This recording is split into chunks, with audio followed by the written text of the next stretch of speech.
Hello and welcome, Calling All Heroes family. It's the end of the road. Now, a rotation. Unlucky, going in the back, attempting to give some mobility to the Orisa, who needs that speed to come in close. The Terra Surge pulling them into the center, getting a two-piece with a Javelin into the wall. And that's going to be Exo being able to eliminate the remaining few. What happens there? Valentine goes super aggressive, finds Velvet. Oh my god, that might be a huge pickoff for Mari, but Mari will get traded out in a little bit too far away from support, sadly. So it was a great opening pick, but the overextension and like kind of, they were a little bit caught out in that situation, right, with Mari going that deep. And still can't dislodge Timeless Ethereal from this high ground. They're gonna need the barrage to do it. And they're not even going to use the cage fight as well. It's just pure raw damage and aim from Zoe exploding up in Timeless Ethereal's face. Yeah, trying to make sure that Timeless Ethereal don't show up at their spawn door, but knock knock, they're already here. They got the angle on the high ground though. Will this be enough for Wisp to find a body? Yeah, there you go. Well, okay, I'm sorry. Wisp saw a pixel. Oh, Mari needs some serious help from AJMR and Wicca, but it's AJMR instead. And needs that assistance. What a shot, Wisp! What has gotten into you? We've seen a lot of these rosters kind of shift and grow along the way. Every single game is going to be a dogfight. You know, the whole circuits led up to this. And we will see you at the championships.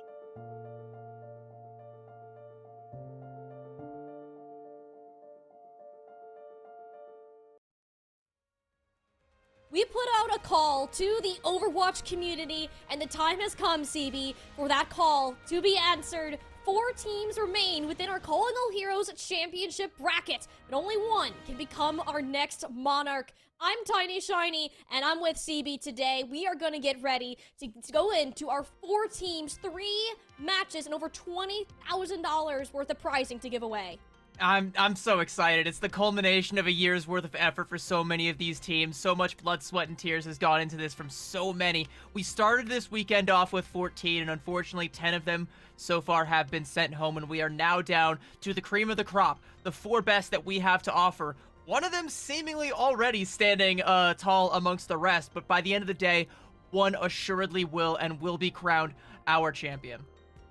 Yes, we will get our new champion, our new Monarch, by the conclusion of the day today. But CB, it was a long path, a journey to get to this point, and it didn't just start. With this weekend, we had months of competition, a year, in fact, leading up to this point in our 3 major and minor events, the circuit points accumulating for our top 6 teams, and the rest coming from that LCQ that we just had last week, as a matter of fact. All of those teams, we've had to say goodbye to the vast majority of them. We really get to see who stood on top throughout these months of competition.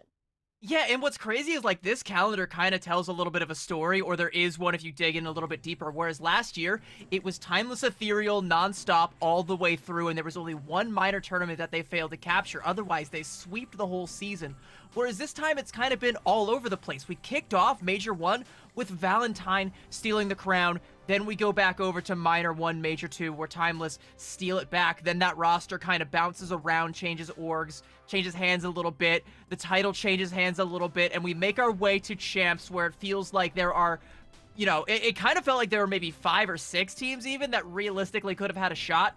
Now we are down to 4, and I do think that the competition for the Nightmare Eclipse roster that is currently standing tall amongst the rest is going to be pretty stiff from here on out, because from what we've what we've heard from these players talking to them, they all want this really, really badly, and they have been working so hard to get it. And not just, you know, the glory and the adoration of the fans for winning. It's not just, you know, winning that they're playing for. They're also playing for some prizing. Like you said, over 20,000 in prizes to be dished out. No more circuit points to be passed out to these players, all right? That's Monopoly money at this point in time. Now it's time for the real big bucks. The real cash monies that you can get your hands on today. I mean, look at that, $1,000 for our first place team, and you can get everyone today is guaranteed at least that $1,500, and it only continues to double from there on out. And not only do we have cash, CB, we have even more prizes to give away. You need a token of this victory. Just look at these beautiful trophies provided by our sponsor in Blacklight. Yeah, these I don't even know how else to say it. These are sexy, and like I would love to have a couple of a couple of these, like, you know, on my trophy case. But unfortunately, I'm not good enough at the video game. These players are. They're gonna all get one. I think we also have one for the MVP. And as great as these trophies are, though, you can't really sit on them. So we've got you covered there too. Blacklight gonna come through and also give away 5 Blacklight Kraken Pro gaming chairs to the champion. So you're getting trophies, you're getting chairs, you're getting money, you're getting the love and adoration of all your fans. What more could you possibly want? You can't. You already have everything if you're winning this tournament today. Like, I want a new chair. I like, don't get me wrong, I love my university provided chairs, but I need some back support. I'm getting old over here. We're almost out of our teenage years. Can't be having that anymore. I mean, these players need to be on their A game today. Blacklight certainly will help them after they win, but you got to get there first, CB. Yeah, and by the way, speaking of all the nice prizing that we have for the players, let's talk about you, the fans, because I know that there's something that you're all here for. Ooh. And, you know, as much as you love watching the games, and I know you do, there's also some drops that I'm sure you guys are here to collect, so be sure to stay tuned in so you can get your hands on all of these drops. If you've missed out on the past couple of days, make sure you're glued in, you're grabbing what you can. You still have time to get yourself all the way up to that Purple Rain name card, which, you know, when I cast it the first day with Leg Day, he was like, oh, that's probably going to be a mainstay for me. Oh, yeah. Hopefully he's been tuned in and been able to grab them. If not, you can get it for instead. Queue into him, stream snipe him, and then flex on him with your Purple Rain name card. That's what I've been telling you. The Overwatch devs have been great this year. There's just so much purple stuff to give out, and it's in that perfect shade of calling all heroes purple. Like, if I could dye my hair that color, I absolutely would, but that might not go so well. So I'm gonna have my entire Overwatch profile decked out, and I want to see a bunch of people matching that. Once that's Maybe next year for me, but all I could do so far is like the nails and the Oh, eyeshadow. I had so to make pretty. sure I'm repping the Ka purple also. So I'm gonna get that. I'm gonna get the name card. I'm gonna be playing Monarch Venture. I don't know how to play Venture at all, so I'm gonna be inting all your Ooh. games. Good luck with that. So I'll just be terrorizing your quick play games from here on out, but I'm gonna look hot doing it.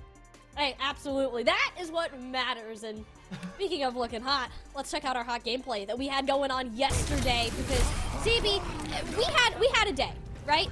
And we had some teams that were in that lower bracket. Queen's Gambit especially, being at a point where this is a top 2 team from the past Major 3, had a strong performance, and we fully expected them to make it to this point they are in today. Yeah, and like in Major 3, some people even expected them to win the whole thing outright, but they came up a little bit short. They continue to carry this momentum on into this Major, where now we have an unfamiliar meta to them. They're having to adjust from the, you know, the macro-heavy Mauga meta to a more micro-heavy, where you do kind of rely on playmaking from your DPS, but not too much playmaking because your Sojourns can be easily punished. It's a bit of a rough adjustment period, but they still are able to stick the landing thus far and make it this far in the tournament. But they have a couple more obstacles to get back into that second place spot and to indeed take over that first place spot that they so desperately want, that they feel they have put in the work to earn. And I've been watching this team in scrims just about every day since Major 3. I know how much work that they have put in, how much VOD review time, how much coaching, how much they have grinded to try and make this happen. If they do get the W today, I think it's well deserved. But, you know, we have to get there. There's still some work to be done. And we know that Fable aren't going to make it easy whatsoever. We looked at Fable in their match yesterday against Yes. Yes, it went all the way to 5 games, but this is a team who had to come up against an oddball comp, something you can't scrim against, and still try to make the meta work to some degree, and you'll go ahead and take it. Fable get that top 4 finish that has fleeted away from them for every single Calling All Heroes event in this past year. Now they have a chance to push that even further against Queen's Gambit. As you said, CB, these are the strongest both of these squads have looked in the entire year of Calling All Heroes competition, and only one of them can move on and get a chance at closing in on those grand finals. Yeah, and like I said, they both want it so badly. You know, like if you're Fable, maybe you are just happy to be able to break that curse and get yourself up into the top 4. By the way, chat, for those of you who missed the games yesterday, I do recommend after the show today going back to watch the VOD of Fable versus Yes, because that was 2 teams who really wanted to make it in to this top 4, but only one of them was actually able to break through, and it was Fable at the last possible second, able to come through and win in a 5-mapper. Hopefully for them, if they want to keep this story going, they can try and stay out of 5-map territory, but they have shown that they have the mental fortitude to keep trudging forward if they do find themselves in that position. And up against Queen's Gambit, I do fully expect that that might be what comes to fruition. Like, it's gonna be an uphill battle. Even hearing from Avery in their winning interview yesterday, like, this team had to take box breathing breaks in between their matches just to stay calm, to stay regulated, and I can't think of a more important time for that to come into play, because if you're facing off an opponent as confident as Queen's Gambit is, Santana making an incredible name for themselves on that. Hazard, the recently released hero. Senna, as always, is known as 3210 today. Their strong Sojourn play will always come to light, and I mean, these are two teams. You can't emphasize how much they want it enough. But in the reality, it's going to come down to who can make those big plays, especially in these Genjis, Nami versus Missin. Yeah, and I do kind of want to highlight Missin, because Missin is one of those players that up until joining this Queen's Gambit roster has kind of been on like the lower middle of the pack kind of rosters, but she has been on the come up lately, and I think that's kind of the story of Queen's Gambit as a collective, is that they're this really hungry team with both veterans and younger up-and-comers that are eager to try and prove themselves. You know, you've got, Senna, who is hungry for a title. We know she has the talent to be able to capture it. You've got Scuffed and Velvet in the back line, two of the support players that have been kind of on that rise. And Missin, who before, like, a couple tournaments ago, people weren't really looking at, but people are now looking at her as a top Genji in Calling All Heroes. It kind of goes to show, like, how much they want this, right? Like, when you've been that low and you realize how high you can actually climb, you want to go as high as you possibly can. And for them, that is grand finals. For them, that is the championships. It is crossing that last hurdle. But unfortunately, the position they find themselves in is one where they have 2 hurdles in front of them. They're going to kick it off. The starting line is going to be Lijiang Tower, and it is going to be up against Fable, a team that also has so much to prove. Either one of these teams, CB, it's not just a short 10-meter dash. This is a whole dang marathon if you want to make it through the end of the day. So if whoever owns out this series, you're gonna have to face against Valentine and then move into a best of 7 grand finals. This is only the very start of one of these teams' chances at a competition win. And Lijiang Tower is, we were kind of joking the other day or earlier today, that Lijiang Tower is the only map that we've really seen. No one wants to pick Samoa or Nepal. This map is just comfort. It feels like home for both. Yeah, especially when you've been scrimming almost entirely the Hazard composition. Like, Nepal isn't great for that, so like no one has picked that. Samoa also kind of facilitates that, but I think we have seen like a little bit of Samoa this tournament. But whenever we do, especially on Volcano, that's where teams try to pull out like the cheese. Like that's where EXO first came out with like that Mauga Reaper Sombra composition that didn't actually work out for them, and like doubled down on not working out for them at all when it was mirrored by Queen's Gambit. So like, I think just by and large, people just want to go with the more neutral, the King's Row of control, which is Lijiang Tower, where you can get away with just about anything. Hazard is totally fine on all 3 of these sub-maps because you have the ability to play him like a Mei on Control Center and then play him like a Winston or a Diva on Gardens and Night Market. You have all these angles where like your hit scan can kind of pop off, plenty of flank routes on all 3 maps for a Genji or a Tracer to get, lodged in real deep there. It's basically where you're going to see like the most like vanilla version of the Hazard composition.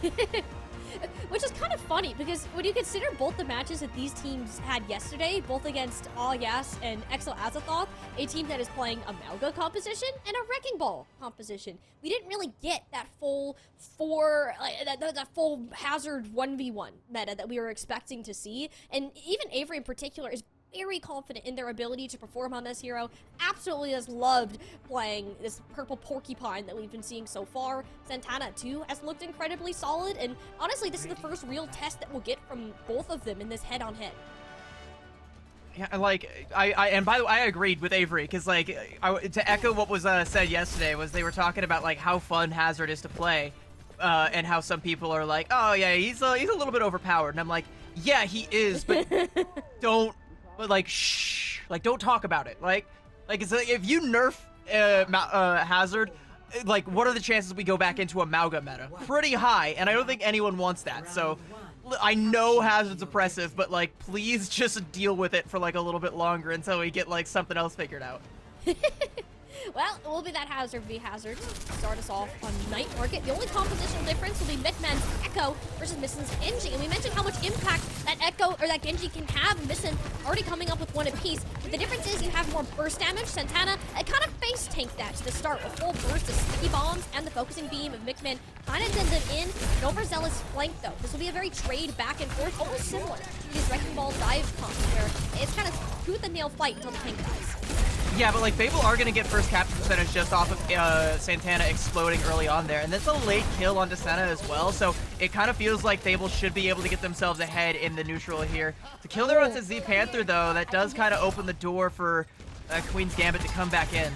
And we do mention the two most important heroes are your tank and your Kiriko. If you don't have one of those, the rest of the team is certain to crumble shortly. You can see how Avery's struggling in the health department. Micman actually returned just in time to help cover the rest of the tank. Beautiful dash kill, finishing off Scuffed, and Fable never relented control.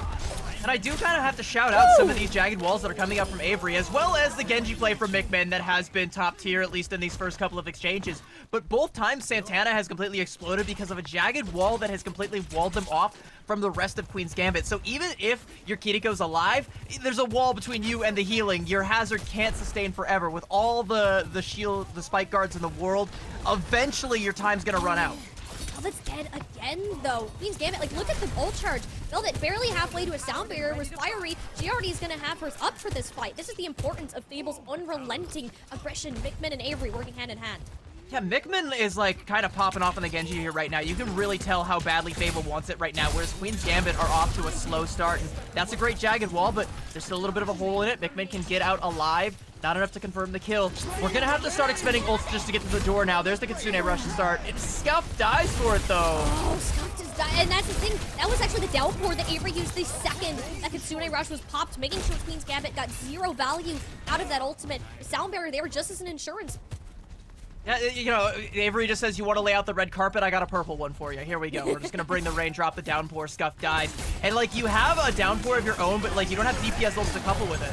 Oh, Micman certainly does. Dragon Blade into the back, but doesn't find any of the targets that they fought for there, and they lose out on Fiery in the process. Queen's Gambit had to move their way over to the point, and even if they don't have Santana, the numbers are in their favor for now.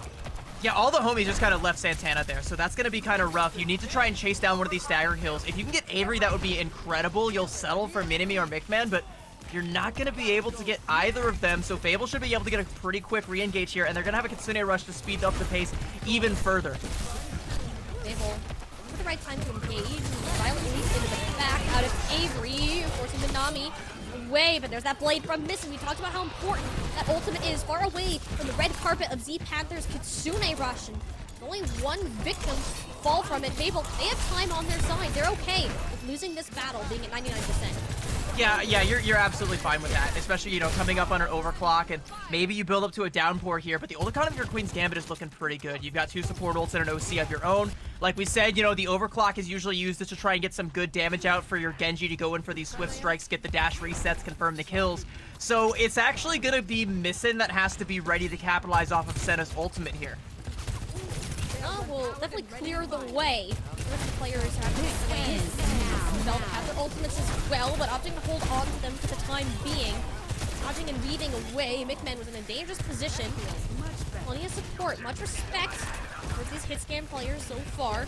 Velvet starting to regroup with Santana, holding far ahead.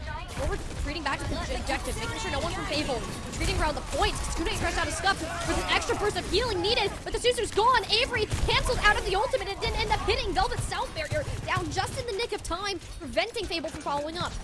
Yeah, but that's like the coffers drained on all sides. Fiery's coming up on a sound barrier, Micman's coming up on a Dragon Blade. If you're Fable, you don't have a lot of time to build up those ultimates. You need to touch the point, drag this fight out to where you can get one or both of those, and then try and win it outright. And you have to dodge Santana's downpour that's going to be coming up here, because if that catches either of the supports, that fight's chalked, and you're already down a Minami. Minami tried to go into touch last second, but thankfully Avery had it covered. The 3v4 in favor of Fable for the time being. Avery narrowly hanging on to life, but he has the support to back them up. Look at all of the damage that they're able to output. With these Downpour on the other side, though. Santana caught them through the wall. Nowhere for the Fable players to run. Queen's Gambit looking to get off to a rather strong recovery needed. The cold water splashed on their faces. But that's pretty close back and forth, like 99 to 100 on our first sub map there, and it all kind of comes down to that early pick onto Minami, and then it just kind of staggering out from there. Avery gets some big violent leaps and gets some huge kills off of those, but that's also not enough, especially when Fiery and Mickman eventually fall on the other side. You also have like Santana's downpour that catches Z Panther. And again, like, you lose your Kiriko in these fights, and you can't sustain, even if you build up to any of those ultimates. Like, that sound barrier is very, very temporary, and wouldn't really help you without a Kiriko to help heal you through it once all that damage becomes a lot more permanent. And if you can't inflict that damage back onto your enemy tenfold, it's like, it's just kind of chalked right there. Like, again, all just kind of coming down to picks on the entry there. It realistically could go either way, and that's really where we want to see both of these teams, like, this early in the day. Mickman, though, can I go back over to that Echo? It didn't work out super well on Night Market. Granted, we only saw it from one engagement, one kind of assumed loaded, so hoping a little better luck here on the closer in quarters of Control Center. Can take more of this high ground angle, forces Senna out of position a little bit, but this seems kind of slow to take the start. We know Fable tends to be very tempoed when it comes to their level of aggression. Force these resources that Suzu out of Queen's Gambit. Surely that's an indication to move on forwards, or at least make sure Queen's Gambit draws back. I'm really liking the angles, though, that you're able to control with this Echo. It's not enough to secure the point, though. Queen's Gambit going to jump right back in, and Mickman no longer on that angle. Missing going to go ahead and take it. And looking for some right clicks, trying to find some purchase here. Is going to have to dash away. Fable will take the point first, but I mean, like, Queen's Gambit haven't been fully dislodged here. They have to try and deal with Mickman playing out there on that coast by that Mega. Otherwise, it's going to be hell every time they try to walk through. They really haven't found an entry point until right now, and Missing hasn't been able to play the game necessarily. I like it for Scuff, though. Everyone's been taking damage, so you have the healing Suzu use on that retreat, and it's enough to save Avery's life while Queen's Gambit be able to temporary capture. Fortunately, Nami, she decided to stay in a lot longer than she should have. That was the first blood of this map, by the way. Like, Yeah. No one else had died. It had just been, like, both these two teams jockeying for position. You finally get Mickman dislodged from that coastline, and then you pop the Kitsune Rush. Fable try to kite it, but take too much damage on the way out. That is Santana saying, that's a juicy Sojourn without a slide there. I'll be having a big old bite of that. And that is Queen's Gambit now taking the lead, but Fable are going to have ults to be able to make this one stick if they can get in. Mickman already being checked on the coastline there. I don't know if you're going to be able to get out. That was close. That was really close. Yeah, they just for gore. That's fine. That's fine. They're like, all right. You know, we've what is it? Can't remember where you put things, I guess. But all right, Fable, you'll take that. Mickman's still alive for now. As the Where did I put that pesky longer, Echo? but no, Fiery the Ajax to start off the day. That is not what you want to see if you're a fan of Fable. But a second Ajax. What is happening, CB? Surely this is not how the Lucio game is going to go. Queen's Gambit. Oh, they just felt they were so close to pushing that out. Thankfully, Santana put all the stuff, but my goodness, what a series of events. We just have a gentleman's agreement to not use the sound barrier. You Ajax, so will I. Yeah, but there's nothing that was said about Senna's overclock. She'll happily hit the shots if no one else wants to. Queen's Gambit moving up to final fight thanks to Senna. Yeah, and you couple that overclock with a Kitsune Rush, and suddenly it once again is a killing ultimate, because you get all the damage from the primary fire in between the rail shots, and you can just pump them out so quickly that you're going to be able to get a 3K from Senna. What's new, right? How many times have we said that exact phrase, 3K from Senna? Sure, it won't be the last time this night. It's definitely not going to be the last time this series. You're going to be worried about Missin's Blade, though, going in if you're Fable, because you don't really have anything to counter that, and you don't really have time to cook anything up. No, Fable, they just gotta chuck the whole kitchen sink at this fight and hope for the best outcome. And so far, it's not looking great. Missin's Blade sliced Mickman into pieces, and Fiery's paint almost seals right alongside it. Queen's Gambit on this objective, looking for a way to sustain further. Fable have no real ultimates or big tools to actually close this out, but someone most importantly needs to tuck the point, keep it alive. Avery sacrificed their life for it, but there's no other bodies that can be thrown in that general direction. Queen's Gambit, we knew they'd start off strong on Lijiang Tower, but 118 on Control Center. Give the map one. It's still a little bit of a slow start on Night Market, but once they actually have control of the point, they never conceded on either Night Market or Control Center. And I think that just kind of shows that, like, once they're able to play their game and they're in that groove and they're ready to go, they can be nigh unstoppable. The problem, though, is like every single map, they're going to have to be able to get themselves into that situation. And we do have little moments where Fable are making them work for it. And those are the moments where I think that if they can try and leverage that and keep this going and get some momentum going in their favor, that Fable do have an opportunity to get a map on the board and indeed make this one go the distance. They're going to be, it's going to be their map pick up next. So we'll have to see where it is they decide to go. But let's have a little bit of a recap here through these replays, because early on, Mickman was absolutely cooking on the Genji. I would dare even say dipping this in. Mickman was the reason Fable got to 99-0. Like, I thought Fable were about to fully sweep that map. But as I said earlier, it's like we're back in the era of the Ice Bucket Challenge. Queen's Gambit has got a face full of ice water. Like, wake up, people. Mickman should not be allowed to do this much, and pulled out an incredible control point by cycling all of their ultimates correctly and getting these stagger picks off. And really, if you look back to this point, it was Senna who turned out. The Sojourn, a hero very difficult to make plays on. If there's one person who can make it happen, we know that it's her. Oh, absolutely. And like, I do also kind of want to circle back to Mickman as well, because Mickman has been like a mainstay of Calling All Heroes for a long time. Another one of those alumni of the Vancouver Titans blue roster from the previous year.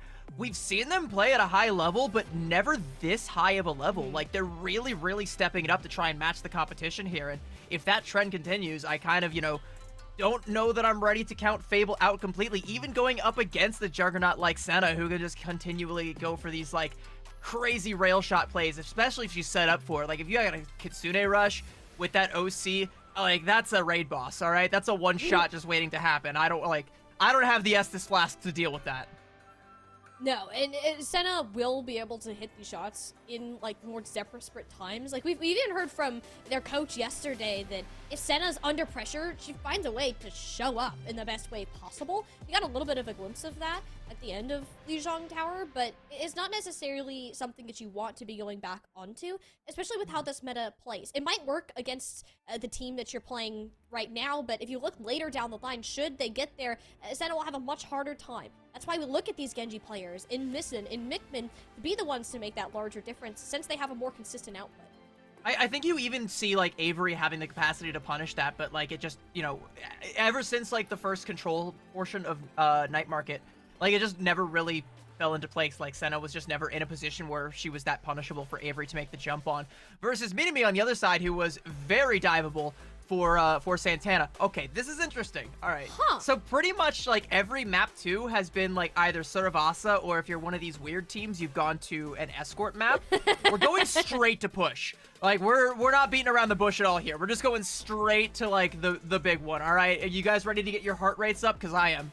Yeah, I think both you and me, this is our favorite game mode to cast, because it pulls at just like absolutely some of the best aspects of team gameplay, while also letting the individuals shine through as well. Like, it's just like a dream to be able to analyze it. And getting it map 2 is definitely a bit weird. Like, this feels like it's a back half of a series sort of map, but I guess they want to do all of their big brain thinking ahead of time and have less to worry about later.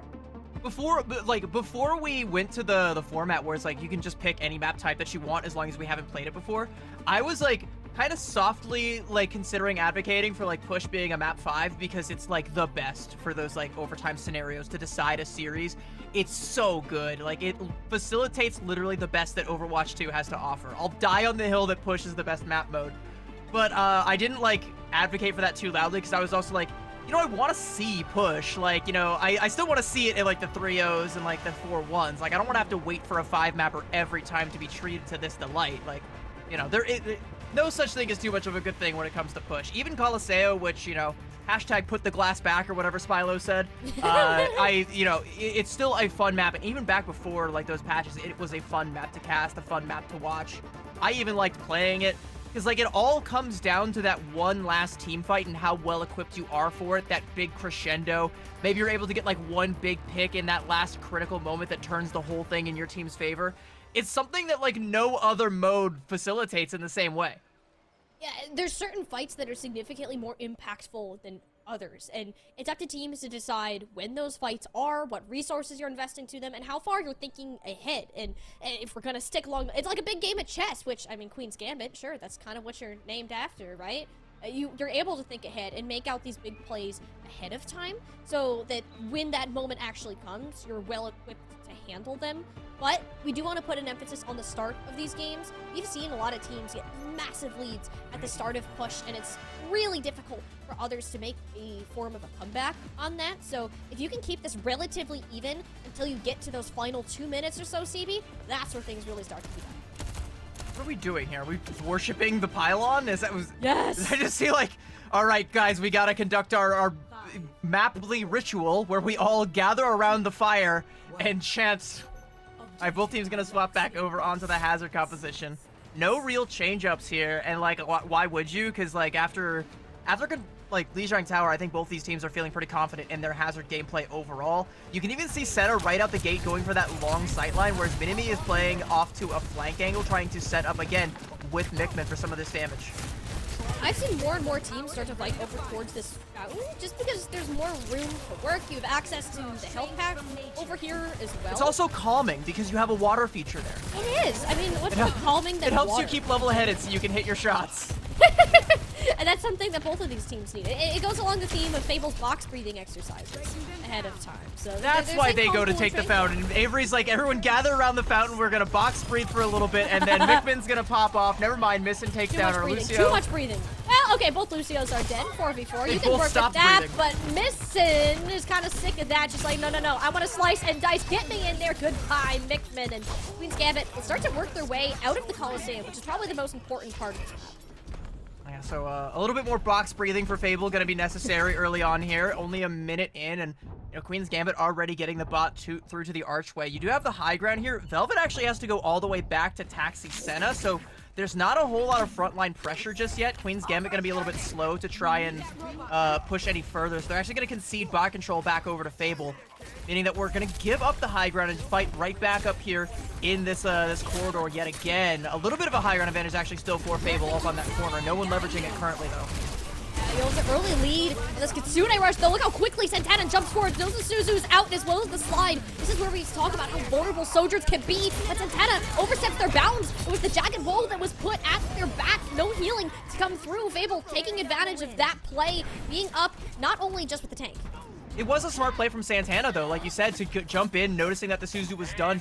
But it was a smarter play from Avery to put a wall behind Santana, so even if they were able to confirm that kill, they can just go ahead and trade it outright. And a support for a tank is a fair trade in this meta, especially when it's Hazard, because without the Hazard, you just have no ability to control any space, especially when another Hazard is on the loose. So Fable able to get the control of the bot off of the back of that wall, and Z Panther's later Kitsune rush. A little bit of deja vu fighting over by this fountain. For Senna, kind of remaining. Knows that Benami is in this front line. Get a little jump scare though. Mickman pulling the blade out of the Sojourn player, but she'll stay far away before the little fox got too curious. Oh, and it'll be Mickman going on down. The trade for Scuff, plentiful for Queen's Gambit. They don't have any healing left to go, and Z Panther hitting the shots between the eyeballs. That's another one of those situations where, like, you use the blade, and it looks like Mickman really wants to go in to confirm a kill there, but all it does is bait out Scuff's Suzu. But Avery, again, makes a smart play, says, all right, no Suzu, that means it's time for the downpour. Roots Senna, and, like, you get that kill, and you're able to parlay that into 2-3 more picks. You're even able to nearly match the bot progress, but Missin's here to stop. Queen's Gambit narrowly holding on to the lead here, and they have a fair bit of ultimates to get through this corridor. You really can't call it a lead with this much game left to go as well. Kind of this ultimate fight that you want to look more towards. Overclocks and sound barriers exchange, negating these massive amounts of damage put out by the hit scan. And just like that, we're back to square one. Missin this time, though, has a blade. Nothing to match it. Looks for the Kiriko. Swift steps out the Suzu. A little bit too late for Minami. But it's enough to keep the rest of the team at bay. Queen's Gambit following Missin's lead will get Fable off the board. That's probably best case scenario for Fable because, Mickman wasn't coming up on another blade anytime soon. So you trade out Missin's blade as well as the overclock and the sound barrier. You do still have two big money ultimates on the side of Queen's Gambit to worry about. And again, Fable weren't able to capture the lead. So now the bot is threatening to get underneath this bridge where that high ground advantage is going to be null. Suzu forced early, but Fable wants to just wait. They want to wait out Scuff's Kitsune Rush and re-engage with one of Z Panthers. You gotta do it quick though. That bot inching closer and closer to that checkpoint. That's something Fable don't want to get up. Jaguar is out. The contest in with less than a meter to go. You have to stay glued to this payload. Otherwise, it's gonna be a big problem, but it's already gone from bad to worse. The Kitsune Rush, not enough to keep Mikmin alive under the pressure. Avery has to int in as hopes to keep the rest of the team from getting hit with this massive checkpoint. Downpour out. Santana only catching one in the Lucio. This healing, oh, so close to keeping Fiery on her feet. And it's Fable on the low ground. They're fighting two separate battles. One where Santana is pushing ahead, and the rest for Minami and Mikmin, hand in hand, taking out Squishies. Yeah, but like this fight is so slow and so staggered that a lot of time was lost for Fable there. Like that Kitsune Rush from Z Panther was around the corner because they were expecting the fight to happen there, but like the damage wasn't there to burst down Santana because of where that Kitsune Rush was. Like everyone stayed too far away from it. Eventually, you're gonna be able to force Santana to disengage and get the get the control off the back of a couple extra picks, but it's so scrappy and takes so long to play out. At Queen's Gambit, like, they're not going to be able to get a good advantageous push here. They have to give up a lot of bot space. Fable nearly back to that barricade if they can win this fight.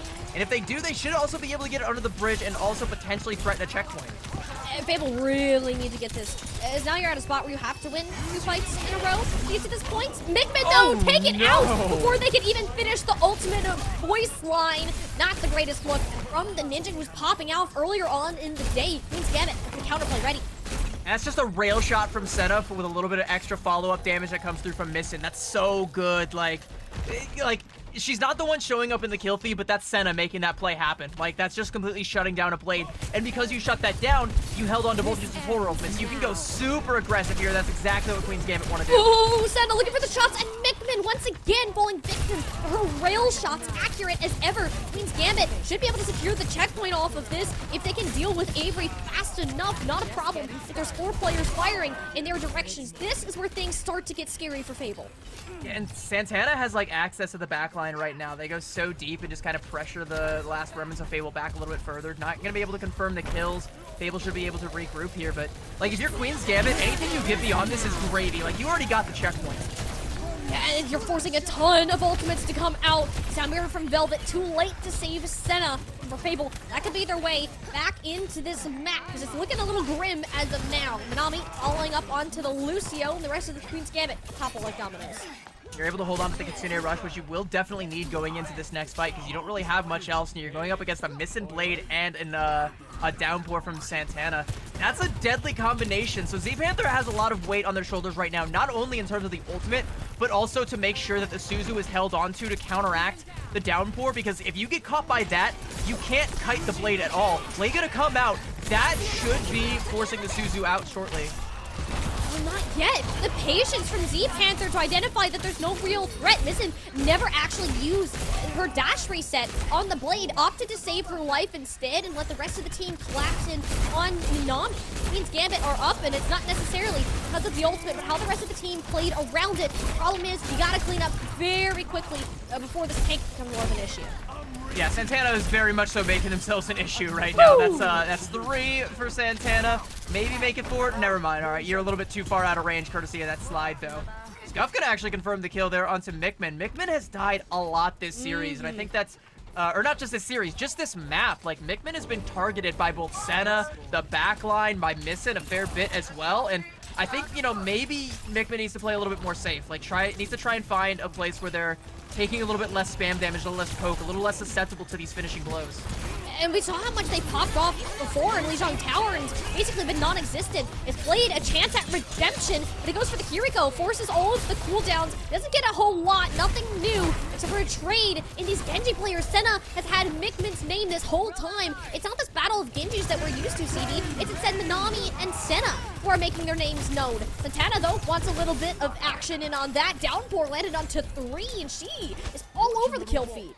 That was nearly a lost fight for Queen's Gambit, by the way, but just like Santana and 2 homies able to stick around and get so much value out of that downpour, that's confidence right now, and that's not something that you can plan around if you're Fable. Like, you have to try and shake that somehow, and even still, like, downpour is not, like, that oppressive of an ult usually.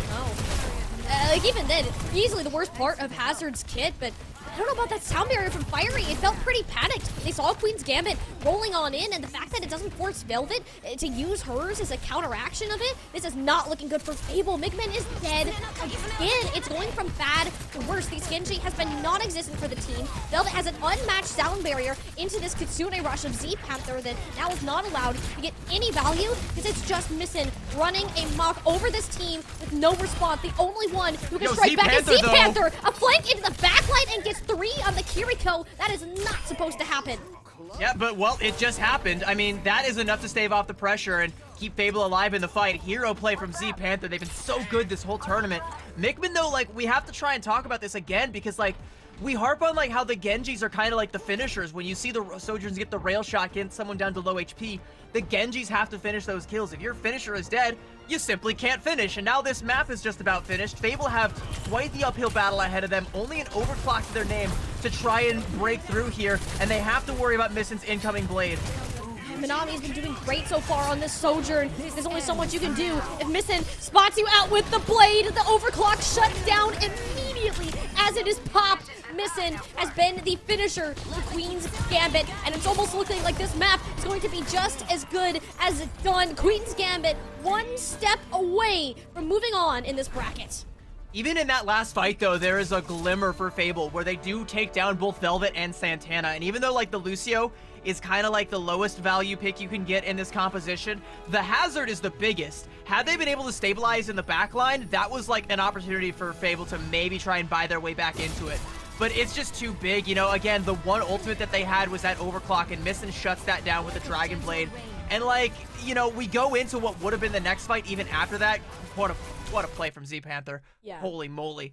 Going into what would have been that next fight, though, Santana would have had a downpour, Velvet would have had a sound barrier, and if you're Fable, like, you just kind of, like, ran out the clock on all these things. You need to build up to some of these ultimates to be able to break through, get the checkpoint, get the butt scratch, get the extra cart progress, match what Queen's Gambit was able to do on the other side, and I don't know, I mean, that probably would have taken maybe yet another hero play from Z Panther, and it just wasn't happening. The fact that your Kiriko, of all heroes, is making these hero plays is kind of ridiculous. And the Kiriko should not be the finisher. The Kiriko is the one that needs to be alive the longest, to play the safest, and should not be asked to do that amount of damage. And it's not to say we know Migman is capable of playing this Genji at an extremely high level. Like, heck, we saw it back on Lijiang Tower. But this map in particular, I think they were just trying to overcompensate for this team. They're like, I have to do this, I have to do that. And it just became so much that Migman was out there so long. The first pick off pretty much every single fight that Fable ended up losing, and it put a lot more pressure on other members of Fable to make up for that 4v5.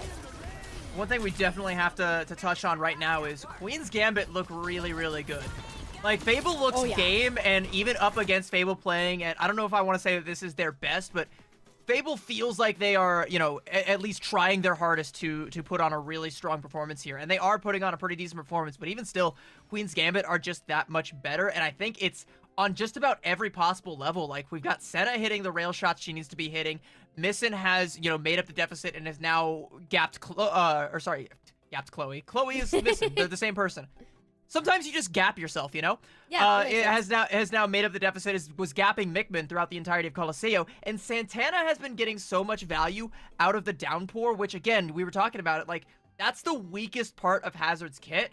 It's all the assassination potential that he has and all of the sustainability that he has, and using that to control space and threaten picks on your squishies. The fact that you can also consistently root 2 to 3 people every single time and win fights off the back of that ultimate, with or without a DPS ult to follow up on it, is absolutely crazy. And that's something that even even like Hitori isn't doing right now. Even Mari isn't consistently doing right now. That's something that if Santana keeps up is going to be a threat going deeper into this tournament. But in order to get deeper into this tournament, they have one more map they have to win over Fable. Fable get one more map pick. We'll see what they end up choosing. But, like, Push is already off the table. Our options are Escort, Hybrid, or Flashpoint. And none of those, I don't know if there's one that necessarily gives Fable an advantage. We know that what this composition is going to be. Perhaps you want to do something that's more close quarters and allows your Genji to get back in the mix, and I think Saravasa is the best option to do just that. This is where Fable closed out a Map 5 win against August yesterday, and today, it's going to be the start of a long reverse sweep, should they continue their championship bracket life. Yeah, and like that map with all Yas was still pretty close, but like overall, Fable were composed enough to be able to deal with that composition throughout the entirety of that series. Like it never really looked like all Yas was gonna run away with that one, aside from Numbani. So maybe you just want to avoid Numbani if you're Fable, you know, sure. Yeah. So we'll just take Hybrid off the map pool by picking Suravasa, something that we're a lot more confident with, something that we won yesterday, and something where we feel a little bit more comfortable. But the problem that I'm seeing, though, is that we've now gone 2 maps deep, and even though it hasn't been totally one-sided, Fable are coming up a little bit short in the Hazard meta mirror, and this is another another map that's going to allow mostly for that composition. I don't see any like back pocket cheese strats coming out from either side here on Suravasa. Like, it's gonna be another Hazard mirror. You just have to simply play it better here. The one thing that we did see Fable do most of yesterday was Minami was actually the one playing the Genji and Mikman was on the Tracer. Granted, that was more so because they were playing against the Wrecking Ball Tracer compositions, and that made more sense. But it almost looked better from a pacing standpoint. I felt like the players were much more aligned in what the objectives were, instead of going on more of these solo missions. It's not a doubt of the individual skill, but it's a matter of, can you make these pieces start to come together? Like, can Avery get this initial damage burst, or can we hit that rail shot, and then Mikman go and follow up? It's that series of events that hasn't exactly been aligning in a successful order for Fable, whereas we look at Queen's Gambit, they're just firing it fight after fight after fight. Senna has been incredibly accurate in her performance today. It hasn't worked out for Fable, at least since Night Market, though. Like, the initial parts of Night Market and even some parts of Control Center were, you know, admittedly pretty close, and, you know, maybe that's kind of what Fable are banking on. Like, they're thinking, like, okay, Suravasa is Night Market-esque in a way. If you really squint hard enough and turn your lights down, like, yeah, sure, it's Night Market. And we just play like we did on Night Market, but be just, like, 1% better. Then maybe that will make us 1% better than Queen's Gambit, or at least, you know, make it an even match, and we just duke it out, go 5 rounds, and see who's left standing at the end of it.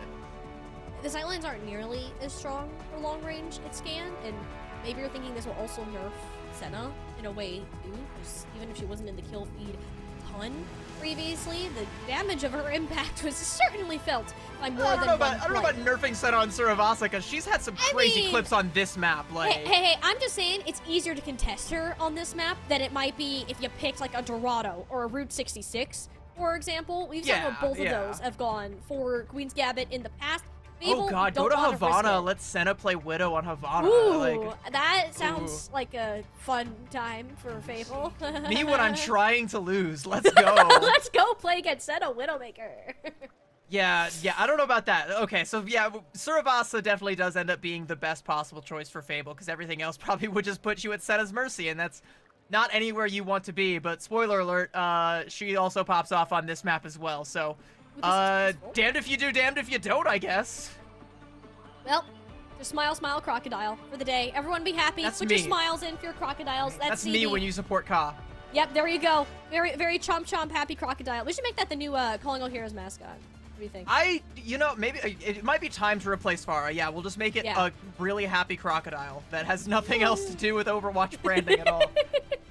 It's the Suravasa crocodile. What do you mean? The iconic Suravasa crocodile. You can't go anywhere and talk about Overwatch without someone saying, "Oh, like with the crocodile, right?" Like that game. It's the game with the crocodile. Also, are we that might be an alligator. I'm not too sure. You know the difference between a crocodile and an alligator? I do not. One you Both see scary. later, and the other you see after a while. Oh my gosh. Oh, I love my job so much.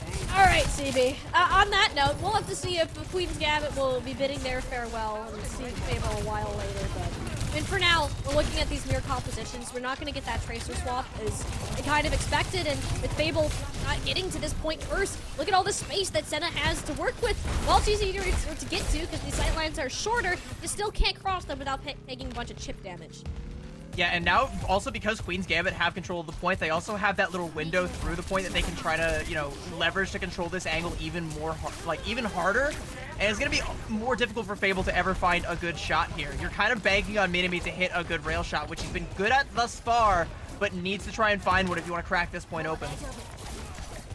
I We're looking for that just one shot that will land, maybe a kunai to the face. I mean, Z Panther put a good showcase on with that previously. Ooh, that was almost dangerous.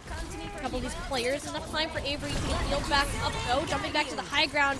Scuff, though, pulled the trigger first on this Kitsune Rush and takes out Z Panther before they can unleash their own massive play out of Queen's Gambit. That's arguably point winning. Y'all see that Peach play from Santana there, though? Uses the jagged wall to stop the slide from Minimi, and then once the wall goes down, steals the mega health pack from her. That's devious Hazard play coming out from Santana. And, like, I talked to Senna before this meta started, and she said, like, Santana is the GOAT on Hazard. And up until this point, I don't know that we've really been seeing it, but Santana has been a standout this series. Santana is making such an impact on this Hazard as we say that she gets it, they get annihilated, but doesn't matter. You got the point anyways. That one's all you. That one's you. I was just picking off and complimenting Santana where you left it, and you know, Queen's Gambit, they got what they came for. Santana, you can feed all you want if you get the results.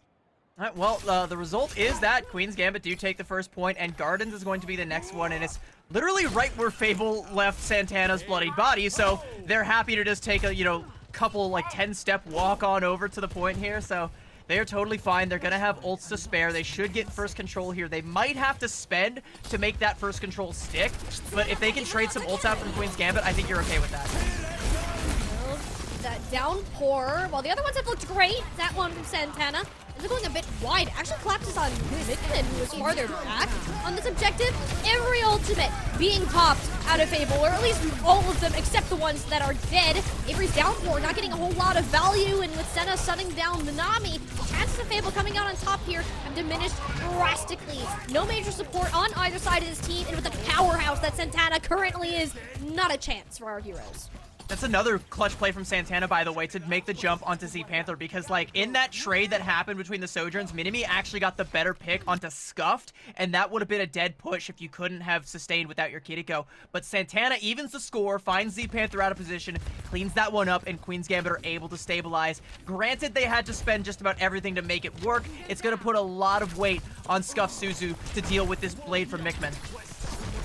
And it hasn't been great in the past. These Suzu timings are always a bit outlandish. The going? CC certainly helped the shot, the rail shot from Minami, hitting just in the nick of time. Santana has not been allowing this team to move forward. The shots from Senna have been on point. Like, she just simply cannot be stopped. The shots are so good, but at the beginning of that fight, Avery, like, sends Velvet sailing out to sea. That was kind of wild to see how far that Lucio could go, like, skipping rocks, but Fable have no ult to buy themselves back into this point. They're going to walk into a Kitsune Rush. If Santana gets a stagger here, there's not even a chance to touch, I think. I don't even think there was a chance to touch in the first place. Fable are just going to let this one go. Queen's Gambit 2-0 now. They need one more point, and they're sending Fable home early. And that's, like, almost worse than not touching, because Scuffed isn't forced to use the Kitsune Rush, so that kind of carries over to the next point. And by the time this fight plays out, Santana's also going to have a downpour. And whether it hits or not, it's still going to zone Fable out. Avery might be dead here. Fable are, like, getting stuffed in the spawn door right now. Senna's just running right now. Between the Kitsune Rush, the space that Santana is creating for her, like, Queen's Gambit are enabling their DPS to the max, and Santana is making sure that the job gets done while they're at it. This is going to be another first cap, and Fable have been nowhere. And like, the only kill that Fable were able to get out of that exchange was onto Velvet, which is like the lowest possible value again, and she's gonna be back so fast. Look, there she is. It's our good friendly neighborhood Velvet back in the fight. Queen's Gambit get the first cap. The only saving grace is that Scuff popped the Kitsune Rush in that last fight, and now you have one and they don't, but Queen's Gambit have just about everything else they could possibly want to deal with anything Fable could possibly throw at them. You're relying on like some big play here coming out of the side from Fable, but I'm not sure what. Maybe Avery finds Senna, but there's the overclock. Senna has gotten at least one elimination every overclock. Avery knows it. Even committing the ult, it doesn't land onto the Sojourn, and even then, you have no damage block left. The tank gets shredded. Santana had their way with Fable's backline, and suddenly, Queen's Gambit just looks stronger and stronger. Yeah, there's a lot of players committed to try and punish Santana, so no one can follow up on Avery's ultimate there. They do kind of effectively shut down the overclock from Senna, but, like, it doesn't really matter because, like, you invest so heavily and you can't actually get a whole lot done with it. They do inevitably take down Santana, sure, but the casualties on the side of Fable are just too high that by the time you finally dealt with that threat, you've lost your own tank. You've lost your own agency in this fight, and now you've lost the ult advantage because Queen's Gambit have, you know, full support ults coming online and a Dragon Blade. the last chance for Fable to add another chapter to their story. They're gonna let the point cap go away. No, Minami sliding back, overclock. Can't find the targets, the shots. They're landing short, and only chunking onto the tank. Velvet refreshing the health bars of Queen's Gambit. The Suzu's already forced. Vincent sending it into the backline. Dragon Blade against Mickman, whose health bar is stronger. Both of them playing safe. Know the importance of this fight, and it's Mickman who pulls out the sword of the hero and will strike down both DPS with a single swing. Abel, not out of it yet.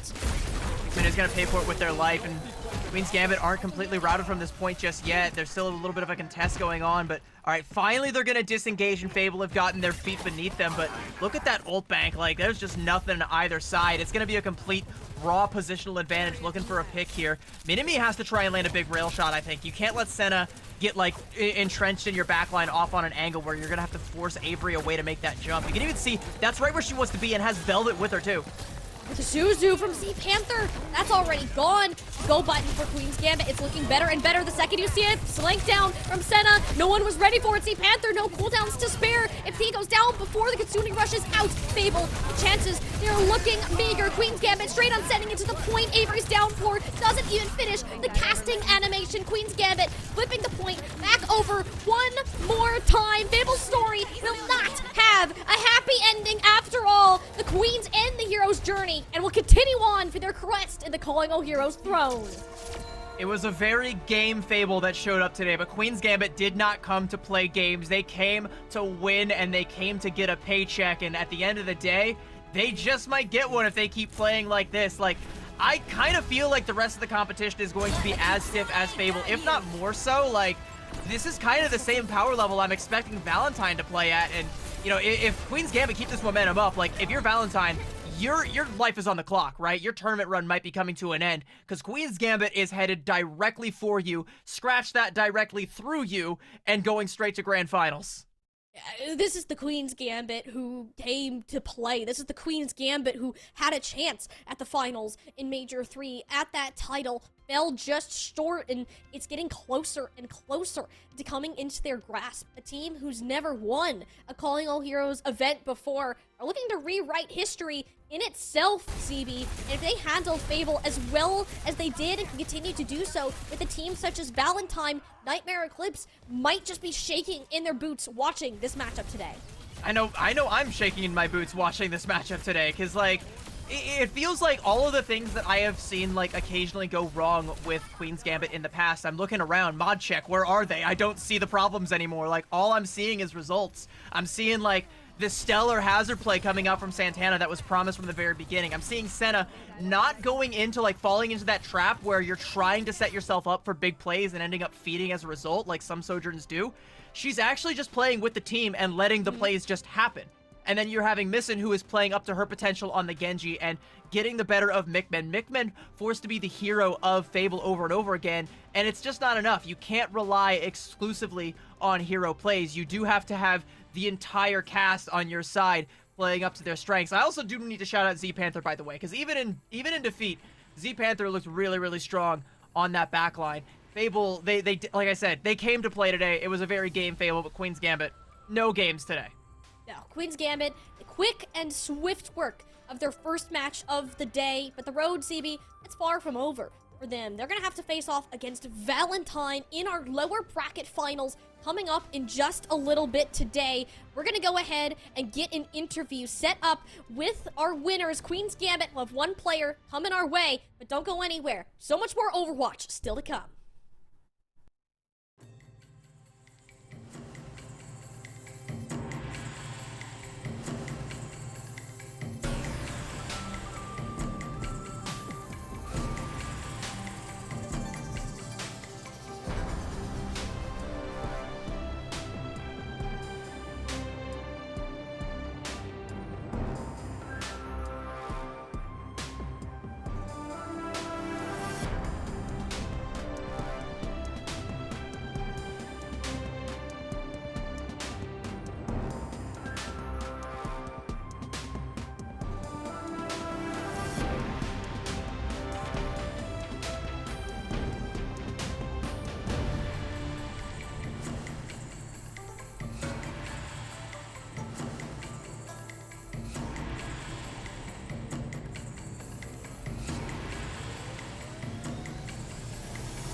has become 3 in our Calling All Heroes Championship Sunday. Another team sent back home. Fable's story has reached its final chapter. They'll be taking 4th place and $1,500 right along with it, because it's Queen's Gambit, a team who continues to push the limits of themselves, moving on to these lower finals, CB.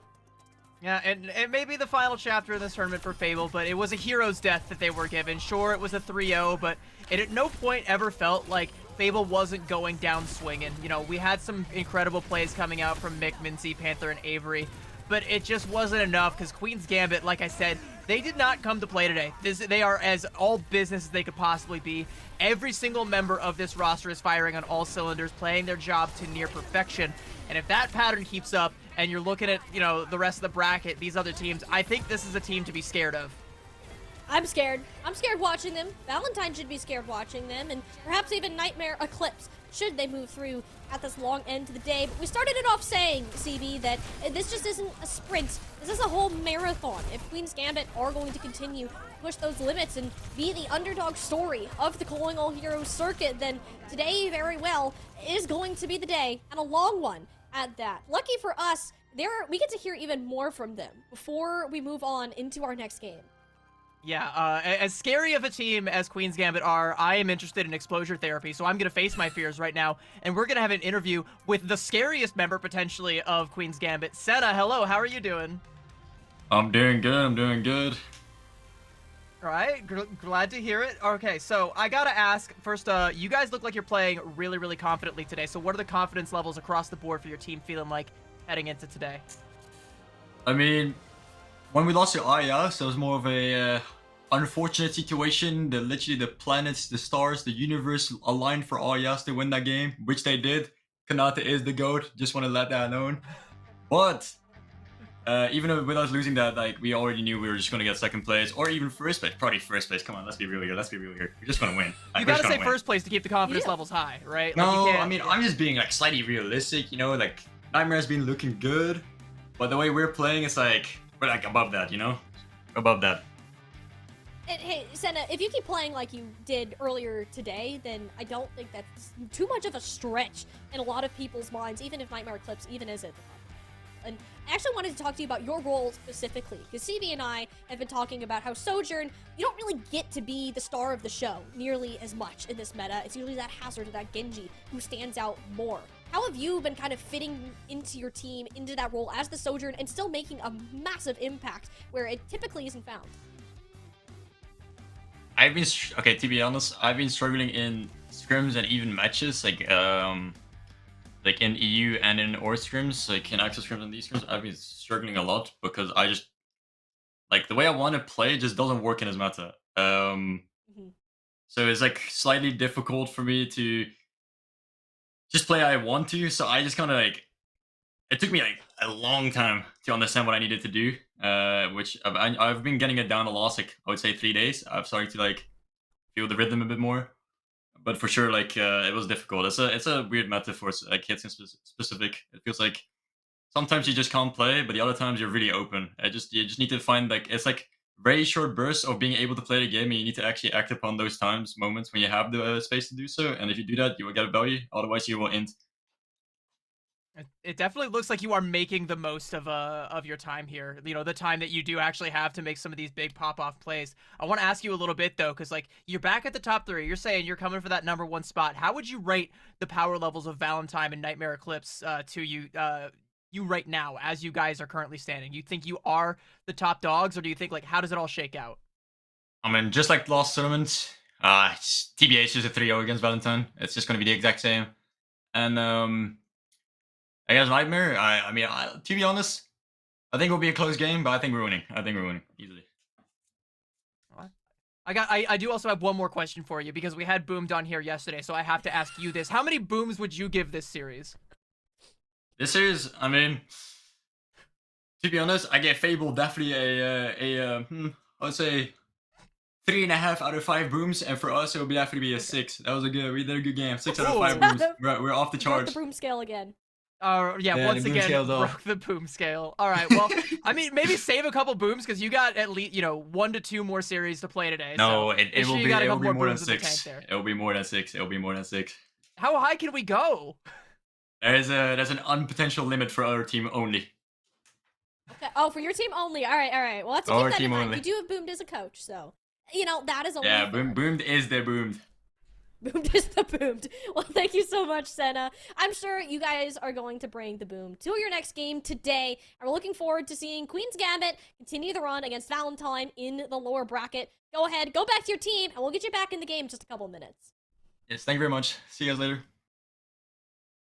By the way, chat, I want you guys all to know that again, like Tiny Shiny didn't know who the Costco guys were when we did that whole bit yesterday. I sent her like 5 different TikToks and some YouTube videos at like midnight last night to educate her. So I was like, if I make any more Costco guys references, you're gonna be hip to it now. All right, I got you. All right. No, I kid you not. I was laying in bed, like getting ready to go to sleep, and I opened my phone. I'm like, what is this?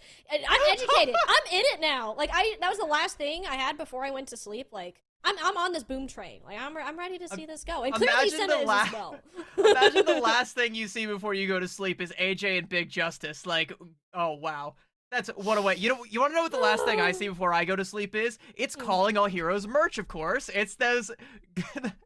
What a segue. Transition. Great segue. So good. How many booms do we give the Radiant merch? All right, chat. You guys can go ahead and answer amongst yourselves. I'm giving this all 5 big booms, especially that Cat Mercy T-shirt. Doesn't come in a crop top, I believe, but you can crop anything if you have the imagination for it. So just start taking scissors to your clothes. Yeah, take some scissors to your clothes. You know, and. Yeah, honestly, take scissors to your whole wardrobe right now, cut them all up into shreds, and replace it all with Calling All Heroes merch. And you can scan the QR code to get started on your new winter wardrobe right away. So pretty. I know, it's so chilly outside these days, especially. You gotta get nice and cozy with your Calling All Heroes merch. Represent with your good old Mercy Cats. So we better see all of y'all decked out because, CB, this championship, we still have 2 more matches to go. The fight for our podium finishes are still happening. We're gonna go ahead, send it to another quick break, get our players set up for our lower finals. Valentine versus Queen's Gambit. You're not gonna want to miss it.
bit of a feeling of deja vu heading into our lower finals, CB, because this is strikingly similar to what our major 3 lower finals actually ended up looking like, or well, our lower bracket run. Valentine will meet Queen's Gambit in a fight for a shot at these grand finals, at the championships, where Nightmare Eclipse sit waiting.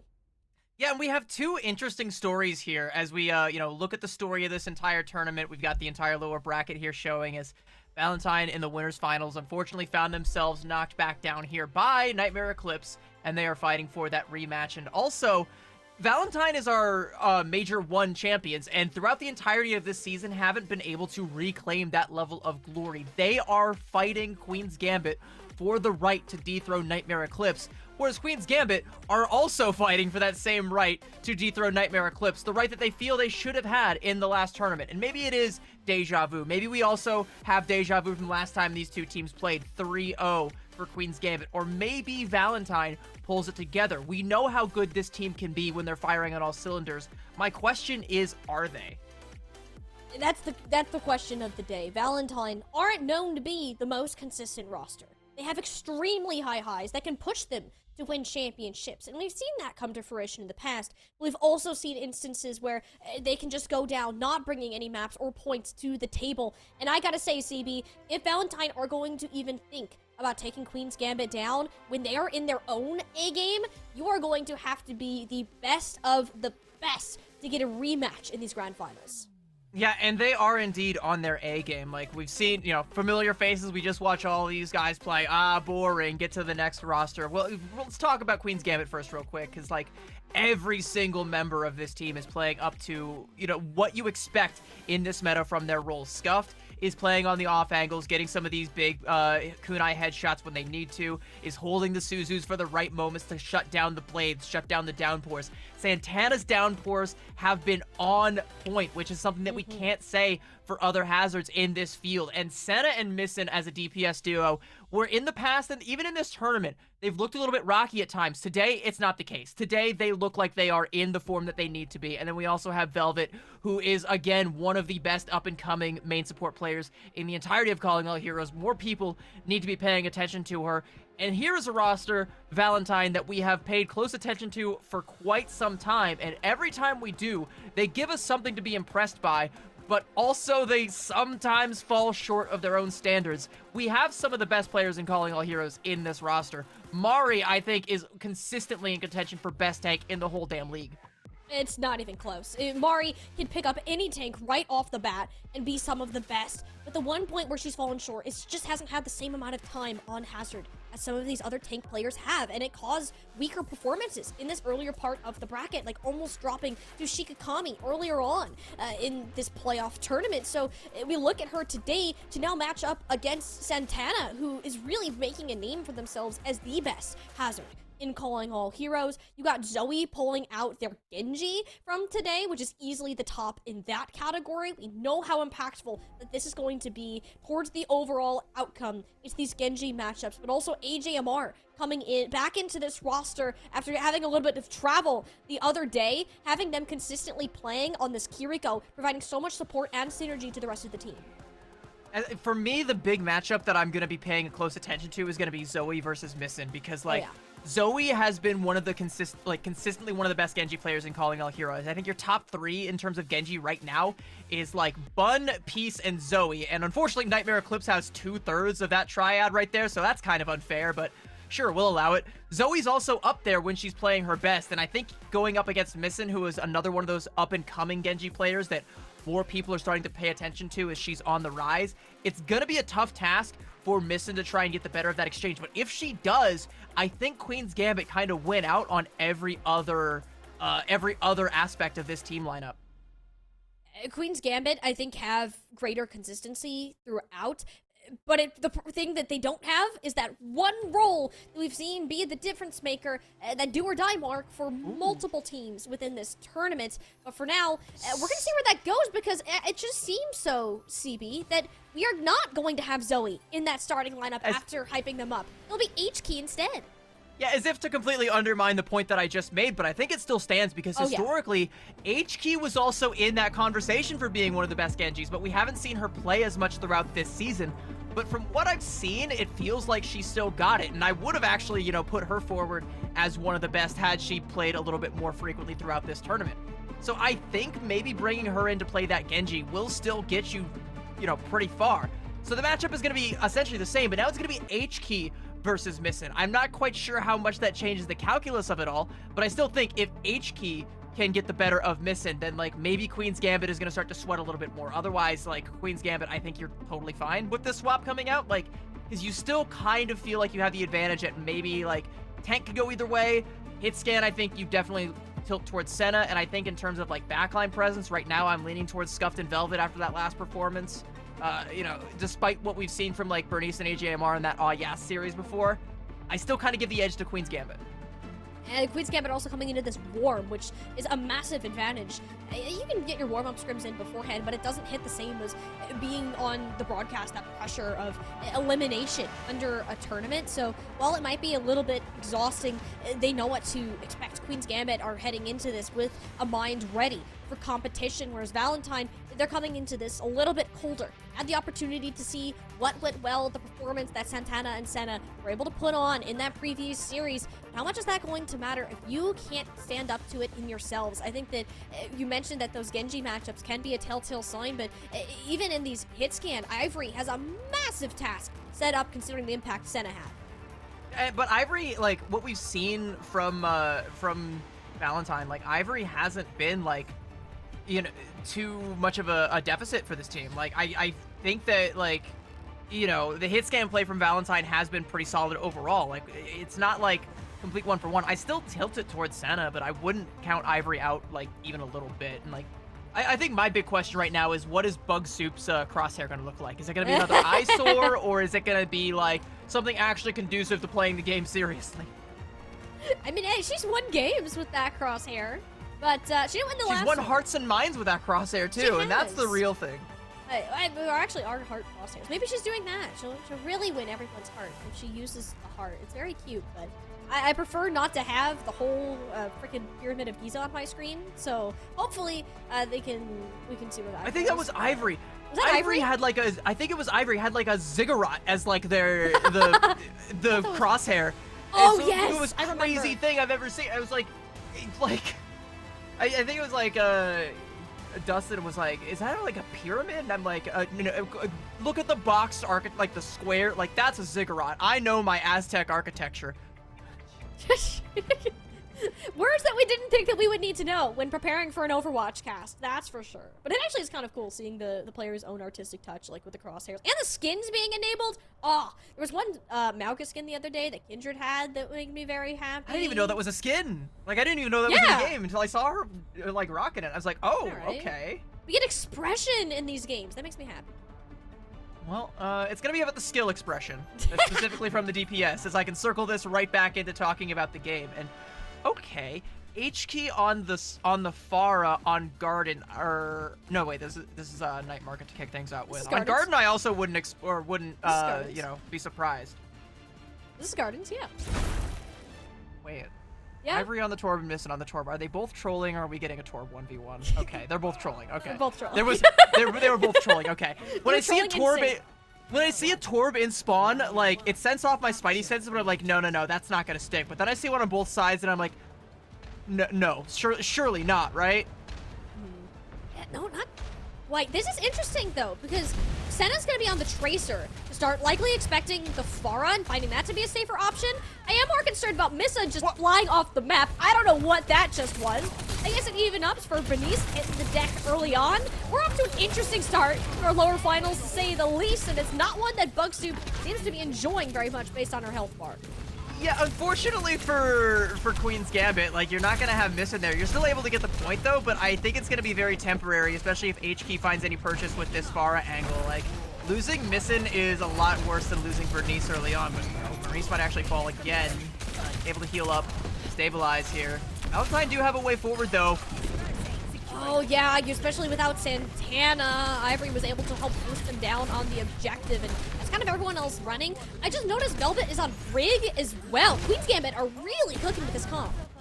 Yeah, I'm not quite sure how I feel about the Brig though, because like you're not really like, you can use it to like kind of counter dive the Hazard, but up against the Pharah on the enemy team, your shield and whip shot don't really do a whole lot. I mean, I've seen Velvet hit some whip shots on Pharahs to confirm kills, so she's a little bit nutty on this hero, and maybe you're banking on that, but you can't be an anti-aircraft shield maiden 100% of the time, right? Maybe you get away with that 30, but the other 70, you're kind of getting hard countered. Sune Rush out here. Santana has not been allowed to play the game, and we saw how much impact Santana simply existing had previously. Valentine making them their priority #1 target is a big deal so far. Yeah, and like Velvet had to play on that weird off angle because she's afraid of like the spam damage that could come through, especially from HK if she tries to cross that bridge with the rest of the team. So like, I think she might have been over there to try and help facilitate a dive with Senna, but that just doesn't pan out. And that's kind of why I'm still scratching my head at this Brig pick. Like, surely they know something that I don't, but I'm still not sold.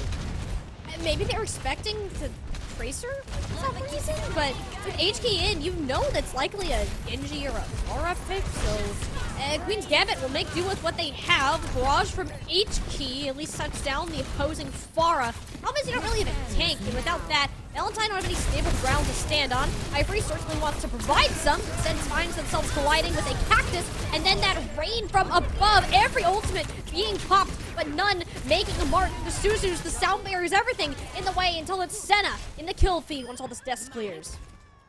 And the last remaining ultimate on the board right now is Missin's Rocket Barrage, which, you know, isn't the best unless you can get Valentine into a good angle to use it. Actually, Mari's coming up on that downpour, which could actually be a pretty big game changer, especially if you're able to catch Velvet off guard.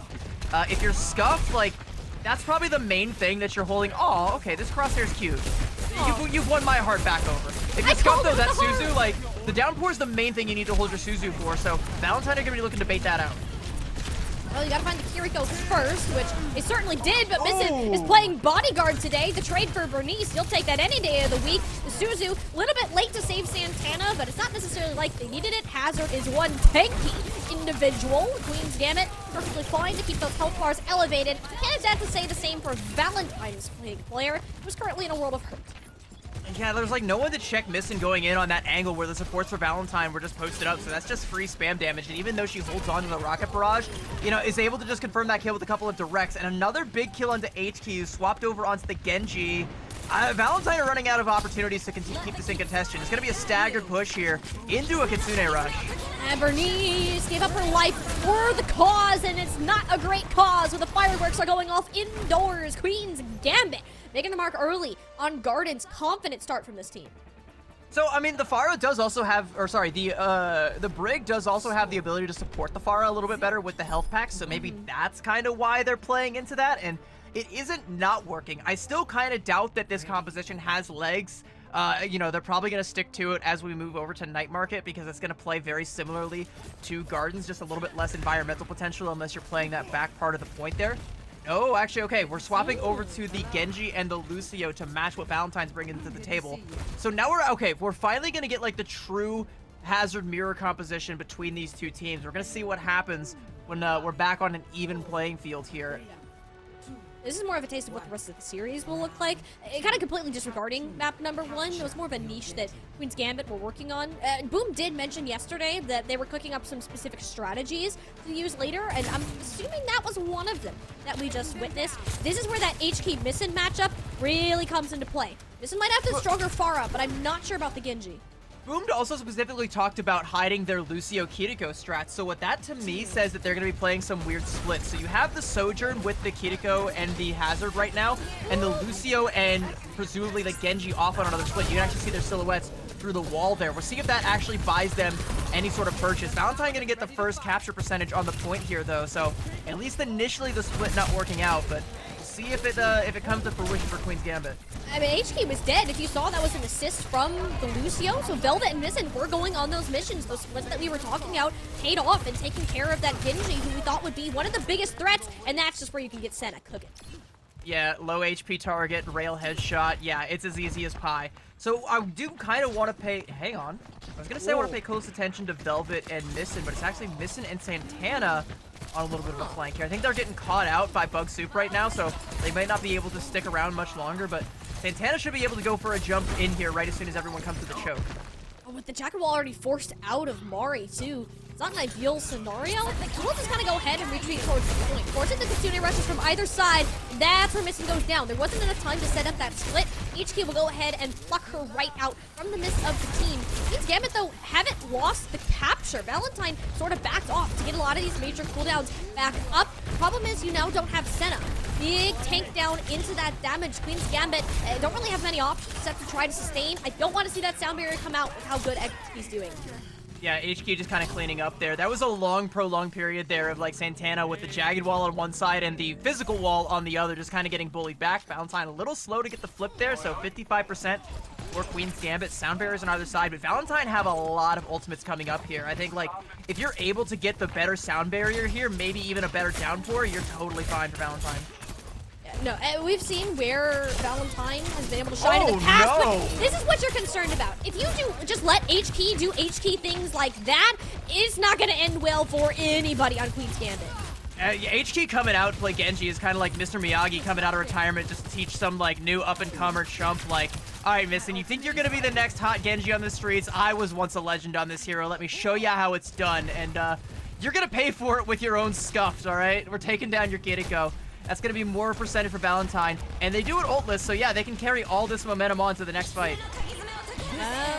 There's more of those ultimates. Overclock, Downpour, and Kitsune Rush. All out, and only the sound barrier to make a return. What matters is Senna is hitting that rail shot. Dragon Blade no longer an option for Valentine. And considering they already used 4 ultimates and are still down a player, they're not looking up in this ultimate economy. Queen's Gambit have all of the resources in the world to be able to pull out, especially Senna's Overclock. She's taking things into her own hands, finding those small windows of opportunity where Sojourn could be impactful. Yeah, and like, surely like Valentine are gonna have to concede this point eventually. They're gonna get it up to 81%. HC's dislodged there, and yeah, there's not another touch. Wait, no, there is another touch from HAMR. They just staggered that all the way to 86%. So like, okay, Queen's Gambit though, they have a Kitsune and a Blade for this next fight. So if you're Valentine, you have to try and just like get both of those ultimates out, and you have only time for maybe like 1.5 fights to really do it. Once we cross that 80%, in about 10 seconds, we're in one fight territory, and Valentine only have a Blade to try and make this one stick.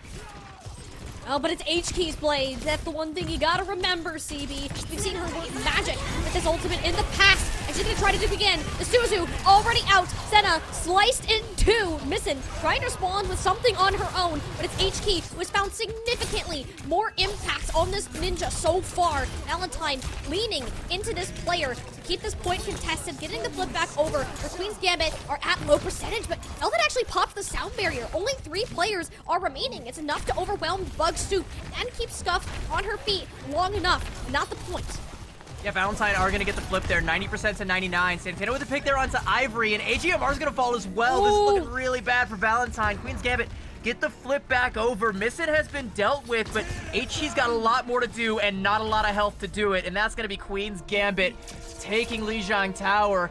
Off a scrappy fight from Valentine. The Genji play from HQ looks stellar, but it's not enough to tip the balance in favor of Valentine just yet. Now, one player outstanding in one matchup isn't enough to outdo the team play. We saw a little bit of those splits at the beginning of the map, but just kind of the strategy that was cooked up on Gardens, I don't think Valentine were necessarily prepared for. And then when it all came down to it, when we had that full mirror CB, it looked entirely in control of Queen's Gambit, even if they weren't the ones having the point the whole time. They just knew what they're doing, and Valentine were consistently on the back foot, waiting for HK to make hero play. Yeah, and like there are some moments where those hero plays are coming through, and like I'm liking a lot of what I'm seeing, you know, baiting out the Suzus and waiting to really pop that blade and go deep with it, and HK is able to find value. And the blade that she did pop towards the tail end of Night Market there is able to claim Santana, and again, that's the highest value pick you can possibly get. That completely guts all of the ability for the enemy team to hold space. It's either that or the Kiriko, and the fact that HK can get either of those is incredible blade play. Outplaying Misten on that hero, at least initially, but you can't really take away from just the overall team play that Queen's Gambit's bringing to the table. Like, the backline of Queen's Gambit is doing a lot of work right now. And holy Senna, my goodness, like even her talking, like she just learned this new style of Sojourn within this week, and it's I don't see the small windows of opportunity that she's talking about, because it just seems like she's on all the time, every single fight, finding a way to get these final blows in a way that if it's hasn't been windows matched. of opportunity, Homegirl lives in a glass house, all right? Literally. It's all windows everywhere. And that's honestly the case for them. Like, we look at where Queen's Gambit was able to succeed, and we know that the individuals are very strong in most matchups, and we question whether H-Key would be able to or Zoe would be able to overpower that, and so far, CB, that's not the case. Yeah, and I'm still kind of like scratching my head and asking, like, is this the Valentine that was our Major 1 champions? You know, where is that Valentine? Are they able to come back? Because I've seen glimmers of them, and even in this matchup, I'm still seeing glimmers of them, but it feels like it is that deja vu, at least based off of the first map. If that's anything to go off of, it does feel like Queen's Gambit is just that one extra step ahead, and we know how badly they want it. We've talked to Boomed, we've talked to Senna, and they both talked about how badly they want it and how confident they are. Although, I haven't seen them look the most confident when it comes to Blizzard World, and this has been a pretty good map for Valentine throughout this tournament so far. Yeah, this is a strong pick for Valentine. They picked this in map 5 of their Shikigami match. Earlier on in this bracket that was almost an upset. And this is the one where AJMR came in and full-on pumped the brakes on a very motivated Shikigami roster. I think this is a good point where you can kind of get Ivory set up. H-Key will have more space to cook, and controlling this high ground is going to be the name of the game. Santana is playing this more executioner style, where control points and flash point, I think those work a lot better in their favor. But when we look at Escort and Hybrid, Queen's Gambit does look the slightest bit weaker. I do also kind of want to say, by the nature of the meta that we're in and also the way that I've seen Blizzard World play out, I think if either team stalls out midway through Streets phase and can't get over that spawn advantage at the end of point B, I think that's going to be like the death nail for that team. Because like the fights on this meta are always so scrappy. You've got like 4 or 5 different 1v1s happening in different hemispheres of the map. It's really hard to overcome that kind of like team deathmatchy style when you have like that spawn advantage on one side. It's so hard to overcome. If you can overcome that though, and parlay that into potentially a full cap, or even get most of the way through point C, I think you've got yourself a pretty solid win condition here. And I think that's something that Valentine understands. I think they know that with Mari's hazard play, you can kind of set up a lot of those 1v1s and keep that going and buy yourself as much time as possible to get into that point C. It's just a matter of getting there, though. I think Valentine struggled more so in kind of taking those 1v1s. I looked back a bit more on to Gardens specifically, where Mari was almost on an island at times by herself, trying to take these larger plays, where that really hasn't been the case for Santana. It almost seems that can be punished better on a map type like this, and if Queen's Gambit can identify that pattern more, Mari's not going to have the greatest time out there. AJMR being on the support certainly helps make sure that there's less of a risk in those type of plays, but it's not exactly the most consistent way to win these team fights off of just one person popping off. You've got to find a way to make sure that everyone can get involved in that team play, which is what Queen's Gambit has been doing.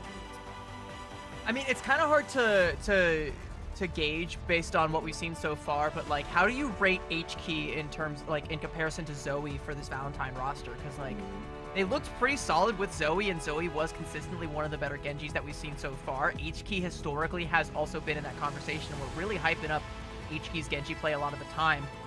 Like, how do you think those two compare? Like, is this a better look for Valentine, or is it like, you know, maybe the coordination from playing with Zoe thus far is lacking? Maybe that's what it is, honestly. H-Key did play a decent amount in the previous series of this tournament, but we've also seen Zoe be on Valentine's roster more. H-Key is on that bench a lot of the times, and even if there's similar mechanical skill, or if not better, if they're more confident in H-Key's Genji or style of play, there might just be some gaps within that communication, and that makes that a little bit different for that part. It's not like H-Key is slacking in any fight. I don't think that is the case in the slightest. I just wonder how that's affecting the overall team dynamic and how they're performing that way. Yeah, I'd never like try to suggest that like H-Key's slacking. Like, Oh, after no. After watching Lijiang Tower, I don't think anybody could take away and be like, man, this player sucks. Like, no, she's goated. Like, she's popping the heck off. But it's like, you know, one of those things where like you're playing the majority of a tournament with one player and then you sub them out and bring in a different one, and it's like, okay, how much coordination actually is there, because we're in a meta where the macro isn't the most important, so team coordination isn't always going to trump these 1v1 abilities, but you do still need to make sure that you're on the same wavelength with your team when you're taking these 1v1s. Like, you can't be going for, like, you know, completely unwinnable ones where you're already down 2 players and the fights are happening too close together. You have to try and be able to set up some of these pinches where you can really maximize your potential as like a DPS duo. I think that's something that we've also seen coming out from Queen's Gambit. Like, again, we saw that early split come out from Misten and Velvet, and even though they didn't go back to that too often, it's still something that we've identified from this team that could potentially happen. Is that something that the communications on the side of Valentine are there? Can they leverage such a strategy?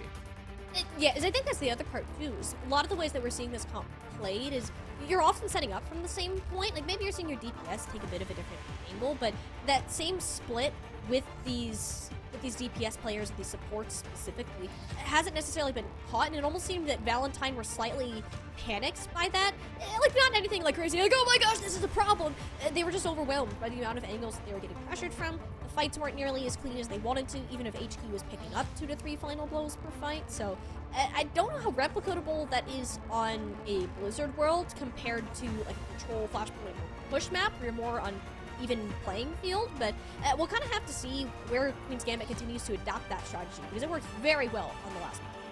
And like you said, it's an overwhelming strategy at times. So overwhelming, in fact, that it's completely overloaded someone's GPU and their computer has completely crashed. So yeah, we have a technical pause for one of the players right now. If you're wondering why casters just won't stop yapping, it's because someone's PC crashed. We're trying to buy them time, all right? We should be getting back into the game soon. I think we're booting back up into Overwatch 2, ready to lock in. We got a Monster Energy drink in one hand and a mouse in the other. It's gamer time. Oh yeah, we did a little bit of CPR in that GPU, and it is flat out ready to grow. Hopefully, at least. Let's hope that ready it's to grow. Did I say grow? I might have said grow. You might have slipped up and said it's ready to grow. It's gonna be great. You gotta water your GPU every single day. You gotta give it some food, some soil, and it'll grow. Someday it'll be a 4090 Ti. Oh, hey, so this is why it's good. This is why it's good to be casting with a very technical person. You know the names for all of this stuff. I could tell you that I press this button and it turns my computer on. If that happened to me, I'd have no idea how to fix it. Well, have you packed your PC with soil and given it enough water to feed the nutrients inside? Like, I'll have to do that. I'll have to go dig through that foot of snow outside and then just shove some in there. I'm sure it's good to go. You know, if you use permafrost actually instead of soil, it'll keep your PC cool too. Like, that's a fun life hack, by the way. You know, because PCs can tend to overheat and like overwhelm the fans. That might have been what's happening. I think someone needs to pack their PC with permafrost. That would be good. I mean, Senna's already one step closer to using the main spawn. Yeah, and Santana just floating. In good Wait, use Santana's of the floating? What? Oh, that's the new Appa skin. Santana, yip. I've never seen that before. You're gonna carry us to victory. We should. We could get the Zenyatta Aang skin on Santana's back, and they could just ride to victory. Look at that. I mean, that kind of feels like what might be happening here. We might just be hopping on Santana's back and getting carried there. Okay, teleport play coming up from Queen's Gambit. Never mind.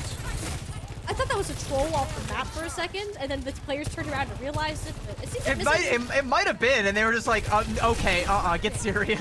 real. Be so for real right now. You're not teleporting me off the map in a lower finals. Well, we do have Zoe subbed back in for Valentine, and she hasn't been able to do anything because she's currently dead. That's a problem. Queen's Gambit also switched up their comp again. Velvet still on that brig, Misten on the Tracer this time instead of Senna, focusing on the Sojourn for these long-range angles of play. I don't think Valentine were ready for that whatsoever. Yeah, no, it's just like Santana going in and getting a high-value pick there, and then it all just kind of crumbles from there. Senna's getting the picks, and this should be the first point cap, which, a blazing pace for Queen's Gambit.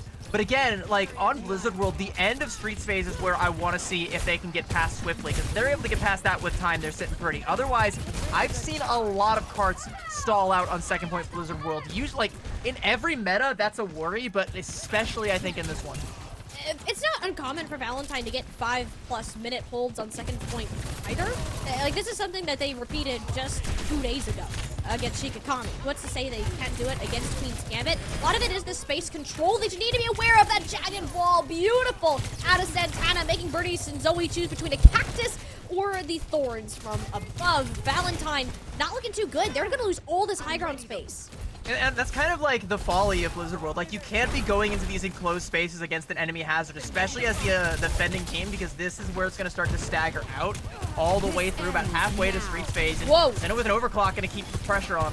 She got that up early. Like, it's almost like if she wanted to do it for the ego's sake, but yeah, they're not having much of that. Valentine to the Kitsune Rush, forcing Senna to drop on down with a little help of Mari's jagged wall. We'll have to see what he can do with it now, because Queen's Mari's Gambit jagged wall actually got almost more... like bounced Senna back to the high ground for a second know, there, by the way, right? too. You saw that, right? We're playing a bit of basketball, except for Senna's the ball, and we're gonna bounce it back. I don't know. Valentine, though, we'll almost have a downpour here. And this payload is way too close to the second checkpoint, considering how much time Valentine needed to slow. Yeah, but like the card has like stopped, at least for now. Santana's gonna take down Ivory, though. Beat from Bernice. Oh, the beat with the downpour too. Santana keeps getting like 3 players within that ultimate. Nobody looked up to check the weather today, and it's a problem. You didn't bring your umbrellas. Santana has to try to run away. Bug Soup popping every single tool out of the point. Even Ivory's overclock, and just in the spawn to make sure this hold works. I think if you're both teams, though, you're kind of fine with that, because Valentine have actually stopped the card completely, won the fight, and dislodged Queen's Gambit. Santana stuck around and did enough damage to force more ults out of Valentine. So they're only really going to have Zoe's Blade and maybe AJMR's Kitsune Rush to couple that with by the time Queen's Gambit get another fight here, though. But this is where it gets really scary, and the card can stall out for a long, long time. We've already lost 2 minutes off of this time bank, and there might be more to come.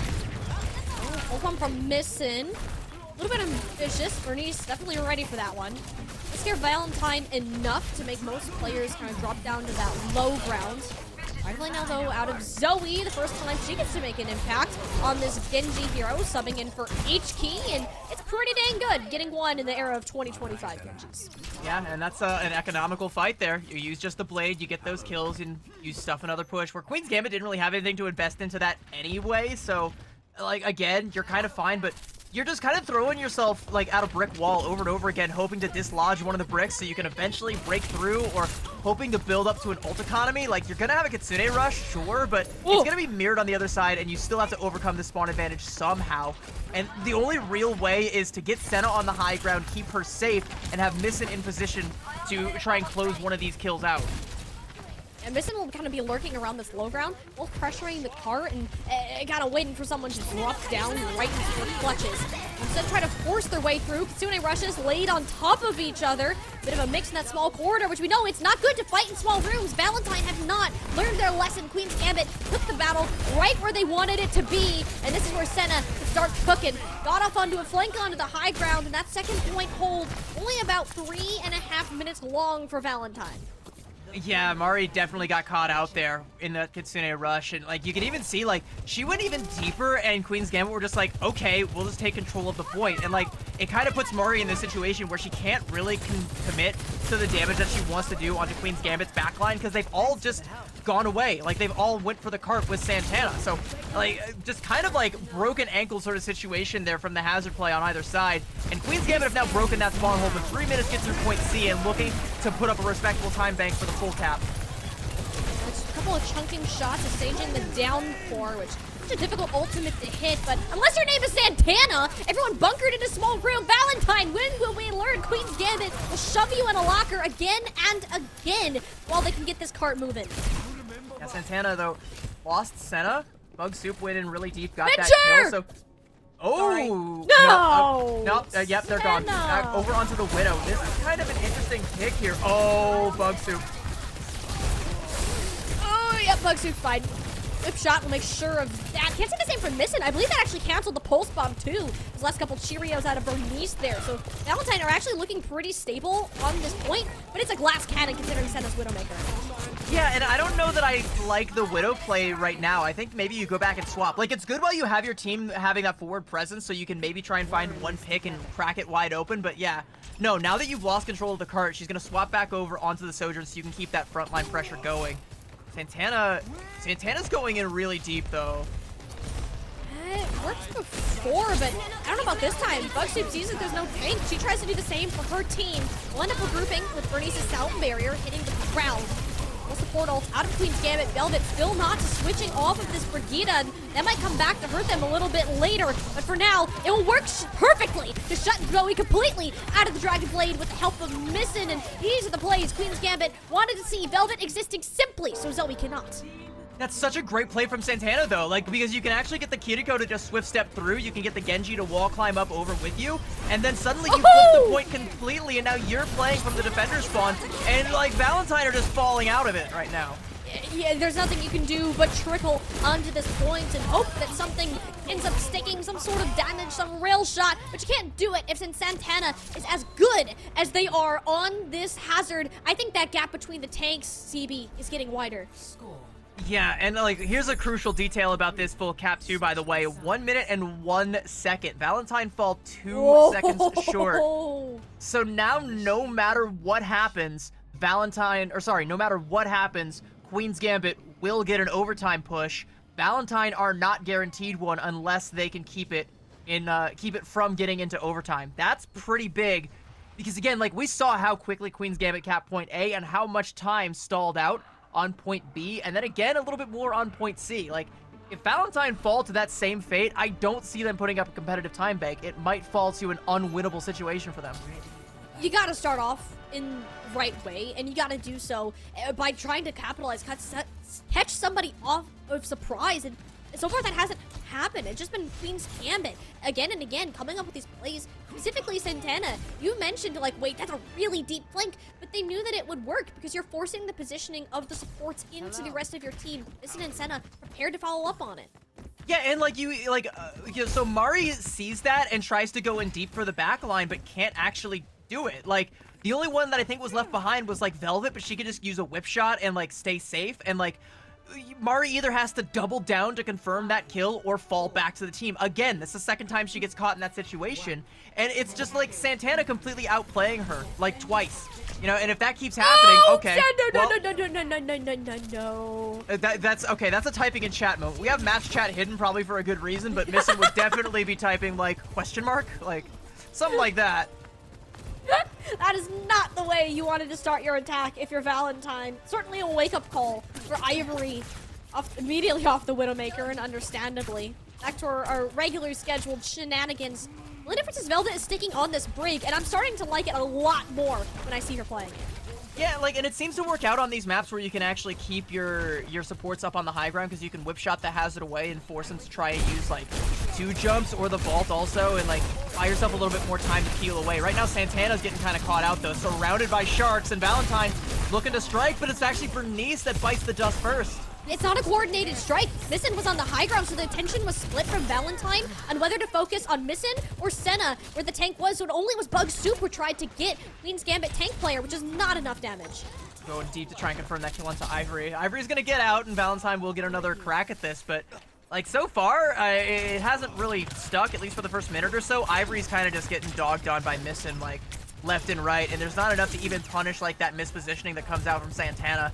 Valentine has to try and force that to happen again, but this time have everybody in position to actually chomp down on that hazard. You know, I think it's the only way they're realistically going to ever gain control of the space. I mean, you got the high ground. It's a good start for Ivory, but look how much they're struggling to find the targets. Queen's Gambit are fighting in a completely different part of the map. It's basically a 4v5 for Valentine. The damage pressure onto Bugsuit is too much to handle if you can't get your Sojourn in the mix. And if you're Valentine, like, the pace of this match right now is starting to get like really frustrating. It's like, you go in, Queen's Gambit pops an ult, gets a kill, and it's a high value kill that you can't continue on the fight without. So everyone just has to back right out. And it just kind of feels like you're playing the hokey pokey with your whole team, putting them in and pulling them back out over and over again. And eventually, you know, you're gonna run out of time. All right, we're halfway through this first inning. Oh, 2 HP. Oh, good Suzu out of Senna. Scary territory. Queen's Gambit, I mean, they don't really have to worry about AJ Mars Kitsune Rush whatsoever. It was played in place so far back, and they have plenty of time to strike back on their own. Listen, up to the HP with the Dragon Blade, enough for them to back off, but finally Ivory gets to make a bit of an impact, chunking shots into Santana, force them to regroup behind Velvet's rallying shield. Valentine biding their time, waiting for these key cooldowns, knowing that this fight is the closest they've got to winning so far, and it's Ivory busting that door open, shot after shot. Yeah, there we go. There's that final blow onto Santana. That's going to be a tick and potentially 2 ticks. I think this might be the entirety of point A. Queen's Gambit definitely don't want to invest in this. They're going to be able to mirror Mari's Downpour and Scuff's coming up on a Kitsune Rush, and those are 2 big fight-winning ultimates that are really going to put a lot of pressure onto Bernice's Sound Barrier and AJMR Suzu. So, like, I mean, if you're Valentine, it might be pretty difficult here to try and keep this pressure on. Maybe you try and find a pick and crack it open, but you need access to this high ground if you want to get the cart moving. That is, once again, like, there is still that tax that you're going to pay at the end of this Streets phase trying to break through that spawn hold. So the more progress you get now, the better. Especially with Santana just sitting up on that turret saying, hey, my spawn, my hold. That you just can't dislodge that. They know the ult investment is needed, so we're gonna get that Beat Saber action going. Zoe getting damaging shots onto Scuff to deflect enough to slow down the rest of it, but this 1v1, it's a nail biter for sure. Oh my gosh, someone, the ultimate mid off that Missin will end up winning, but you don't have much of a team to return back to thanks to Bug Suit. You gotta feel really bad for Zoe there. She wanted the mega health back, but somebody had already slipped it up earlier on, and it's like, oh, where is it? I need it so badly right now, and Missin able to get that last right click, but it's totally fine. All right, Zoe will be back into the fold relatively quickly.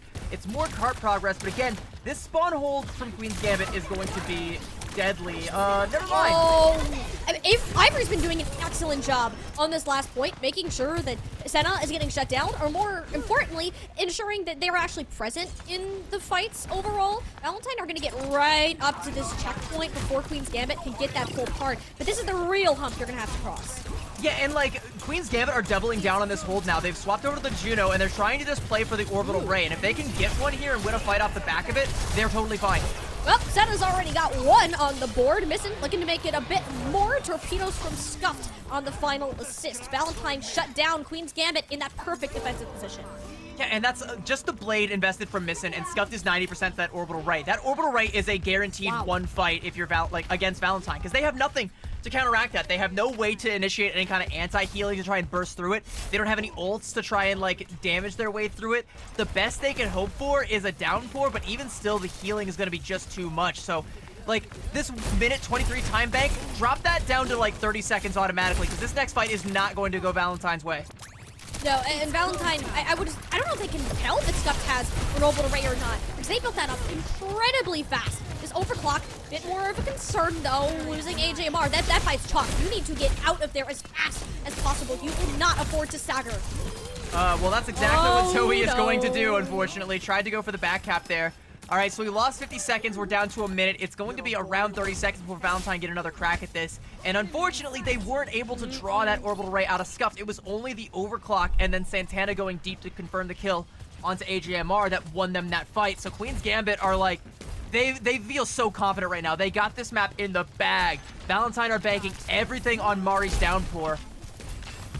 It's just not a reliable ult though. Like, any one of these can just shut it down. Queen's Gambit are not, or just looking clean to win this one. Alpha stun onto Zoe. She couldn't run away even if she wanted to. Shield blocking the downpour, negating the one chance Valentine had at making a winnable fight. Scuffed is down though. Orbital Ray won't make an appearance for Queen's Gambit, yet there's no reinforcements. There's no backup from Valentine. No bodies to throw this payload.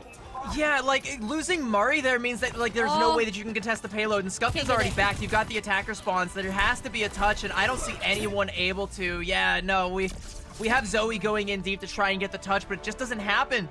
You know, and again, like, if you can't get that touch, Scuff was going to come back from the spawn and pop that Orbital Ray regardless, and an Orbital Ray in an overtime scenario is even more of a grim reality to have to face than trying to do it with, like, 2 minutes left, or 1 minute left, or 30 seconds left. At least with those scenarios, you maybe have time to reset or initiate a stagger touch. But in overtime, you're just throwing yourself into the meat grinder.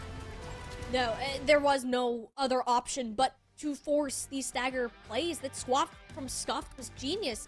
CB, even if the Orbital Ray didn't come out at any point, the threat of it was there, and it made Valentine push harder than they really needed to early on, knowing they had to take a fight to lose first to draw out those major resources, but it didn't happen. You ended up losing your Kiriko, of all players, to Santana, and if that happens, the push is just dead. It's done, and we're seeing very similar lights where Valentine are relying on these DPS to just pop off in incredible ways and to make this push happen. Yet Ivory and Zoe, they had their shining moments, sure, they're far and few between. Yeah, and again, like, once Scuff makes that swap over to the Juno, like, you either lose to the clock or you just break through the spawn hold. Like, those are your only two options, and they were never able to break through the spawn hold. Like you said, if you can't draw that ultimate out, it's a ticking time bomb, and it's up to Scuff when it actually goes off, you know? And you have to be able to weather the blast and have the time to be able to go through and take another fight. It just never happened. Valentine, unfortunately, ended up losing to the clock, and now it's ticking to potentially their midnight hour, as they're only going to get one more map pick in this series. They have to start the reverse sweep now. And we talked about how good of a map pick Blizzard World was for them. That didn't work out so well for them. So what's plan B? Is it push? Is it clash? Is it escort? Because those are really the only options left on the table. And I kind of don't know that I like any of the map in like the escort pool for them. So maybe you try and go for push. I think that's the best option. It just seems the Queen's Gambit are way too good at Flashpoint to take that against them willingly. So I feel like you got to start with something like a push, an Esperanza, perhaps, maybe Coliseo, if you want to be a bit silly, but I think Esperanza is Valentine's best bet going ahead into this game, just because you'll have more ability to play around the map environment, which didn't exactly happen before. I just need to see this team play more cohesively around Bug Soup. I see too many moments again where she's kind of out on an island, or it doesn't know where Santana is because they're just murdering the backline by themselves. Absolutely just getting away with criminal offenses, and there's no response to it right now. Something like a Flashpoint where we've seen Queen's Gambit love to play this head-to-head. It just doesn't feel like the best choice for Valentine in a reverse sweep.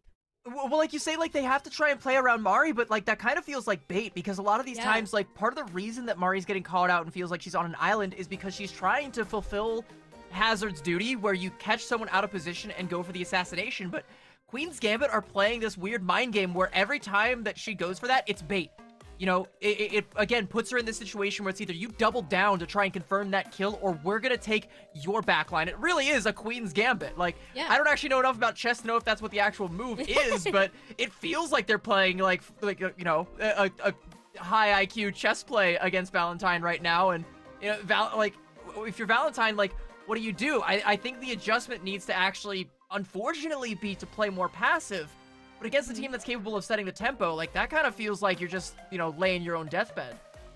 It's felt like this whole series that Queen's Gambit have been in the driver's seat and Valentine have been dragged behind the bus, just trying to find a way out of it, to put it frankly. And that's the thing. It's almost a similar situation with what we were bringing up yesterday, where you got to decide whether you're going to peel for your team, you're going to bunker down, or you're going to go in all in and trade back. You can't have this indecisiveness of going in between those two routes, and as you said, neither of them are going to be great options, because it doesn't seem that the mechanical skill or the coordination is necessarily there for Valentine to make that choice to go in, so playing passive might be the better route. Coliseo could potentially amplify that and make it easier for them to take fights on their own terms. Yeah, I think, you know, maybe you prefer Coliseo over Esperanza because you have, like, less of the flank routes that Esperanza has, so you don't really have to worry about that too much, and there's less potential for Mari to get caught out in the way that she was on Blizzard World. Maybe that's something that Valentine have identified as well, or maybe they just feel a little bit more confident in this one. Hopefully their confidence is riding high, because this is the last map pick they're going to get. Like, it's either start the reverse sweep now and everything else is going to be Queen's Gambit's choice, or, you know, you fall down 3-0. And if you fall down 3-0, we got to start talking about Queen's Gambit again, because they will have 3-0'd both the third and fourth place teams, and will find themselves definitively in second place, going up against potentially the best that we have in Nightmare Eclipse, and that would be an absolute cracker of a match.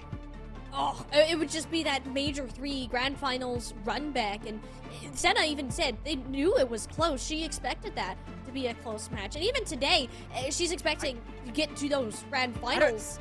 I don't know if it's going to happen, but imagine if Queen's Gambit just sweep the entire day. I mean, that would be one of the most insane underdog surely in Overwatch esports. Like, there's just no chance that a team from that low in the bracket can come back with that night. right?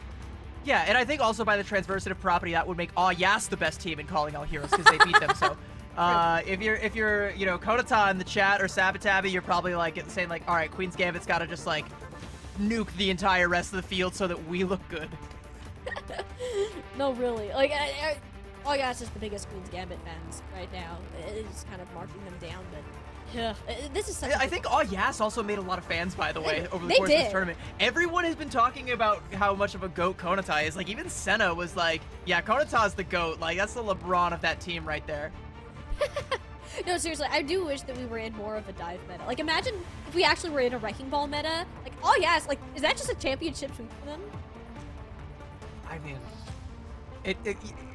I feel like it kind of has to be. Like, there's like some other players that can play the Wrecking Ball that we haven't seen a whole lot. Like, I know I've seen like, I don't know if I know that I've seen it. I might be gaslighting myself, but I feel like I've seen Hitori on it. That sounds cursed. I've probably seen Mari on it, and I just don't remember because she's played like everything. I remember an interview I did with Kindred once where she said it was literally the one tank she can't play. So maybe Exo Azathoth would be completely cooked in a Wrecking Ball meta. You know, I think if we do get like an actual Wrecking Ball meta, but then, okay. But then it becomes this weird thing too, where it's like, you don't have that like curveball factor anymore, right? Like, because people will be scrimming it. They'll be practicing against it. There will be people who know how to counter it and people who know how to play it at like the macro level a little bit better. So you can't be like, you know, this cheeky little like offbeat underdog anymore. Like, suddenly you're playing the same game as everyone else. You just have to play it better. I still give Yas an advantage in this hypothetical scenario we just invented, but not like as much as I would have in this meta, actually. Yeah, not quite as much. As much as we would love to live out our fantasies of a Wrecking Ball versus Wrecking Ball meta, there's actually a lot of strange parallels between that and how Hazard has been played lately. Not necessarily on this map particularly, though. I'm looking at Queen's Gambit right now. Like, this team just seems to be playing at another level of confidence. Any time, like, it's the last map of the series, we've seen Senna just go wild. Like, she's unleashed the beast somehow. Not on Genji, but hey, if it was to happen, I wouldn't say no. That statue, by the way, that was just like slurping up the water, that's me drinking up the drama of this series. I love it. Give me more of that. Give me more of that juice. Queen's Gambit will not be walking out with Doomfist Junkrat. I can nearly promise you that. Valentine, though, sticking with the mirror. So, like, the adjustment for Valentine at this juncture does just have to be, we can't let Mari keep getting baited, and we have to try and play around her a little bit better, like you said, without us also getting baited as well, and Zoe needs to be the finisher for this team. Yeah, we've seen players struggle just to get in there and follow up with the tank, and Zoe is one of the best players in Calling All Heroes, and just in general. She's amazing at what she does, but you need to be on the same page with where your tank is going, where the Sojourn shots are landing, and right now, the Suzu is forced. There's no slide for Senna. Perfect execution from Valentine, executing on that error. But the thing is, you're trading it out. You have the players of Santana in the backline, and this is just how Valentine needs to learn how to operate down someone, firing shots towards the back, and that's where Ivory can bring out the Baroon. Yeah, perfect execution is right. That was a public execution off of a huge misplay from Queen's Gambit. The two most important cooldowns are Sojourn Slide and Kiriko's Suzu. Both of those came out too early from Queen's Gambit, and that is the most free assassination of all time for Mari. It's not going to get Valentine as much bot progress as they'd like, because some of the kills were kind of staggered out, so Queen's Gambit is back into the fray, but if that pattern keeps up, like, maybe you try and force those cooldowns out a little bit more for Valentine and get yourself some headway that way. Slower Poach not really moving anywhere, even though it was close to a full reset. We see a lot of these multiple fights just take place in this early part of the Coliseum until it's almost multiple team wipes in a row, or we get those first ultimates, which are creeping closer. Some of our Tsune rushes, sound barriers, a lot of those supports. In this neutral fight so far, I'm seeing a lot of low health bars on Valentine. Suzu's out. It didn't hit Bug Soup, and it's Senna on that killing blow. Santana free range now. Whoever they want their way with in the backline. Ooh, what backline? I don't see a backline anymore. Senna's already killed them Bye. all. Yeah, and speaking of backlines, like, they don't really have access to help Mari at all, because, like, everyone from Queen's Gambit just surround exactly where Mari wants to play and just bully her back to the point where she's forced to jump out and concede all of that space, and even still gets hit with a parting shot on the way out. It's gonna be a lot of bot progress for Queen's Gambit. They should be able to get this to where they're threatening to get under this bridge, which is the most important part here for Coliseum. Like, Valentine needs to make a play right now. Hey, Suzu, Sojourn Slide, form cooldowns, just went bye-bye. Queen's Gambit, they gotta book it now. They're giving up all of that high ground space that they initially had and just gonna opt to fight back. And we've seen these first couple of battles. That is a early Kitsune rush out of Queen's Gambit, but AJMR is going to match it. It's not the end of the world. Now, here's where things get interesting. Downpour from one side doesn't land, but it's a storm from above. If you look at Santana, Bernice rooted in place. Missing trying to play bodyguard, but you can't do that if your Luccio's already dead. Said Zoe, the first time we're seeing that blade come back out. Valentine needed to get through, but it cost all 5 of their ultimates. Yeah, I mean, like, at least you're able to get some bot progress here. I doubt you're going to be able to match what Queen's Gambit's bringing to the table, but if you can at least get it past the archway to where you have the opportunity to take that high ground dive fight and force Queen's Gambit off to the low ground, then you're sitting pretty. But, like, that was expensive for Valentine, and you need some time to build it back up to a good economy here. I expect your Queen's Gambit, maybe you just pop the overclock and force Valentine to kick rocks. Blade from Missin walks straight into a cactus. You're not supposed to hug that. It does look purple and inviting, but no, not for you at all. 3v3 though for both teams, and Bernice and AJMR being alive is great. Problem is there's a tank for Queen's Gambit, and you don't have one on the other side. So this fight will just be rather stagger kills on Valentine. Yeah, but like the fact that it's so staggered means that like Queen's Gambit shouldn't be able to push the bot all the way back up to the barricade before Valentine can get back in and contest it. In fact, yeah, Mari's right there. Yeah, Velva's just gonna turn right around once she sees that spiky purple porcupine coming back into the fold. And I mean, it still looks good for Queen's Gambit because they're able to hold on to the overclock, and Valentine still don't really have anything to counter it. They're banking on AJMR being able to build up this Kitsune rush, which they're getting closer to, but like Scuff isn't that far behind and might actually be able to get the better one. So you need this Kitsune rush to come out, you need to dodge the overclock, and you need to capitalize off of said Kitsune rush. That's your checklist. That's an aggressive dash forwards. Trying to take out these Genjis in the back, where Senna just fighting her own demons. Out in the front, that's Bugstoop again. No follow-up, no way to get the finisher because the Genjis were preoccupied with each other. Queen's Gambit are totally fine with that trade of focus. And Zoe falling as well means that now the bot will get back to the barricade. Queen's Gambit will get more bot progress and will push underneath there. They're actually going to take even more presence here. That's a big rail shot that comes in from Senna. It's going to force out AJMR's Kitsune rush, and Valentine needs to dislodge Queen's Gambit right now. They're going to have to find a way, but the Jagged Ball already out. Valentine are just now building up most of their ults again after they dumped them all in that previous fight. The Queen's Gambit are in a bit of a healthier place until you lose I don't know about Senna. That's not a healthy place. That's the ground where she is now. Yeah, that's not ideal. Certainly not great for Valentine, but they're going to try to make the most of it. Beat and Blade for Zoe. She's powered up, but can't quite find the slashes to land on the target. A little bit wide on that regard, and you lose Bernice too. Queen's Gambit need to get something going before their supports are annihilated, because Ivory and Zoe have them in their sights quite literally. Nice shot, finish off Santana. Valentine may be able to even up this lead. You kind of got to feel bad for Bernice. It's the second time she's popped the Soundberry and been immediately hit with a downpour from Santana and then solo focus. But hey, both times it's happened, Valentine have been able to win the fight. Although I think I would have liked to see Ivory hold on to that overclock. And she'll have some time in the timeout box to go think about that one. Yeah, that's not where you want to be. Missin just put her in the timeout chair and said, think about this before you come back to the next fight. Valentine did get under this archway, which is a good point, especially if Bugstoop hits that downpour as big as it was. It was 3 players locked up in the ultimate. Massive play from her, who's been getting shut down in this hazard one-on-one. Valentine is just going to get the checkpoint here and now. Yeah, and that a late kill onto Santana too, so it means the checkpoint, and it should also mean some change as well for Valentine. They're gonna get the butt scratch, get a little bit more. I mean, and the fact that they had the checkpoint and the lead is like all you could really ask for off the back of this push, right? They could even double down with AJMR's Kitsune rush if they can live to tell about it. Wow, a little bit of risky business there out of Missin. I was just trying to yoink the robot instead, which Valentine are smart, just playing in this underpass instead of fighting out in the open where they're at a deficit on high ground. So this is great. Emerge with AJMR's Kitsune rush, identify that Suzu is now out of scuff. Problem is, Santana got there first, or rather, got to AJMR and crunched them into a pulp. Valentine missing the 2 most integral pieces of their roster, so all they can do is force this time bank instead. Yeah, it would have been nice to get a little bit more value off of that Kitsune rush, but that late kill onto Zoe onto the cart there is going to... Alright, the one onto Ivory, not so good, but the one onto Zoe, because she dies on the bot, does mean that you actually get a little bit more time to regroup before you break the forward spawn for Queen's Gambit, which they will be doing right now as they cross the threshold. But Valentine are already back into position to fight this next one outright. And there's a lot of ults on both sides about to come up, but Valentine have a little bit more work to do. Ooh, a couple of shots from Senna Got the with the robot. No, you got the bot. Good job. You got one. Great. So you kind of want the robot working for you, so that's not ideal. Zoe still avenge the robot and just got a rail shot to the dome. And I don't know about that sound barrier from Velvet. You're already down when the Kitsune rush was out.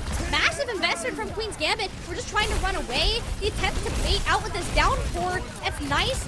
Yeah, but where's the full-on damage follow-up? You're missing your finisher in this scenario. You don't have that person to kind of chase down those kills, and Santana now just realizing it.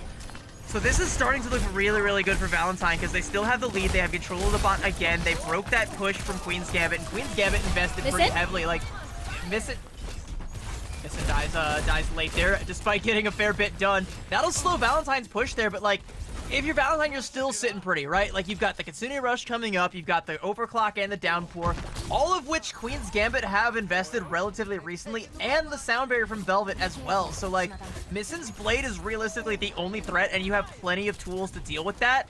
All you gotta do is try and bleed out the time bank a little bit and make it harder for Queen's Gambit to make up this deficit later on. And with only a minute and a half left, that is like child's play for Valentine. Yeah, these tables continue to tip into their favor, and this investment of ultimates and the follow-up of Ivory's blades, oh, it's just beautiful to watch from this Sojourn player who struggled in the first part of this series make an impact now. Valentine will reinitiate forward spawns, and the task of Queen's comeback just got a lot higher.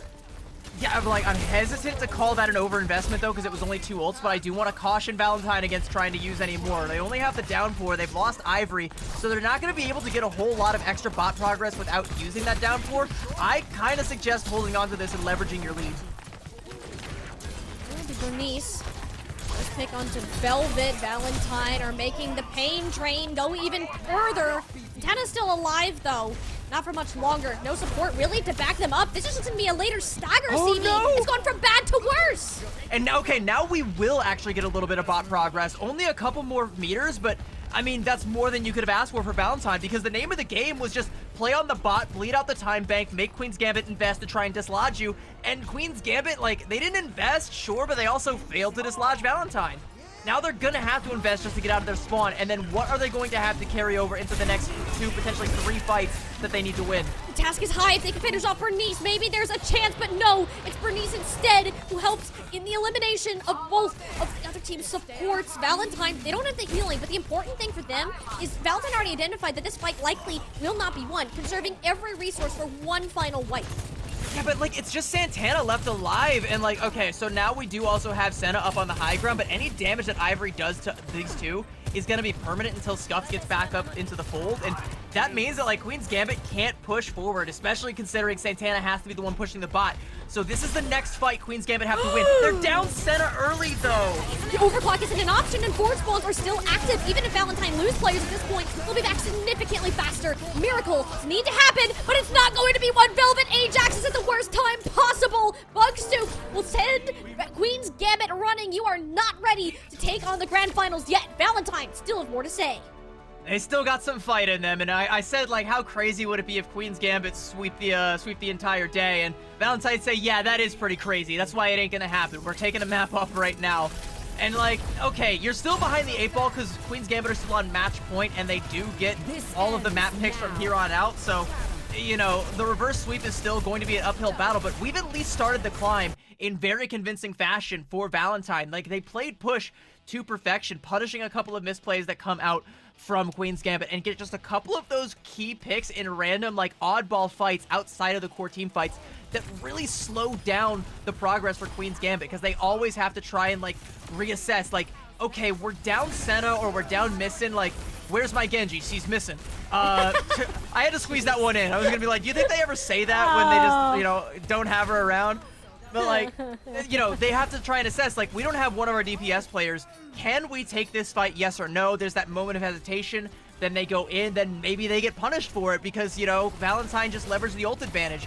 And when they don't have the ult advantage, Valentine are playing really smart around what they do or don't have. It looks so good from them, night and day from what we've seen in the past. Can they keep this up? That's the question, CB. Is Valentine, they got one step of the way there, but how much fight do they have left in them? This is actually the first map that was kind of played out where the Brig wasn't a factor too, and I genuinely question if that increased Mari's impact on the game since she wasn't getting whip shot every other time she tried to jump in. And granted, that's not really an option on push or flashpoint, so perhaps that can lean further into the next decision of this map pick for Queen's Gambit.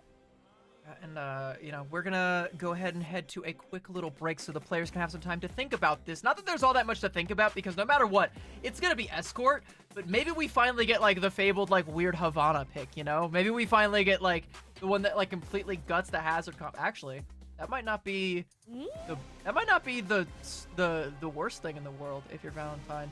Let's all mull that over, and we'll let them do the same. We're gonna cut to a quick break. Don't go anywhere, chat. This series is heating up.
Looked to be a queen sweep run through the lower bracket so far has come to an end. Valentine have claimed at least one map from Queen's Gambit so far, sending us even further into this series. And CB, we learned a lot from that push map. Not just that Valentine too can compete in this hazard comp, but they're very capable of punishing Queen's Gambit's errors. I also like that, by the way. Queen sweep. Was that just a pun, or was that a Good Mythical Morning reference? I have to ask. That was a pun that actually was Okay. a mispronunciation that turned out really well. I meant to say clean, but I forgot the L, and it turned into queen. So we take those when we get them.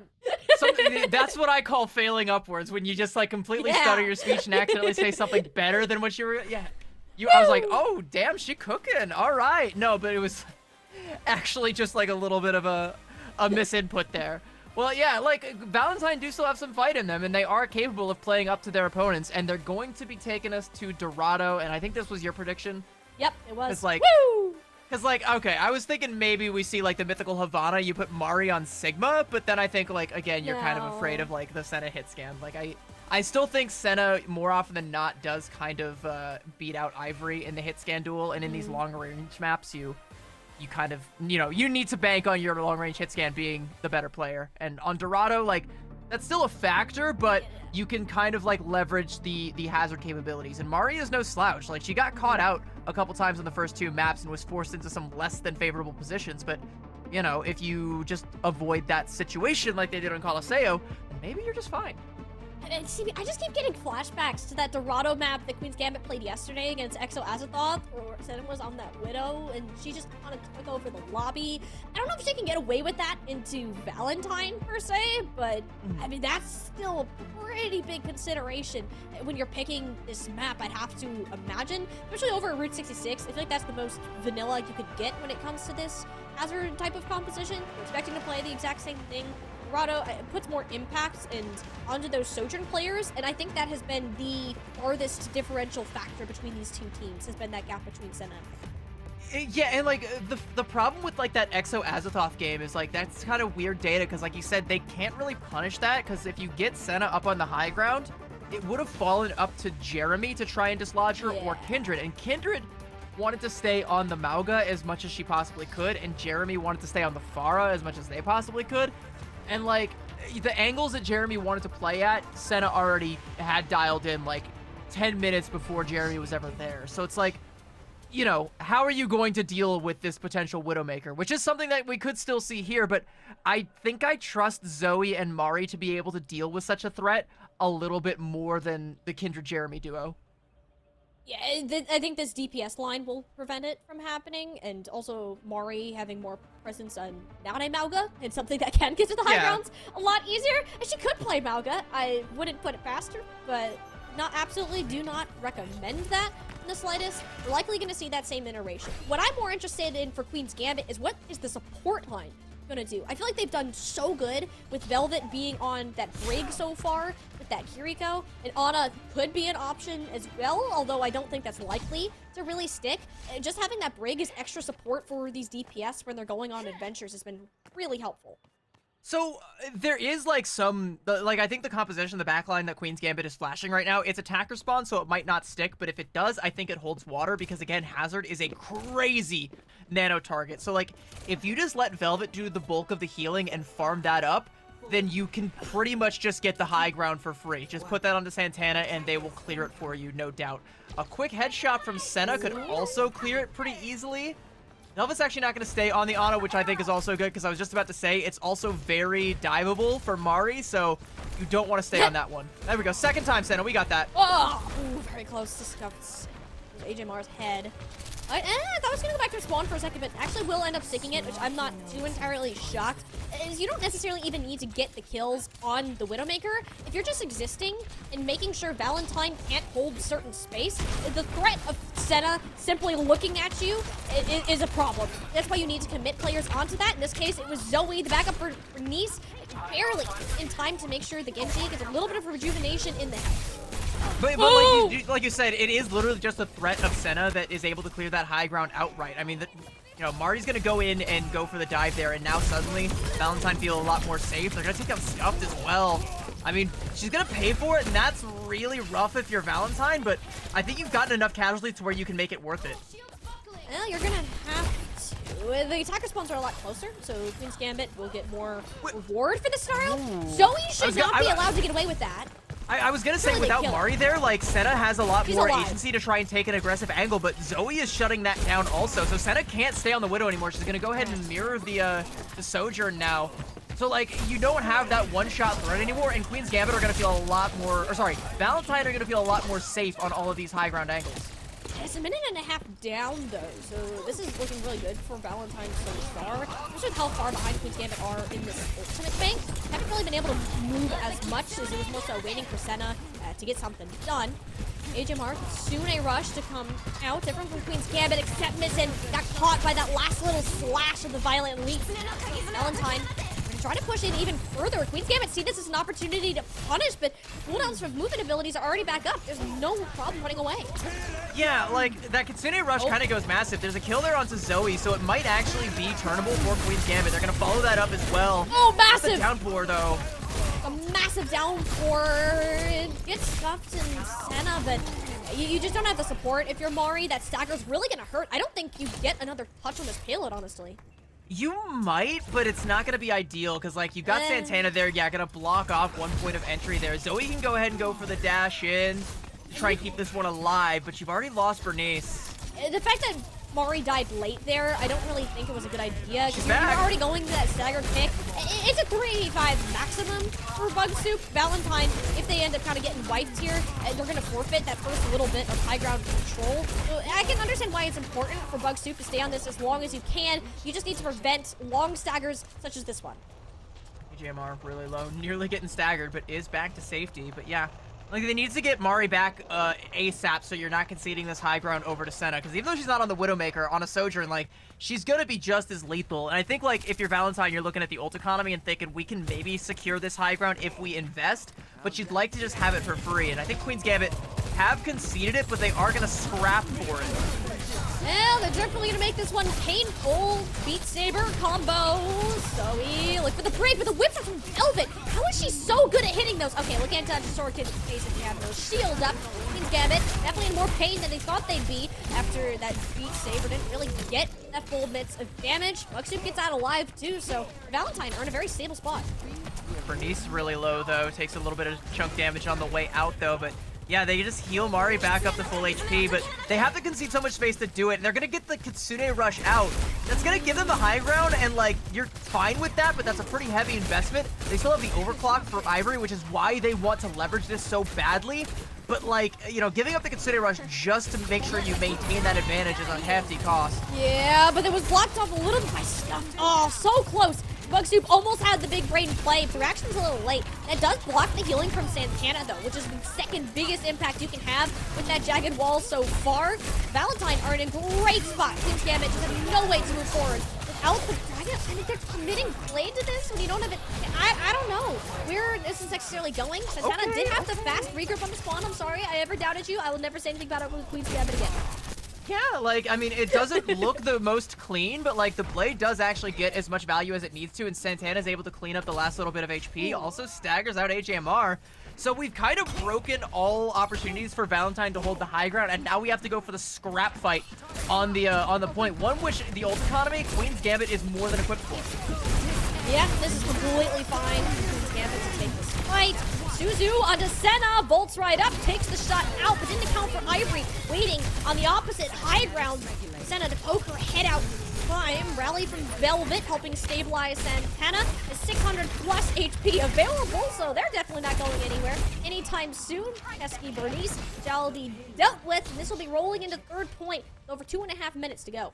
Scuffed was down and Velvet was like 1 HP in the rally, and Bernice saw blood in her eyes and was like, I need to confirm this kill. Had she actually taken down Velvet, I think that is holdable for Valentine, but there wasn't enough other members of Valentine up to be able to cover down when she inevitably falls. So, I mean, you're going to have to concede point B. Queen's Gambit are going to be coming up on this Kitsune Rush to match AJMR. So if you're Valentine, like, you're kind of banking on just leveraging the spawn advantage on the high ground here. Zoe's so deep. Whoa, I was not expecting that dash in whatsoever. You don't even get Santana for that, too. Like, that is a massive misplay out of Valentine. They forfeit the entire high ground, and they're still staggering out. Santana just punished 2 more. Yeah, like, you need to try and dig your heels in the sand right now and stop conceding any more of this cart progress. So 2 minutes on the clock to get the rest of the way through Dorado. Like, that's definitely manageable for Queen's Gambit. Valentine have full support ult, so they should be able to win this next fight. But the question is, like, are they going to be able to negate Scuffs? And also, what are they going to do about missing Dragon Blade?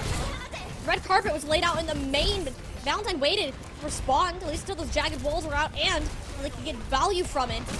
Big eyes on to Bernice here. The sound barrier really can make or break Valentine in a longer sustained fight unless someone can make a hero play.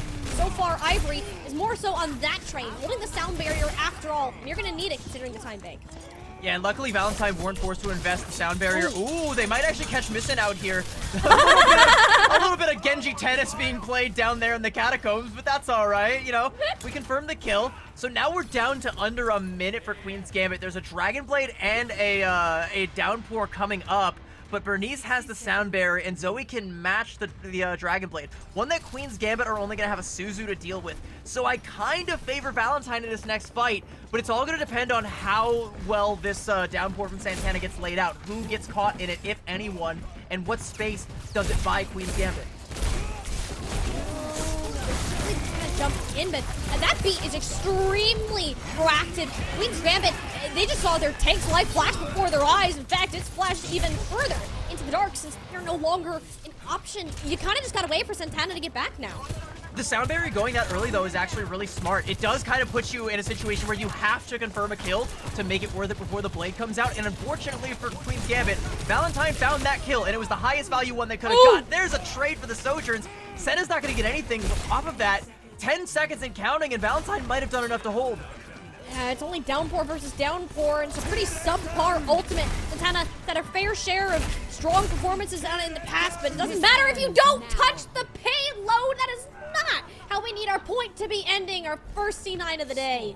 I think it was up to Velvet to try and go for the contest there. I don't even know if I'd call that a C9 because Bug Soup went in super deep and confirmed that kill onto Velvet, and I think like the rest of the formation for Queen's Gambit was trying to set up to capitalize off of Santana's Downpour there, but it doesn't actually catch anybody, and everybody who could have potentially capitalized off of it was, you know, trying to deal with the Bug Soup problem. So it is a good hold from Valentine, but it's still a lot of cart progress. It's a win condition for both teams, and only on this attack are we going to actually see if Valentine have the chops to make this stick, because like, you know, it's not exactly one for one what we saw on Blizzard World, but there are some echoes of it where Valentine do have to essentially get a full completion that eluded them on the last payload map we played. It's quite close to what we've seen previously, but I mean, honestly, Valentine are looking a lot more stable when they're not staggering. Like, the fights that they lose they don't lose them well, if you know what I mean. Like, they're leaving a lot of players behind, and then some of them try to re-engage early, and it just end up in this perpetual snowball going downhill. Not great. But when they do have that full 5 setup, CB, the defensive holds are amazing. You just need to give yourselves more opportunities to fight as a full 5 stack, because they very well can keep up with Queen's Gambit. I'm curious if Ivory can keep up with Senna in the Widow trade. We'll see if Ivory's able to get a good pick here. Already knows that Santana's there. Can see the spikes peeking up over the top of the roof there. He's looking for a head, but I don't think is going to find it. Here we go for the grapple shot here. They're playing like actually really, really slow there. Okay, a couple headshots onto Santana. That's kind of low value there. There's a grapple shot. All right. Yep, a little bit shy. Okay, it's time to swap. I'm going to go ahead and mirror the Sojourn there. Hey, it took the gamble. Might as well. Yeah. But you didn't get your shot. That's okay. You kind of go on to the next part. It's more. I like that scream from Hazard just breaking the silence there. I know, we were like slowing us down. You know, this would be a slow fight. Just right in the middle of it. I love Connor's voice so much. It fits Hazard so well. Oh my goodness. Oh, I love the slow burn of these types of fights, because we can just talk about silly things. Hey, what's slightly less silly though, I think Velvet kind of existing on this high ground and just bonking Mari on the nose, which tries to go up or deny her from the supports like that, barely grabbing that health pack. He's a lot more scary for Valentine when they're taking forward space, or missing, just flat out overextending there. Yeah, there was a lot of sustain to try and stop that push from Mistin from bearing any fruit. And once Bug Soup gets back with the formation, that's done and dusted. Bernice is gonna fall though, and so does Zoe. So Queen's Gambit are getting some good trades. Yeah, pretty decent so far, and I think just Santana is consistently more of a threat towards those backliners than Bug Soup has proven to be so far. So Valentine, they'll get past that choke archway that's a little bit more difficult. Still plenty of room for Queen's Gambit to regroup. Scuff nearly has the Kitsune Rush already. Yeah. I think if you're Queen's Gambit, you just pop that as soon as it comes online and just use that advantage. Build up to more ults here. Here we go. It's going to come out immediately.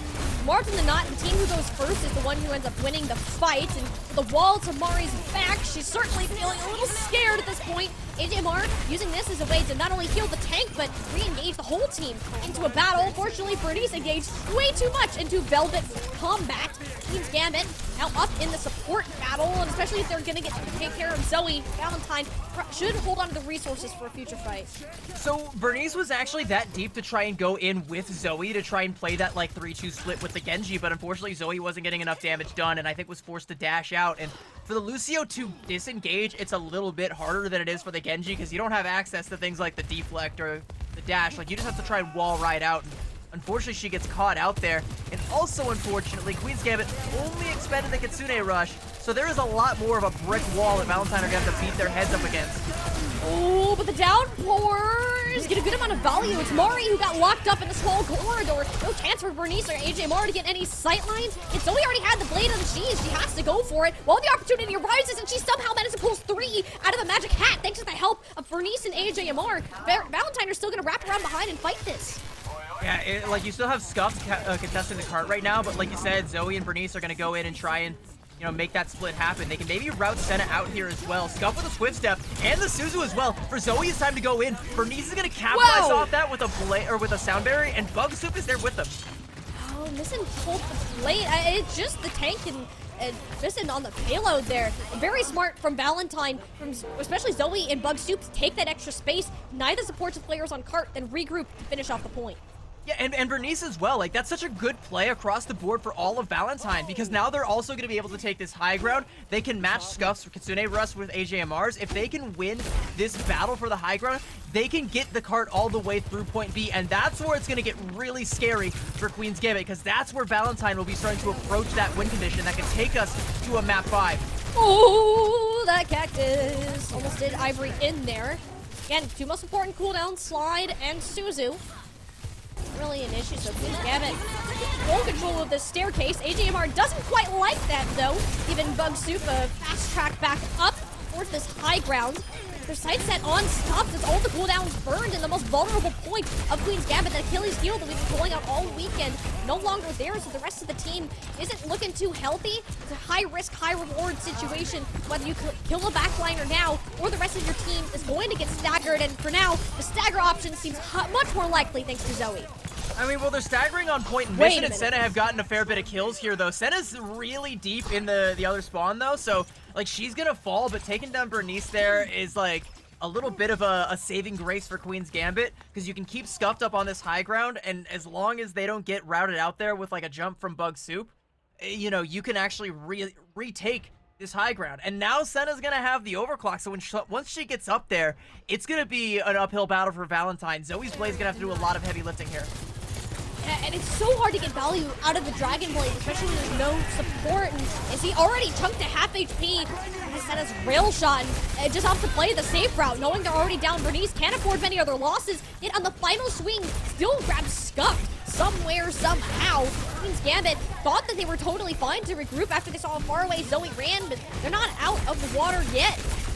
That's like kind of near disastrous though, because like even in that fight that should have heavily favored Queen's Gambit, Valentine still have a way to snap back. They're gonna pop the sound barrier. Bernice and Bug Soup go so deep, and Santana just has to leave.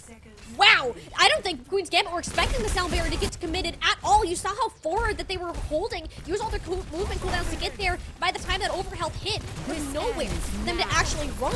Ivory, high ground, has the overclock, 20 HP, dangerously close to the jagged wall, and it's just a bunch of players standing around, like, saying, haha, I'm the bigger fish, don't mess with me. None of these ultimates get anywhere. Senna hoping to change that narrative, and yeah, the targets aren't exactly aligning in her favor. Valentine continuing to just dump everything into what has been a near 2-minute fight. Only now, with the eliminations coming back in waves, still commits. Like, how much longer can they continue on this long trek? It's only like 18 seconds remaining. This is final fight. Valentine have staggered themselves out for so long. Now the opportunity of taking a full 5 is gone. Yeah, but they're gonna have the downpour here if this fight goes on much longer. They just need to keep Murray alive. They've taken down Scuff. It's the way forward. They just gotta keep Bug Soup in the fight. Bernice finds another one.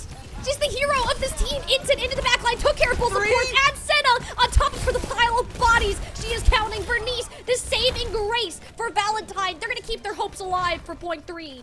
And now they can keep that downpour going, and the stagger spawns from Queen's Gambit. They're gonna have to concede so much space. Valentine can parlay this into a full cap. They cycle their ults right. They just gotta get some value out of this downpour and then dodge Santana's. And if you can build up to a sound barrier and a blade from Zoe, you are sitting pretty. That is the win condition for Valentine, and they only have a minute to try and stick the landing, but they have taken off. They are soaring high. They're about to be coming a lot closer to the earth thanks to that downpour. Santana narrowly staying alive, taking the risk of their own downpour. And it's thanks to the hard work of Scuffed and now Velvet's rally that they're still on their feet. Less than a minute remaining. Valentine losing out on Ivory. Ideally, you just take a full reset and save up everything for one final battle. Yeah, you're gonna have the Beat Saber, you're gonna have the Kitsune Rush, and you've managed to bait out that rally from Velvet, so there's nothing that can stop it. Queen's Gambit know this. You can see how far Missin's playing up right now. She knows she needs to try and get a kill. Even Santana's up there as well, and like, she's gonna take, or Santana's gonna take some damage. They're gonna have to all pull back, but like, if Missin dies here, if Valentine are even able to get on the cart and they pop these ults, like, only the Kitsune from Queen's Gambit to match it. They have to be in the spawn room. Queen's Gambit are playing so far up, but it's enough to punish out Velvet. They don't have AJMR. They don't get that Kitsune Rush. Valentine, it's all falling apart. You have one way to keep this payload contested, and it's only onto Bernice, and it's onto Ivory, yet Santana cuts them in half. Valentine, their love language has been victory so far, CB, but there's no love in war. Queen's Gambit will continue their fight for the top and move to the grand finals. It's such a good play from Queen's Gambit to try and take that fight so aggressively in the spawn, and it just kind of comes across as a choke from Valentine because they had all the ults, they had all the tools, and it was only the Kitsune Rush from Scuff, but that was enough pressure to force out Bernice's sound barrier. Zoe never got the opportunity to use the Dragon Blade because she got caught in a corner with the Disruptor Field that came out from Senna, and there's so much damage that comes out from Santana at the front line that it doesn't even matter that Valentine had every ult and every advantage they could possibly ask for. They're nowhere near the cart. They can't touch. It's desperation trying to scratch and claw their way into it, and desperation is not what wins championships. It's strong defenses like the one we saw from Queen's Gambit. Queen's Gambit took the gamble with some of their compositions today, CB, but that Gambit is paying off in dividends for them. Valentine, who made 3 finals matches throughout our Calling All Heroes events across the year, only winning one of them, and they're going to have to be happy with just that title, going out in 3rd place. One of the stronger teams that we've seen compete throughout the year, that Queen's Gambit, they have the recency bias. They've been on this hot streak starting from Major 3 and even a little bit further back than that. Santana leading the charge with this incredible hazard play. Velvet playing the out-of-pocket pick on the Brig. Everything is going their way. And it wasn't a 3-0 like Senna said it would be, because this Valentine definitely showed up today. Like, this is one of the best iterations of this team that I've seen in a long time since Major 1. But it's now the 2nd time that Queen's Gambit have taken down a former champion convincingly, and they've got one more on their hit list, and it might be the biggest one of them all. Someone that, you know, no one else, save for Valentine early on, has been effectively able to dislodge from that throne that they want to claim for themselves. And it'll be the 2nd run back that they get, and actually less than a month since these teams last faced each other in a finals environment. Nightmare Eclipse, of course, winning out in Major 3. Now they're met with a very similar, in fact, you could say stronger opponent this time around, CB. They're warmed up, and I just hope that they're not burned out yet, because they still have a grueling best-of-7 match to play. Yeah, it's going to be, like you said, quite grueling. I strongly suggest everyone try and take a moment to relax, and what better way to relax than taking a seat in our sponsor today, Blacklight Chairs, who are going to be, once again, like we said, providing 5 chairs to the winning team, but they're also going to be providing 5 chairs to you, dear viewer. Not you specifically, but potentially you could get one if you enter one of the giveaways. We've got 2 being given away in the Calling All Heroes Discord to verified members. Be sure to join the Discord and react to the message to enter to that one. And we got 3 of them being given away on X/Twitter. If you go to RadiantGG on Twitter and you repost and reply and maybe tag a friend as well, you too can be entered to win one of these chairs, and you can sit amongst the same throne that one of our champion teams will be sitting on, although you won't have had to work as hard to earn it. All right, you know, it's a lot. Just doing like a retweet and tagging a friend, like, that's a lot easier than having to play through a best-of-7 series against one of these teams. Yeah, and then 2 best-of-5s before that, because Oh, This is such a long day. Like Queen's Gambit, I think they knew that they were in. It's the marathon that you're going, and you're now seeing that final stretch of it. Just one more game, one more match, and that title would be theirs. And CB, that would be, I think, the first time in Calling All Heroes that we would have a champion that is unique from anyone who's won in the minor and major events previously. So this is a really big deal to see this team make it to these finals. It very well could be a changing of the guard. We could have new champions today. It is a realistic opportunity. It's going to be a long day for Queen's Gambit, and they're 2/3 of the way through. But maybe, just maybe, it's their day. There's only one way that we can find out, though, chat. We got to throw you to a quick break, give these gamers some time to set up, and they're going to need every bit of it because we have a best-of-7 series on the other side of this break. It's going to be our grand finals. Don't go anywhere, chat. We will be right back.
entire year of Calling All Heroes competition has led up to this exact moment. We entered our 4-day championship weekend with 14 teams vying for a spot on the throne to be named the head of our new monarchy.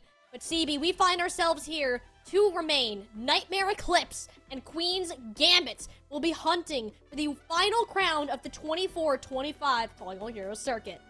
And it is quite lonely at the top, unfortunately. We are down to 2, like you said, and there is only room for 1. And we got to talk a little bit about not just the story of the bracket and how we got here, but how we got here to this weekend, to this tournament. Because the story of last year was that it was all Nightmare Eclipse, or sorry, Timeless Ethereal. The roster that would inevitably become Nightmare Eclipse, just utter domination, cutting a bloody swath through the entire tournament cycle. But this year, it's been different.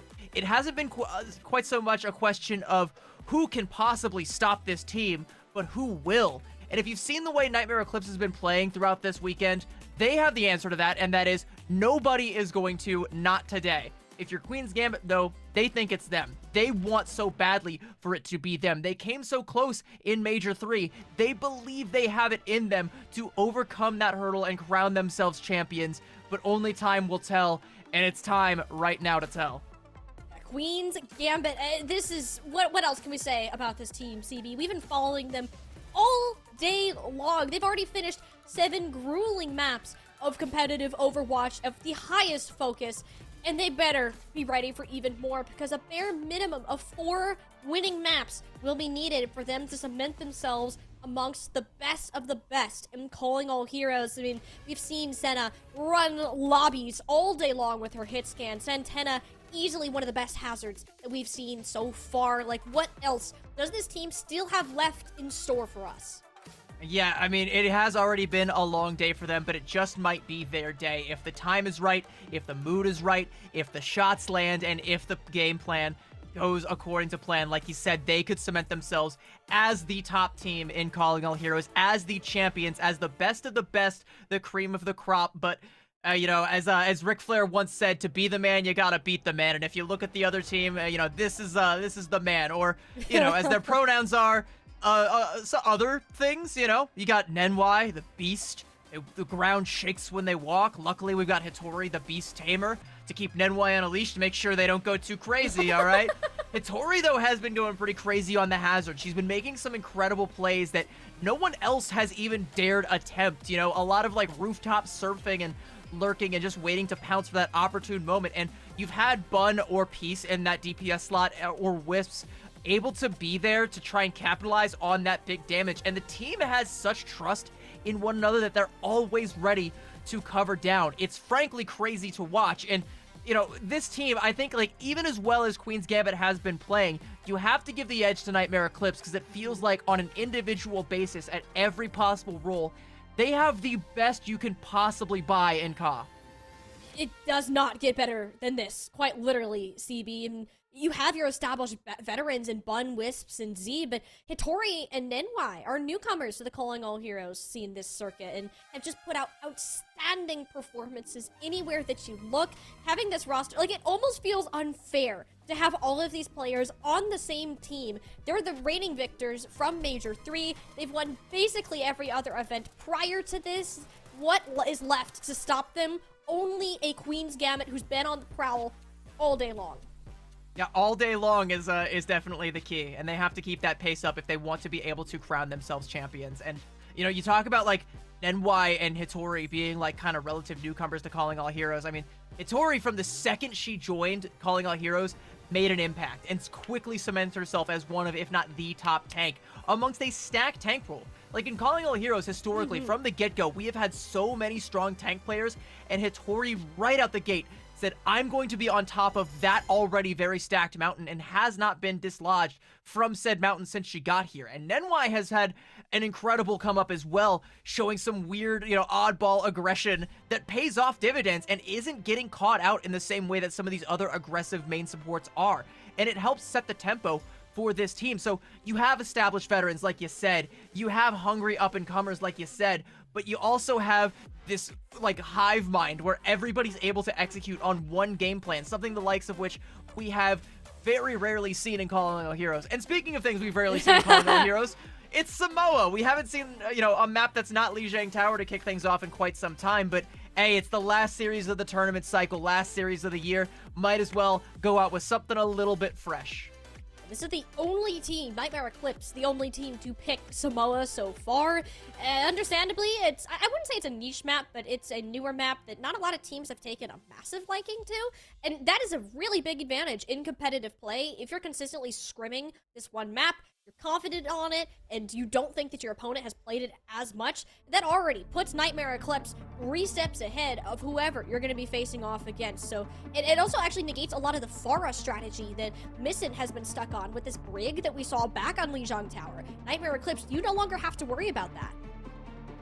Yeah, if you're Nightmare Eclipse, like really all you have to do is just play your game and play it well, because when we've seen the Hazard Mirror come out, like the play that's come out from like Wisps and Peace as a DPS duo has been kind of it's been stellar. I don't even want to say kind of phenomenal. Like it's literally been top tier. Like Peace by a country mile looks to be like the best Genji in Calling All Heroes. And even if you take them out and put Bun in their place, she's just as good, right? So you're doubling down on this insane flex DPS play in a meta where the flex DPS is the finisher, the closer of all of these fights, the one who can take you that extra little bit of the way. And Misson on the Pharah does have the potential to catch, Nightmare Eclipse off guard. But if you're forcing her into a Genji mirror, I have to give the edge to Nightmare Eclipse. There's no way I can give it to anyone else. I think that is the matchup we need, one of the 2 matchups that we need to watch throughout this game. I think the second needs to be the tank. Santana and Hitori have not faced off on Hazard yet within this bracket, and this is going to be that telltale sign with Santana. Can they continue to have that much of a commanding presence when Hitori has proven to be obviously one of the strongest within Calling All Heroes, even if she does not particularly enjoy the new tank that has been added. She's very strong on taking the space and maintaining it. Santana will no longer just have free range on whatever backliner that they choose to, because Hitori has the very same capabilities. Yeah, when we first switched over to this Hazard meta, I heard rumors that Santana was the GOAT on Hazard. Up until today, I hadn't been seeing it, but I've seen the light today. But I've also seen Hitori's Hazard play, so again, yeah, I agree. I think that is going to be another head-to-head that we need to keep a close eye on. And also the fact that Hitori is playing Hazard in a way that no one else in Calling All Heroes has thought to play him. Again, that rooftop surfing, that threat where she can kind of just be lurking from anywhere and just pounce on top of you. Santana has already killed Z. I think we're in a little bit of a pre-game skirmish here, because this does not look anything like the team comps. There we go. All right. All right. Yeah. Okay. All right. For a second, I was like, all right, so Scuffed is on Junker Queen, and not really sure what to make of that. Hey, that would be fun. I'd like to see some Scuffed Junker Queen, but I mean, hey, they've been. That's the other thing. These backlines, the warfare that's gonna go on between them is gonna be one of legends, based on the impact. Scuffed has been amazing at eluding danger in general, where Aziz has built this reputation as a very aggressive and impactful Kiriko player that also has the same survivability. Anywhere that you look between both of these rosters, it's just superstar after superstar, and this first map will just be a taste of what is yet to come. And I do also want to talk about Z as well, because throughout our entire pre-show, she's someone who we didn't really talk about a whole lot. As good as Peace has been, and as good as Hitori has been, for my money in the series that we've seen from Nightmare Eclipse, Z has actually been the MVP, because she's had unparalleled frag potential from the backline. And even if you have the best Genji in the world, if it's getting even close to, competitive between the Genjis, you need something to kind of set the things apart. These 2 compositions, by the way, very well set apart. Queen's Gambit bringing the Mauga to the fold. The only thing that is similar is the Genji between these 2 rosters. I think Velda and Scuffed are much more comfortable on this Brig Juno, which is helpful. And Santana plays a mean, oh my gosh, Mauga by the looks of it. So there's not too much of a concern. The issue is, are you getting surrounded? Nightmare Eclipse have pulled similar tactics that we saw Queen's Gambit do, splitting their Genjis and their Lucios. Knowing Queen's impact so far has been with this specific hero. Look at them go. Even though they're down half of their team, Wisp and Peace are still getting the eliminations. Those shurikens to Senna's dome there, it was kind of disgusting. And all right, let me break that whole play down. A big hack comes out onto Wisps. Queen's Gambit try and collapse on top of that, but the Suzu comes out and they snap back and kill Misson, who tried to go aggressively for that. By the way, staggering out Misson again. Then they managed to kill Hitori, somehow, so the fight looks like it's going Queen's Gambit's way. Then Peace just kills 2 with shurikens, and Wisp ends up cleaning up the rest, and it flips right back in Nightmare Eclipse's favor. That's a DPS diff. Peace is just so good at this Genji, and it's gonna be so hard for Misten to keep up with this. And for any Genji player, let alone one that's still kind of working on being one of those mainstay names when you come to think of this ninja hero. And right now, it's more Queen's Gambit trying to cancel them out. Senna put a hack onto Peace earlier. Now that will be placed more so onto Tori for Santana's rush in. No target has been in a position for Santana to fully crunch on yet, but the point presence is enough for Queen's Gambit to get that flip over. Both Genjis are now out of the equation, much less of a threat in that regard. Shooting rush for Z's is better for Nightmare Eclipse, not if you don't really have the damage in Wisp or Peace to back it up. Yeah, probably gonna go ahead and pop the rally here. Once they kind of deal with Hitori, which it looks like she will be dispatched. Sound barrier from Nenwai. I don't agree with that one at all. No, that is an unforced error. And yeah, they're just gonna have to back out. Throw that ultimate down the garbage disposal. Senna's coming up on an EMP, and Misten has a blade. Like, Queen's Gambit's ult economy is looking so good. They can parlay this into one-fight territory easily before Nenwai even sniffs another sound barrier. Nenwai had the most important ultimate in the game for Nightmare Eclipse, and now that that's completely gone and done with, the ult to be at their mercy. Wisp and Peace want to go first with their own ults, and the EMP, though, it's good. You take those trades any day of the week. The Dragon Blade getting nowhere fast. Everyone kited away from Wisp, and here's Misten free to do whatever she pleases with her own. Yeah, and like, even though that blade comes out a little bit late and maybe even feels a little bit superfluous, you still have the cage fight and the orbital ray. That's a tactical nuke in your back pocket and a guaranteed fight win. And you look on the other side, Nightmare Eclipse, like, they use both DPS ultimates too. They don't really have a way to break this. The downpour from Hitori has to be absolutely massive. But for how mid of an ultimate that it is, you should not have to rely on it. It just won't be. Like, it can't be massive enough. It's not possible, especially if Stuff's still holding onto this orbital ray that they haven't been forced to use yet. Tori is pulling some crazy gymnastics to get into the back line where she is, but like, that's not good. Peace just got hit with a torpedo from downtown. It's definitely one of those moments you're like, did that actually hit me?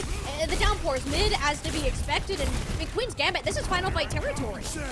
Yeah, and Santana's still holding on to the cage fight. Never mind, not gonna hold on to it for much longer. That's enough to melt Wisps, and I mean, yeah, they're not gonna be around for the next fight. You just gotta go back and clear out your backline. Hitori kills Senna, though. That could be big. Velvet had to rally just to stay alive. Then, like, ended up giving chase to that. Was met with a nasty stun surprise. Tori doesn't stand much of a chance with the limited healing. Aziz is able to provide throughout that Kitsune rush. Gambit is biding their time, knowing that they are in this overtime scenario, but with how far up Misten has managed to push, it's difficult for any comeback to be mounted. Hitori cannot face tank Santana on a Malga whatsoever. And Queen's Gambit looks to be starting off this round strong. I mean, you still have to dispatch an NY. Okay, yeah, the touch doesn't come through, and yeah, like, only 61% to the sound barrier, by the way. That's so much lost off of just that one misplay from Nenwai. Like, if you hold on to that ultimate, you can just kind of back off, disengage, cut your losses, come back. And when you snap back with that ultimate, maybe you still lose the fight, but you're going to force more resources out of Queen's Gambit. But because the ult economy was so skewed in Queen's Gambit's favor, they only have to invest 1, maybe 2 ults per each fight. And for every time they invest that, they get another one back, and they just cycle that all the way to 99. And then you see this scrappy desperation fight where the only thing Nightmare Eclipse have to hang their hat on is Z's Kitsune Rush, which she has to use entirely just to keep Hitori alive, to keep the contestant in play. But once Hitori falls, that's a dead push, that's a dead point, that's Queen's Gambit taking an early lead. Get it with the Malga comp, and I think this is more of a real testament. This is the comps that will be played for the majority of the rest of the series, unless we go to some really weird map and Queen's Gambit get a little bit silly. But this is the hazard. That's a matchup we wanted to see between Hitori. But for now, it's Peace, who's more of a menace, wrapping around to this flank with Lucio at their side, but actually ends up overextending. I believe Nenwai got booped further back thanks to Senna, just landing disgusting shots like that. Unsung hero of that fight, by the way, is Velvet, who gets the boop onto Peace. Like, Peace had perfect access onto the backline and could have confirmed that kill onto Senna, but a boop from Velvet just shoves them back and they can't go in with the dash. Senna comes out with an explosive rail shot there. Meanwhile, Missin was doing a lot of work on the back line. 3 kills, even if you lose your tank, you can still win the fight off the back of that. Nightmare Eclipse, I mean, like, they're still trying to find a way in, and if you're Peace, this is where you're gonna start and be like, okay, I have to try and make a play. Maybe I, as a Genji, have to try and overextend to make something happen. I did feel like the Peace is feeling that pressure to perform. Like, they want that MVP target. Talked about it for basically the entire interview that they had the other day, but you can't necessarily get that if your cooldowns aren't firing the way they want. Scuffed had to burn that Suzu. It didn't even hit the target, and Nightmare Eclipse are nowhere to be seen because Santana, guess what? Right on top of Wisp. Yeah, Hitori goes super deep there, and then you see Scuff pop the Kitsune Rush, and no one from Nightmare Eclipse can try and make up the deficit because everyone from Queen's Gambit would have gotten the extra damage, and there wasn't a tank around to try and, you know, tank the damage. So all the Queen's Gambit have to do is, like, turn their attention to Hitori on the low ground, confirm that kill, and win the fight again. 55% and counting, and Nightmare Eclipse have a lot of ults, but it's gonna be easily matched by Queen's Gambit. You know, maybe Velvet goes aggressive with the sound barrier, but I think you honestly just hold it. It's better just to wait till you can get more value out of that ultimate. Winning one fight here won't be that big of a deal since it likely won't win you the objective. That beat much better placed, more so in a response to the Kitsune Rush, and it's not viable for Nenwai or anyone else to commit from now. The Lucio barely hanging on for life on Nightmare Eclipse, and if any more staggers happen, CB, this map might be over. Yeah, and Hitori's about to get staggered out as well. There's the kill, and the sound barrier from Nenwai No, again. Nenwai! No! Oh, that is so disastrous. Nightmare Eclipse, like, they might not even be able to live to talk about it. Nenwai's gonna wrap all the way around and might be able to get a last-second touch here, but, like, you are really banking on these DPS ults to find pay dirt now. You have no other option. I mean, the touch is guaranteed, but look how low Peace is already. There's no opportunity for that Dragon Blade to be impactful. The sound barrier isn't there to restabilize. Nightmare Eclipse now using every single ultimate they have, and it's not looking healthy for them. But neither is Santana. The tank being removed and the Scuffed healing from the Kitsune Rush came in just a tad too late. Nightmare Eclipse played their cards considering the terrible hand that they had, called Queen's Gambit bluff and pulled it together. Yeah, it's the overclock from Peace that does the damage, and the fact that they're able to confirm the kill onto Santana mid-fight there means that, yeah, like you said, Queen's Gambit don't have enough staying power in that fight. That said, though, I mean, that beef on the sound barrier for the second time from Nenwai might still come back to haunt Queen's Gambit if they can build up to, like, a Dragon Blade really quick, or even if Santana can get, like, a good, like, cutoff here, get someone low HP, like, you're gonna wish you still had a sound barrier to invest. Now, Senna, that's a Suzu on out. Hitori jumps in, sees the opportunity, and Peace, the finisher. This is where we needed to see the Genjis follow up on the play, and it's the first real time that Peace and Hitori showcase this synergy. Got Santana gonna go ahead and take a dive there into the drink. Thank you very much, Hitori. A stagger kill onto Scuff, maybe? Okay, no, they're able to get out with the swift step, and yeah, I mean, Nightmare Eclipse, they need to be careful here. They can't overextend. They have the Kitsune Rush advantage, so they should be able to parlay this into some more percentage. They're also ahead in ult charge across the board, seemingly, save for that sound barrier from Velvet. Like, that's really the only thing that Queen's Gambit have right now, so suddenly it actually kind of feels like Nightmare Eclipse have the momentum in their favor. They do. I don't think that Queen's Gambit necessarily win this unless Nightmare Eclipse have another massive fumble from what we've seen in the past. Hannah trying to buy some more space for her team on the back high ground here. Can't really get too much of it. Sees the Kitsune Rush out. No problem leaping away. Looking for any sort of sight lines to keep their head out. Loves taking these duels with Senna. And with the sound barriers, this time both will be landing successfully. Who will actually get the value out of it? Queen's Gambit decide not to go forward with the beat, just use it to stabilize and re-engage out of the Kitsune Rush. You're gonna have to do it fast, because there's no Senna, and I see a Wisp overclock in the backline. Missin is dealt with. Nightmare Eclipse have played their hand much better this time around, not banking off some heroic plays will take us all the way to a round 3. And Missin's gonna go ahead and pop the Dragon Blade, and I don't even know if she's gonna get a touch. Yeah, no, the coconuts fall, and it's in favor of Nightmare Eclipse, and there was a moment where, like, it did kind of feel like Queen's Gambit had the advantage because they had the late Kitsune Rush, but Nightmare Eclipse had the space to be able to kite it, and they still had the Suzu online, so when the dive comes out to try and shut down Wisp's overclock, they're able to live through it. They just drop that Suzu, Wisp slides backwards, is able to live, put out the damage, Santana gets punished for going that deep, and Queen's Gambit's fight is dead.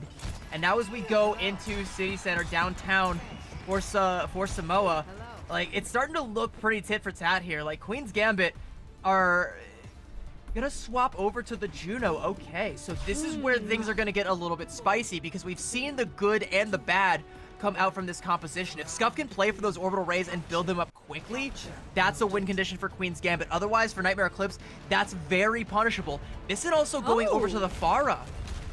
Alright. This is a more comfortable pick for Misson. That's certainly true. I just don't know about this backline. You can't really all in the same way Nightmare Eclipse does. More so weathering the storm, waiting till Nightmare Eclipse use all of their major cooldowns, and then coming back with a massive surge of your own. It's kind of the goal. Or just getting in massive amounts of chip damage, which Misson is already doing successfully. Vittori struggling to stay alive. Z's having to overextend in an attempt to keep her up. But you're also fighting in a small room. The Pharah doesn't have much staying power there, putting us in a 3v3 situation that really shouldn't be that way. When you already are down the Kiriko, Queen's Gambit could have played it slow. They almost jumped the gun on that a little bit. Nightmare Eclipse are looking much better until they just lost Hittori.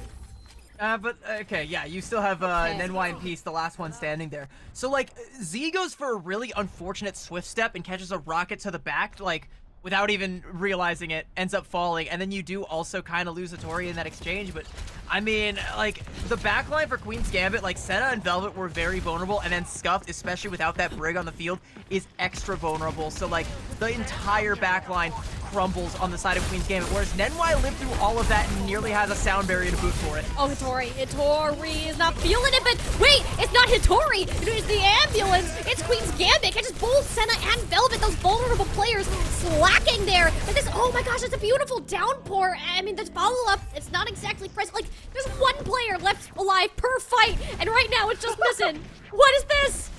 Yeah, like, Nenwai gonna go back and take this duel. I don't know if you want to take this duel right now. Wait, never mind. No, it's not a duel. Pieces, or sorry, Wisp is there, and Wisp is gone. So Nenwai's out now. Nenwai doesn't want to stick around. Now Peace is there, but that's gonna be very temporary. Soundberry forced to be invested. I think Queen's Gambit can give ground, but with Santana back, like, they can still kind of play on this point and maintain control. Yeah, off a barrage from Misson off it. If you can get one player off of that, ideally Z's or Hittori, that would be awesome. Good direct shot onto Peace. Seems like they were able to dash out of danger though. And Queen Gambit maintaining their point control that whole time is pretty big for them. That's also a fat rocket to the face. Goodbye, Peace. Nightmare Eclipse. You don't have your finisher anymore. Probably should reset. Yeah, you don't have your finisher, you're not even gonna start. All right, Santana's gonna bully the rest of Nightmare Eclipse back here, take all that space, and now Queen's Gambit actually have full control over the entire point. Even though they're only at 50%, they should be able to double their money with just this orbital ray whenever Scuff decides to pop it. They just need to kite this damage coming out from Wisp. Yeah, rather lackluster ultimate these days, unless you're Senna and just stand in the middle of multiple lines of fire. Wisp still had a rough shot going. Nightmare Eclipse, you can absolutely take a flight into an orbital ray if that's how it's going to be used. 3 ultimates down the drain. That's a kunai from Z that catches Senna mid-overclock in the orbital ray to confirm that kill.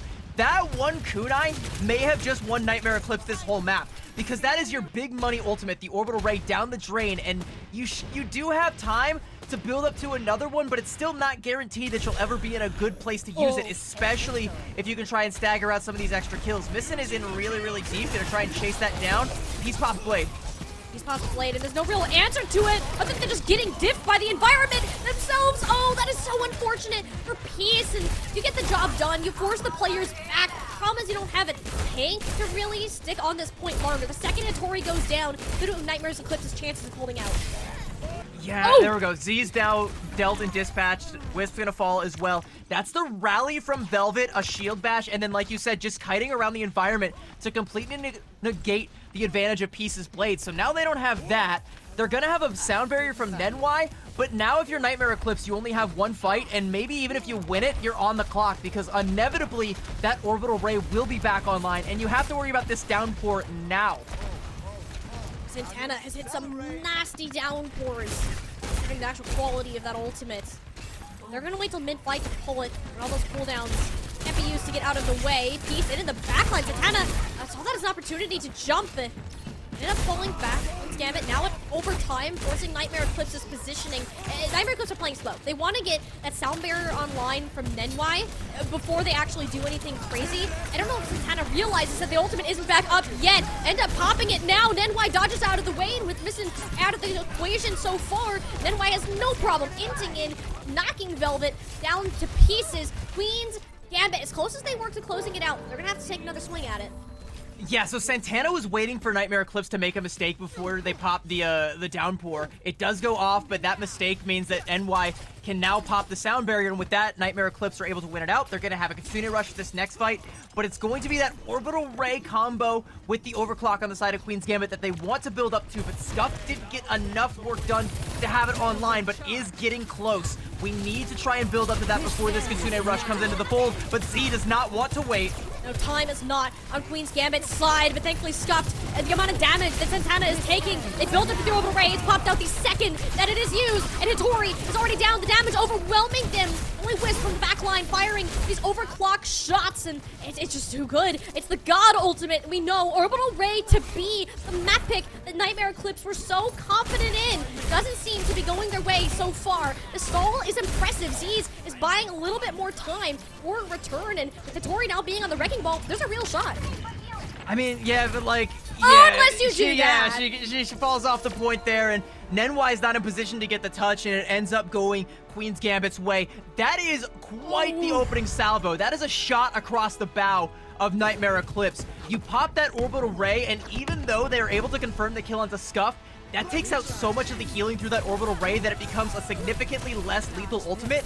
But crucially, the damage that was there was enough to take down Hattori, and we talk over and over again about how if you can kill the enemy hazard, you have full control over the entire map. Your Sojourn can play anywhere. Your Genji can play anywhere. Your other support line, they can play literally wherever they want. They don't have to worry about being one-shot by that hazard anymore. So the whole map opens up, and as it opens up for Queen's Gambit, it closes and suffocates for Nightmare Eclipse, and nothing they could have done from that point on would have ever bought them back short of a miracle overclock from Wisps. You know what the crazy thing about this map was, CB? Is that there's just no way that this will be a sweep of a series.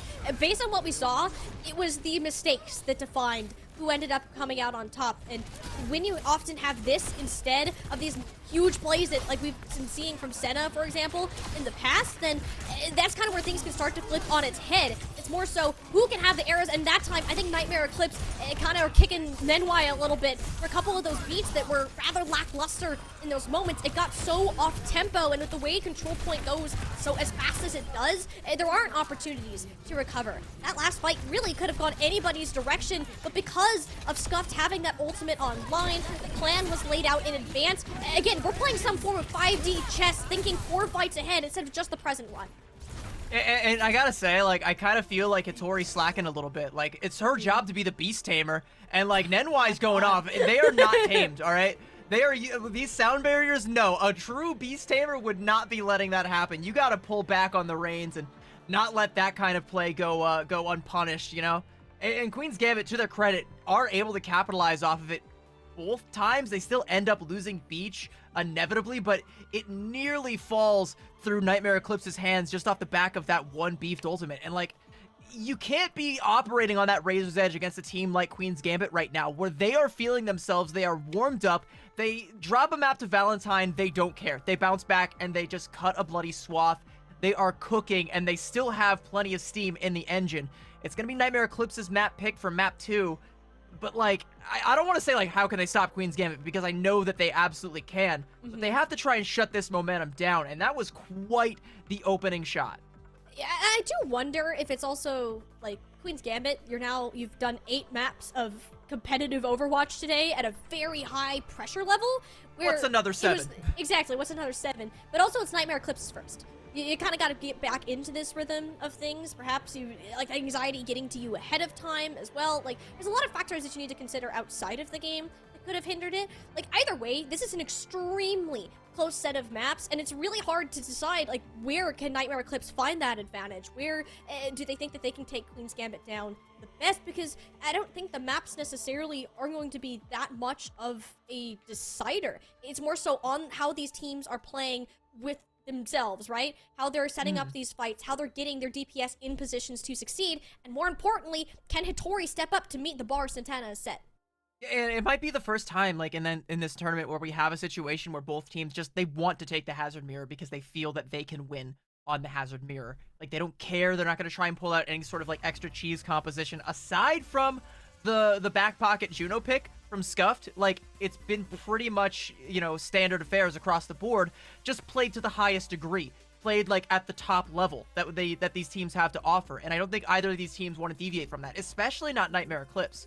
Because, like, what we've seen from them has just been this Hazard played to its peak. Hattori playing Hazard in ways no one else can match. Wisps hitting the shots on the Sojourn that very few others in this tournament can hit. Peace playing a Genji that literally no one else can play.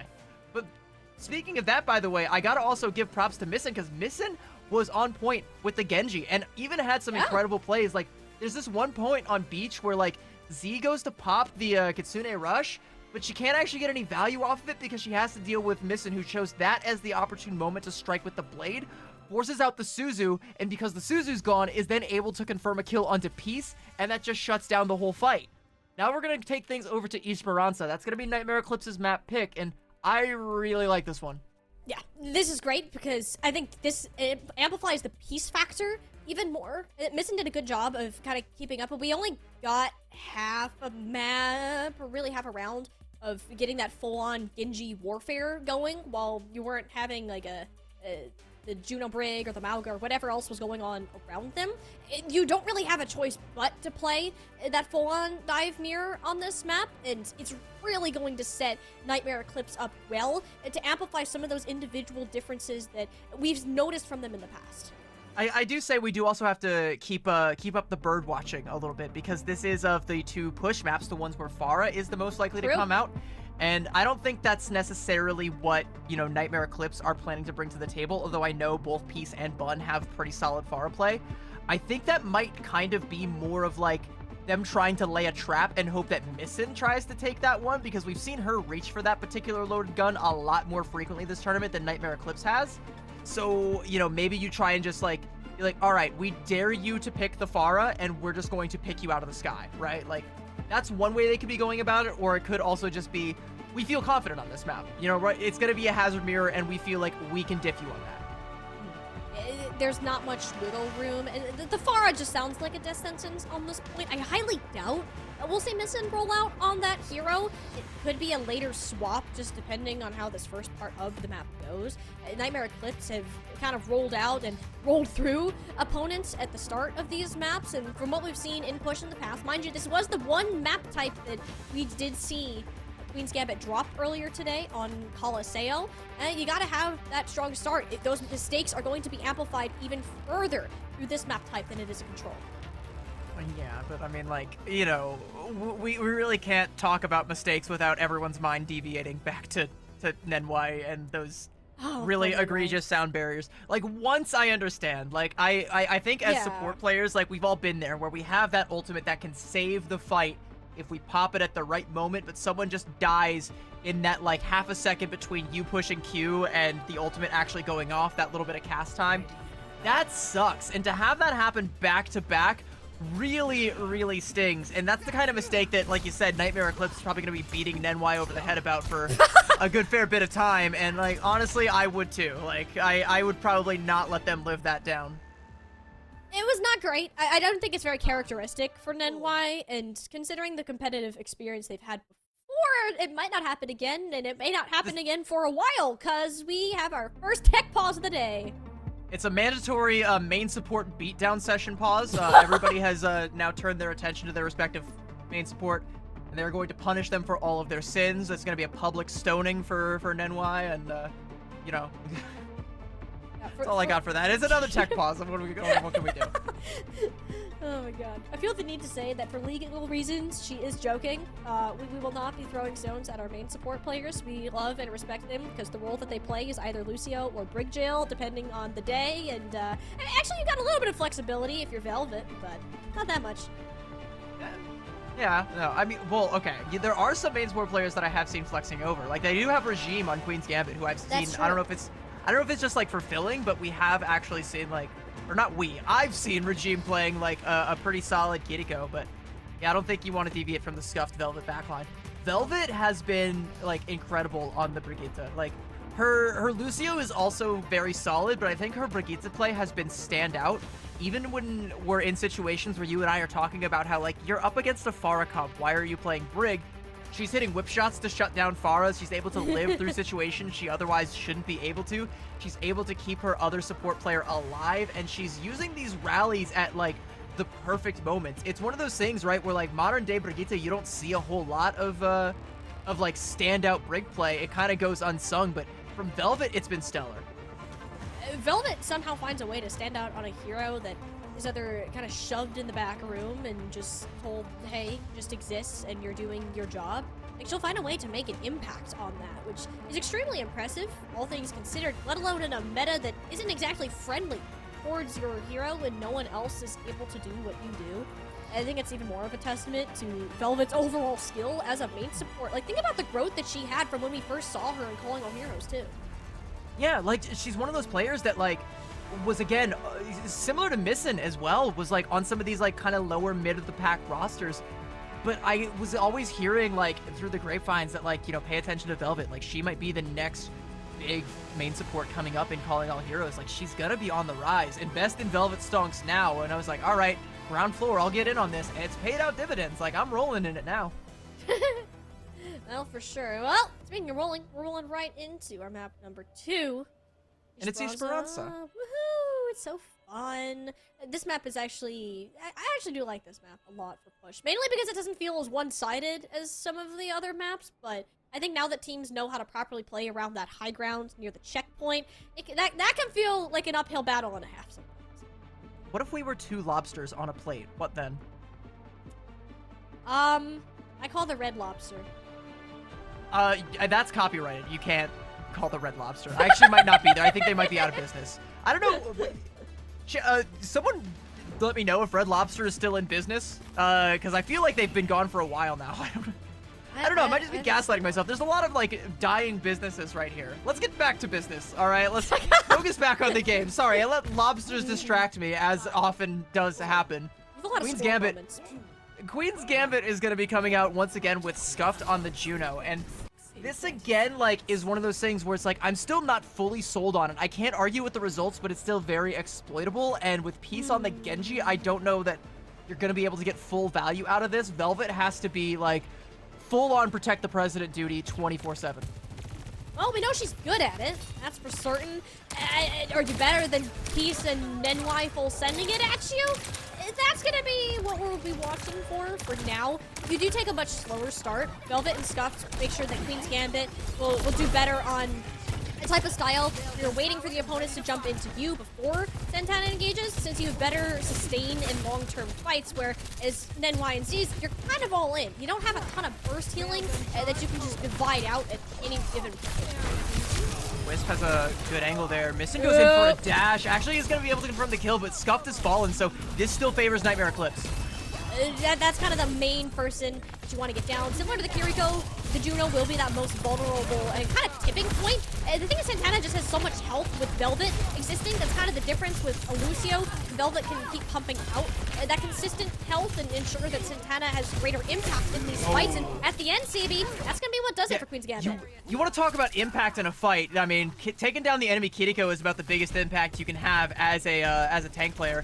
Yeah. Itori made quite the impact as well, though. She's got 70% built up to that downpour, actually outpacing Santana and not a fair, but all the healing that Velvet did got her up 80% to a rally. I mean, Queen's Gambit across the board did a lot of work in that fight, and that was just to get control of the bot. And now you have to try to fight for more of this high ground area, which is not really ideal for Nightmare Eclipse. Queen's Gambit do actually end up backing off a tad. The Suzu is forced out of Z's as well, so the cooldown trade heavily in favor of Queen's Gambit. Can't quite say the same for those ultimates. Velvet and Scuff now just reaching their own support tools. Itori attempting to dodge and weave out of the way of a stun. It's just raining fire from above. No one knows where to look with all the flashing lights, but you can't find any enemies. Who's there to shoot? Who's there to smack around? That's the question Velvet is asking. Well, Sound Barrier health can certainly be one of them, but we'll have to see based on what Piece's Blade accomplished. This really had it set out for stuffed, and when they're given the room to do so, and Velvet's on the other side of the map, it works, yeah, but look who's still alive. It's Santana, turning these fights completely on their head. So, like, feels like several disjointed fights, all one after another, because it's like one team pops ults and then the other kites and then they try and snap back. But because it's Queen's Gambit that actually kick off that whole chain reaction, they get to set the tempo throughout the entirety of it. So it doesn't even matter how big Piece's Blade ends up being, as long as Santana is still alive and still cutting people down. Oh! Hey, speak of the devil, Santana's still alive and literally cutting Piece down, so... You know, a little microcosm of my entire point being illustrated right there. As long as Santana's still alive, Queen's Gambit still have agency in the fight. And now they've got the checkpoint as well. That's such a huge early advantage for Nightmare Eclipse to concede over. And then you gotta worry about Missin's Blade coming in on the back end of that too. Like, this is starting to look kind of rough for Nightmare Eclipse. Yeah, it's not looking too hot. Piece decided to give up their life at probably the worst time possible. Not sure what Missin's cooking with that. This has got to be the slowest Dragon Blade usage I've ever seen, but it's more so of a cooldown bait. That's all Dragon Blade is these days. You're not likely going to get a kill unless you're just built differently, or your name is Hitori and you don't like Senna very much. So Nightmare Eclipse are doing with what they can, punishing Santana for these aggressive plays, and hopefully can get some turnaround. Yeah, name of the game now for Queen's Gambit is just to die on the bot, make sure you slow down any semblance of bot progress. But they do get forward spawns, and like, you know, Nightmare Eclipse have to stay on the bot, make sure that they can break these forward spawns, maybe try and split some member of Queen's Gambit, keep a close eye on those there. Nope, no split spawns. Okay, so that means Nightmare Eclipse have to take this high ground right now. Queen's Gambit, though, are going to be equipped to try and take it back from them, and with this overclock, might be able to dislodge a couple members of Nightmare Eclipse, or potentially even force out ultimates. Yeah, just kind of completely wrapping around the back. Piece had no idea what hit them until they find themselves in that kill screen. Nightmare Eclipse, without their Genji here, without their finisher, and finding themselves far away from the bot, scrambling a bit to figure out what to do. Not a tank though. Queen's Gambit really don't lose Santana early like that often, so seeing a punish come through, Nightmare Eclipse surely should be much more confident in closing this out. Wisp using the ult just as an insurance that it wins, but at the end of the day, not too bad of a trade. But like the positioning play from Queen's Gambit in that fight, even though they inevitably will lose this fight, like it's still kind of genius from them, because like you have Senna go on that angle, take the kill onto Piece, and you give up Santana, and like Senna identifies that everyone's going to try and collapse onto Santana, so she just takes the bot back and effectively negates the possibility of Nightmare Eclipse getting this checkpoint off the back of that one fight. They may still get it, but they're going to have to invest more if that's what they want. Yeah, well, thankfully you have more towards the Sound Barrier, but Nenwag, you cannot beef this one. It needs to be perfect. Looking at both Velvet and Scuffed, little shiny Orbital Ray also. When you gotta get there first, the touch narrowly coming in. Nenwag just popped the ult as a response to one Velvet. I don't even know how she got up there. It was trying to fight her own battles in that range. Nightmare Eclipse are alive to fight this current day. Santana, though, beautiful Downpour. How does she keep finding these types of ultimates? Downpour is not supposed to be a good ultimate, yet they manage to grab 3 players every time. Yeah, it was like such good play across the board from Queen's Gambit, right? Like, you see that Downpour come out, and Velvet every single time has the big mode shield, can just tilt it up to the sky, use it as an umbrella to dodge it. Whereas like Nightmare Eclipse, they don't have that capability. They have the Suzu and the speed like to try and kite it, but if Santana identifies that either of those cooldowns are off the board, those supports are very vulnerable, and every single time it's finding pay dirt, right? Like, it's either effectively completely zoning out Nightmare Eclipse, or it's catching those supports, and that's the worst case scenario. Well, I mean, the one nice thing for Nightmare Eclipse is that Velvet used Rally in the last fight, and he should have a better blade, assuming they don't keep getting bonked on the nose. Velvet is so accurate with his whip shots. It's impressive to see every time a dive character even remotely it comes within her range there. That's one of those small things that like good Brigs like that consistently hit their whip shots will have their rally more often, because the Inspire uptime will be so much more like insurmountable, right? It's like he's already 40% to another one. And all the more reason for the impact of this Brig player in particular. A little bit harder to do so. You don't really want to fight in an enemy Kitsune rush. Queen's Gambit actually repositioned pretty early on in that fight. I don't think Z's knew where the team went when that ult was popped. It's gonna be the blade that comes out from Missin, and looking to try and take down Piece. Like, they're holding on to a blade there. Might be able to confirm the kill onto Wisp. Z's gonna fall as well. But Peace still decides to pull the blade. I'm not too happy with that one. Losing 3 members, it's a bit ambitious to try to climb a mountain that tall, even if you are just built different like that. Yeah, well, Santana is built different. Santana 2 with the jagged wall, taking down both Nenwai and Hitori, and that's like the Kitsune Rush and the blade from Nightmare Eclipse both expended to try and gain control, but like you said, like Z pops that Kitsune Rush and then like ghosts. Queen's Gambit just disappear and then reappear with Missen's blade, pushes so much positioning that suddenly Z is in like a vulnerable position. Santana just leaps on that, chews her up for lunch, and spits her right back out. Now Queen's Gambit have control over this high ground, and Nightmare Eclipse, like, they have to try and build up to an ultimate to force to dislodge them. If you're Queen's Gambit, though, you're totally fine with this, right? Like, you have control, and you have the lead, and you have the clock on your side.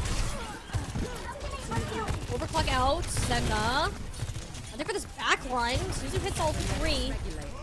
So much fear, but based on where this build's position, Queen's Gambit still have these forward spawns. They plan to keep it that way. The beat again! Nenwai just a hair late to save Hitori. This tank has just been getting so unlucky with these small, minuscule timings that Nightmare Eclipse have had to work with. Rips gets a couple of trades, but I think the damage here has already been done, CB.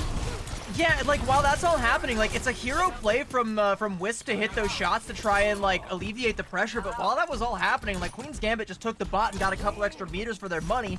That's further that the bot has to walk back. That's a guaranteed forward spawn again for Queen's Gambit, and Nightmare Eclipse are going to have to continue to double down on these investments in order to get any kind of bot progress here. You can even see Peace scouting out right now, dropping right into the middle of Queen's Gambit. Oh, it forces Velvet's rally, and it's shut off as soon as the voice line is heard. Queen's Gambit, and we're ready for Nightmare Eclipse to take this full fight. Excellent moves out of Hitori, catching them all by surprise. Oh, and nobody from Queen's Gambit contested the bot, so that's actually a checkpoint given over to Nightmare Yeah. Eclipse. I don't know if it's going to be enough for them to take the lead, because Queen's Gambit should be able to get another fight here, but it's a fight where they're going to have to go up against a Kitsune Rush, a Downpour, and a Blade, so Nightmare Eclipse, like, they've got the momentum now. This is the most important fight of the map here. Nightmare Eclipse, not only do you have 3 ultimates, but facing none of Queen's Gambit, that little lead check line, it's right in front of you.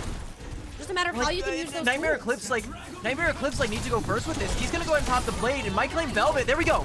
All right, yeah, Velvet's already gone. Missing doesn't get much to say either in this. Just short of a blade of their own. Nightmare Eclipse should be able to grab the lead and then ditch the payload, but Santana got a little bit more done than you thought. Perhaps a bit of an early play. I get Senna. I mean, yeah, you're gonna get Senna, and there's only Scuff's 8 dead. seconds left. If Scuff dies, like, this might be kind of chalk. Someone's gonna have to go in for a touch, and it's gonna be really late. You have Missing going in, and she has the Blade. She'll have the blade, but no support to back her up. Tori has made sure of that. Nightmare Eclipse, despite being down for the majority of this map, came roaring back at the final seconds. Tori straight onto Senna's face, saying, nah, no overclocks in my lobby. Nightmare Eclipse tying our championship up. I was really close, actually. Like, I was kind of worried about over-investments based off of that downpour that comes out from Hitori. But they convert that into kills and then more stagger kills after that, and they're able to get the win that way, which is, you know, genius. You know, I got outsmarted by that one because I was about to be like, Hitori, no, you are trolling, baby girl. But no, she makes it stick. Like, that's the play that Nightmare Eclipse needed. Had they not done that and Missin actually gets an optimal blade with support to back her up, there's a chance that Nightmare Eclipse, like, they're facing an entire run back from Queen's Gambit because the ult economy would have then been in Queen's Gambit's favor for the rest of that push, but Nightmare Eclipse shut it down. Nightmare Eclipse found their way around Queen's Gambit, and you know what's we're really starting to figure out is these ultimates are the ones that are deciding it, but not even when exactly they're used, but when you have them up next and kind of that pacing of it, and mainly in the support department. I don't feel like we've seen too much impact out of overclocks and Dragon Blades, to say the least. Scuff and Velvet, especially if they are going to play this Juno Brig composition, you have to be perfect with your timings and matching Nenwai and Z's, or more importantly, when Peace and Wisp do have their own DPS ultimates. Are you prepared to cover for that? And there are a couple instances at this tail end, especially that they got completely caught out, especially Velvet's rally getting shut down as fast as it did. I do also feel, though, that, like, Wisps has been getting a fair bit of value out of these overclocks, though. So, like, I think there is at least a fair bit of purchase coming out from these DPS ultimates. We're also seeing both Missin and Peace have really strong Dragon Blades, but they're kind of in the middle of fights in ways that they don't really decide the flow of the fight. But Queen's Gambit get the opportunity to determine the next place where we will fight, and it's going to be right back to Dorado, where they finished off Valentine.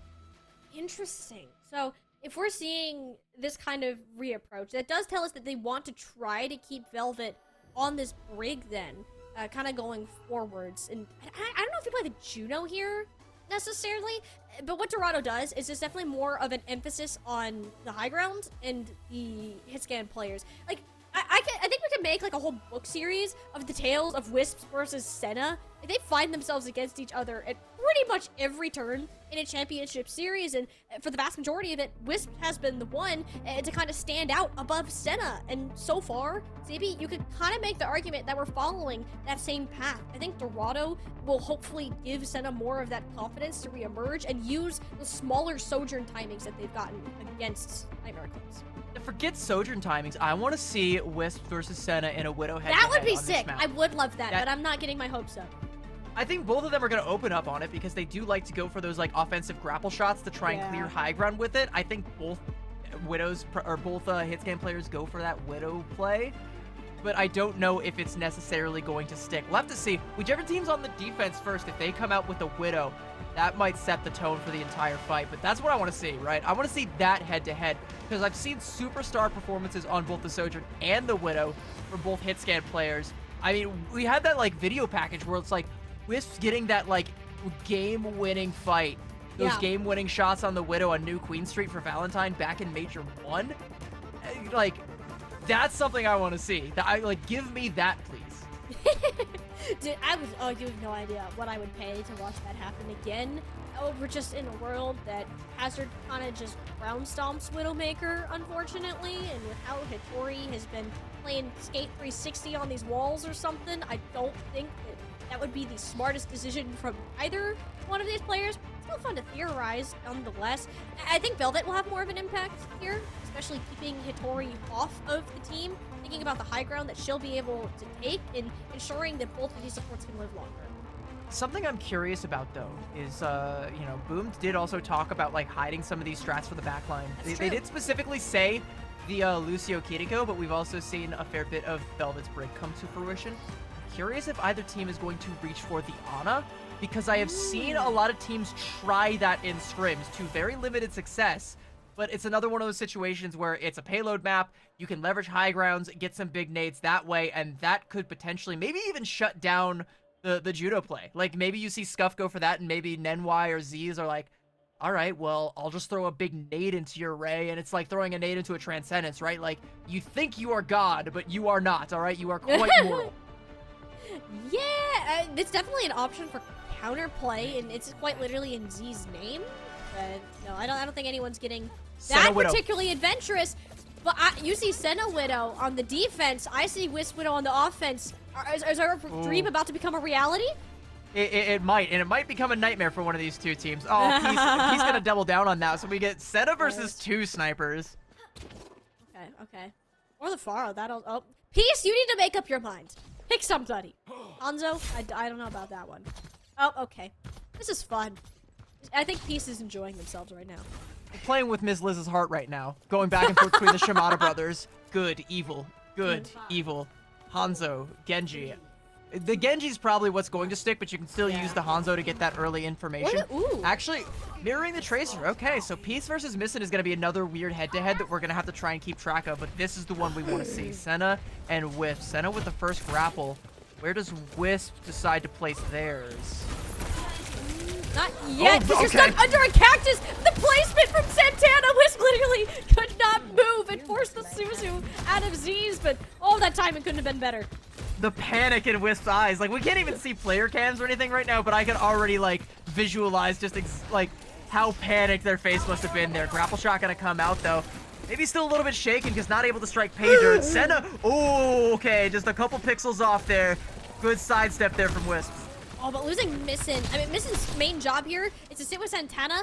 Not only did block off Peace, but also stole out this a little bit more. That's the shot we wanted to see. Wisp winning out the first Widow 1v1 and just gonna take it to the back line because why not? You hit one shot, what's to say you won't hit 5 more? Well, there's they a have no couple idea. body shots onto Scuff. Santana's gonna fall as well, and you can even see what a comical shot that was, just watching 3 members of Nightmare Eclipse run across the screen like a Scooby-Doo cutaway. And I mean, that's gonna take them pretty much right up to this gate. Might be enough for them to cap the point. I think Queen's Gambit do have the opportunity to go for a touch to stagger it out, but they've lost so much positioning, and Wisp is nestled in very deep. Yeah, Queen's Gambit not even gonna go for it. I think maybe someone sniffed out the back there and knew that that was a trap. If you try and go for that contest, they can just take a couple heads off of your backline, and they'll be having Senna's once again. You know Senna's mad after those couple of shots. Senna knows that it very well has the aim, but Wisp is full on out raining with this positioning. Who's contest that? You can't commit Santana to go all the way after Wisp, so you send your Kiriko instead. I mean, you might have to send Santana onto this enemy Widowmaker, because, like, there's not really much else you can do. It's kind of the Hazard's duty to, like, take these DPS that are squishy and, like, find out where they are and route them out of their little hidey holes. Hasn't been as much of a concern. Wisp though hits the one body shot, and Senna almost pulled the movement to get through until Peace greeted her as she fell off the high ground. Nightmare Eclipse are on a roll. But, like, that's, like, you know, a lot of pressure onto Senna. Like, you know, Wisp nearly finds that killing blow onto her, but it ends up being Peace that confirms it because there's so much pressure onto her that Wisp is just not under. Ever since that first rock went out from Santana that nearly got the kill, like, there hasn't been another moment where Wisp has had to, like, even blink. Oh, Senna just gave up on the Widowmaker 1v1. You did go 0-3 in that, so I can't necessarily blame it. Just hoping that you help the rest of the team survive the onslaught of Hitori, knowing that you'll have the greater damage instead of damage potential. Novit though, woo! Risky territory, beating in that scenario, and I think it only hit Nenwai and Hitori too, so Nightmare Eclipse not getting massive value out of that ultimate. Hitori just needs to live long enough to see the end of the day, but as soon as you lose out on that tank, say it with me people, fight over. And it's not even that, it's the fact that they double stack support ultimates. Like, Nenwai and Z both popped ultimate at the same time, and you said yourself, it wasn't even a great beat from Nenwai. Nenwai, by the way, still nestled in deep with Beast and still being a threat. All right, Santana's had enough of the Beast, all right? It's time to put you down. All right, Pulse Bomb comes out from Peace. What are we doing here? All right, Nightmare Eclipse, we need to take a reset here. I think we maybe put Peace back over onto the Genji, or no, they're gonna stay over on the Tracer. That's, I mean, you still have a good amount of time if you're Nightmare Eclipse, but that's a lot expended into what ended up being a losing fight. And Queen's Gambit, like, they're not really in the realm of any big impact ultimates either, but they now have positioning and time on their side, whereas Nightmare Eclipse, not so much. No, not exactly. I think it's good that Peace stays on the Tracer. Just one to mess missing. Kind of help Hitori pressure this payload forwards. Ten doesn't really want to give up this backline. Z's and as soon as he's on, that'd be helpful. If you don't exactly expect your Tracer to die to a Hazard on point, not just some ouch movement of Hitori would be my guess. With Scuffed going down, you're much more concerned for the state of Queen's Gambit's team fest, and really the current state of it is it doesn't exist. Hitori made sure of that. Nightmare Eclipse moving into third point, 3.5 minutes. Yeah, Hitori winning that duel up against Missin is kind of the key there, because it does kind of force Santana to have to double back to support the fight, because you were expecting that that Hazard to fall. You were expecting the damage to, like, force Hitori to have to try and peel back to the supports that Santana had in the palm of their hands that entire time. Let's be real. But, I mean, you can't contest the point with your Tracer dead. You have to fall back. You can't confirm the kills. Nightmare Eclipse get the cart rolling with 3 minutes in the time bank. And, again, Queen's Gambit have ult and positional advantage, but that's only going to be good for, like, maybe 1 or 2 fights. Nightmare Eclipse have a real opportunity to slow this down and turn it on its head once again. And one shot from Wisp, by the way, could be enough to do it. That's kind of the thing with having a Widowmaker, is you can have the best fight planning in the world with the ultimates, but Wisp just hits that one shot, there's not a chance to get it done. The sound barrier just went a lot better from Nenwai, but those are the shots ringing true. Wisp knows when they have to hit him, almost got another one, doesn't even need it, the damage is hit. Hannah had to go ahead and in to try to make up for it.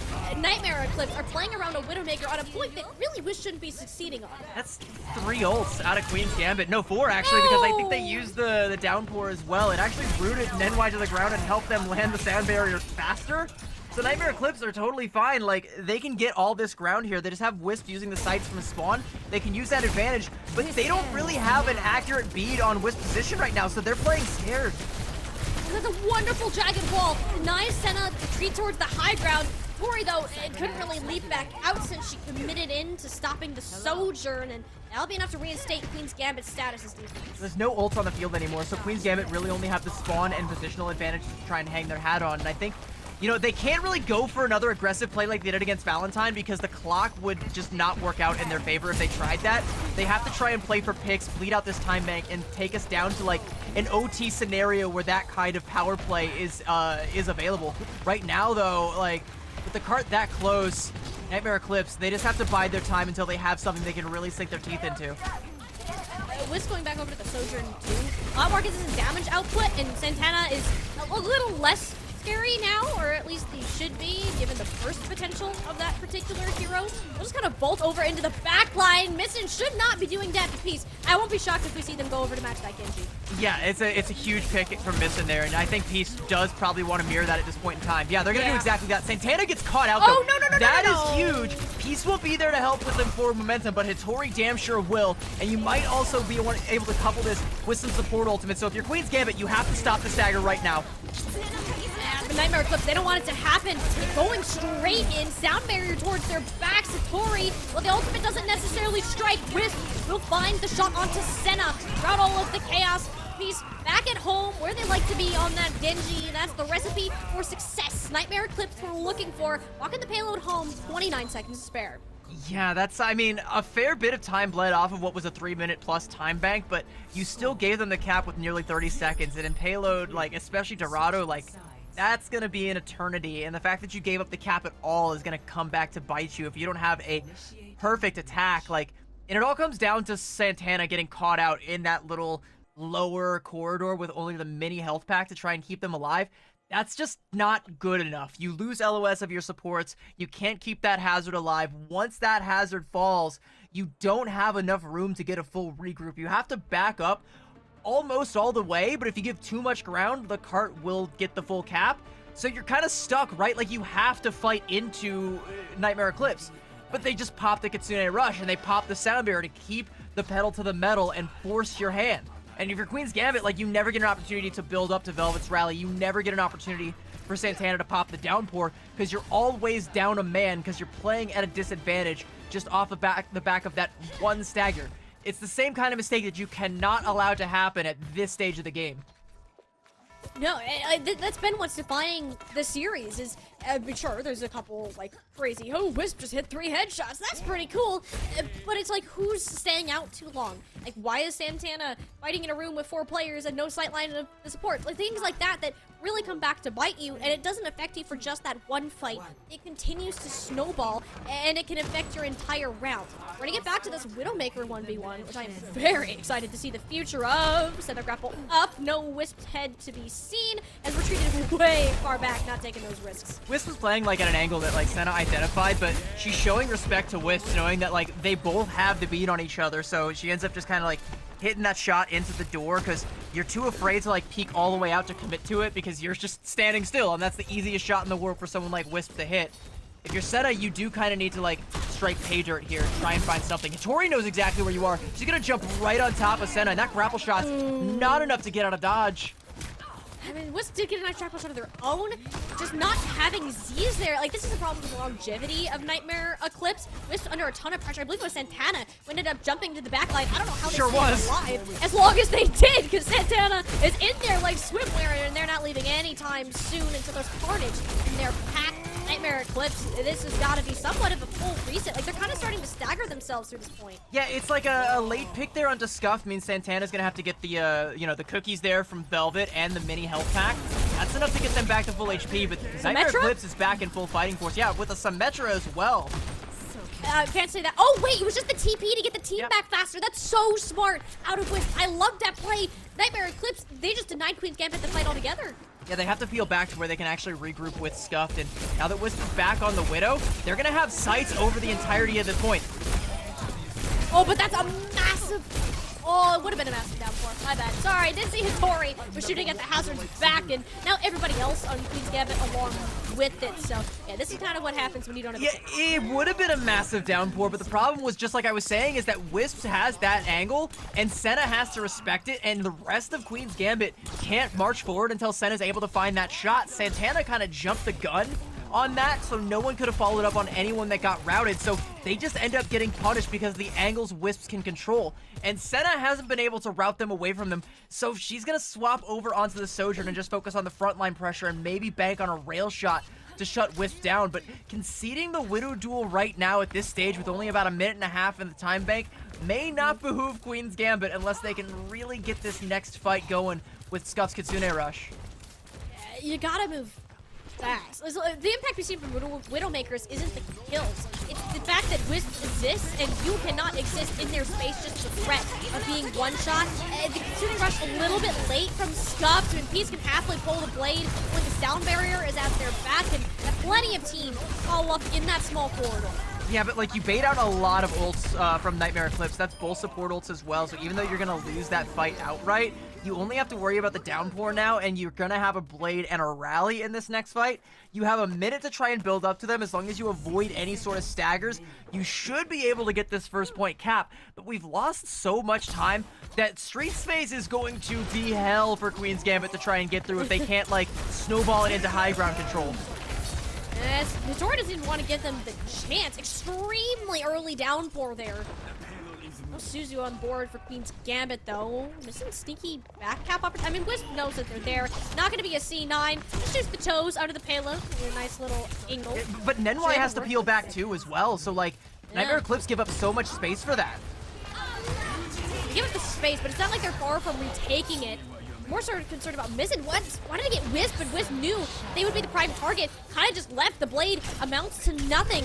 More so on to Santana, who it can drag Queen's Gambit out of the trenches if it is so needed. And that's exactly what this downpour will accomplish. They continue to deliver on this ultimate some way, somehow. Santana will get it done. Yeah, like it's a zoning blade for Missin, right? Like just completely zones Peace off, and like the rest of the team can't peel back to help them out. So they're just kind of forced to play into Santana's hand. And even though they lose Scuffed, the fact that Velvet's still alive and Santana nails another massive downpour is enough for Queen's Gambit to get the edge. They're also going to try and take a forward position so they don't just give up this high ground for free. They know that they can't just let Wisp exist up here. You can even see, like, Wisp wants to try and take an angle. Just find one pick to dislodge them so you can play where you want to, but nope. You're going to have to concede and play the slightly worse high ground for now.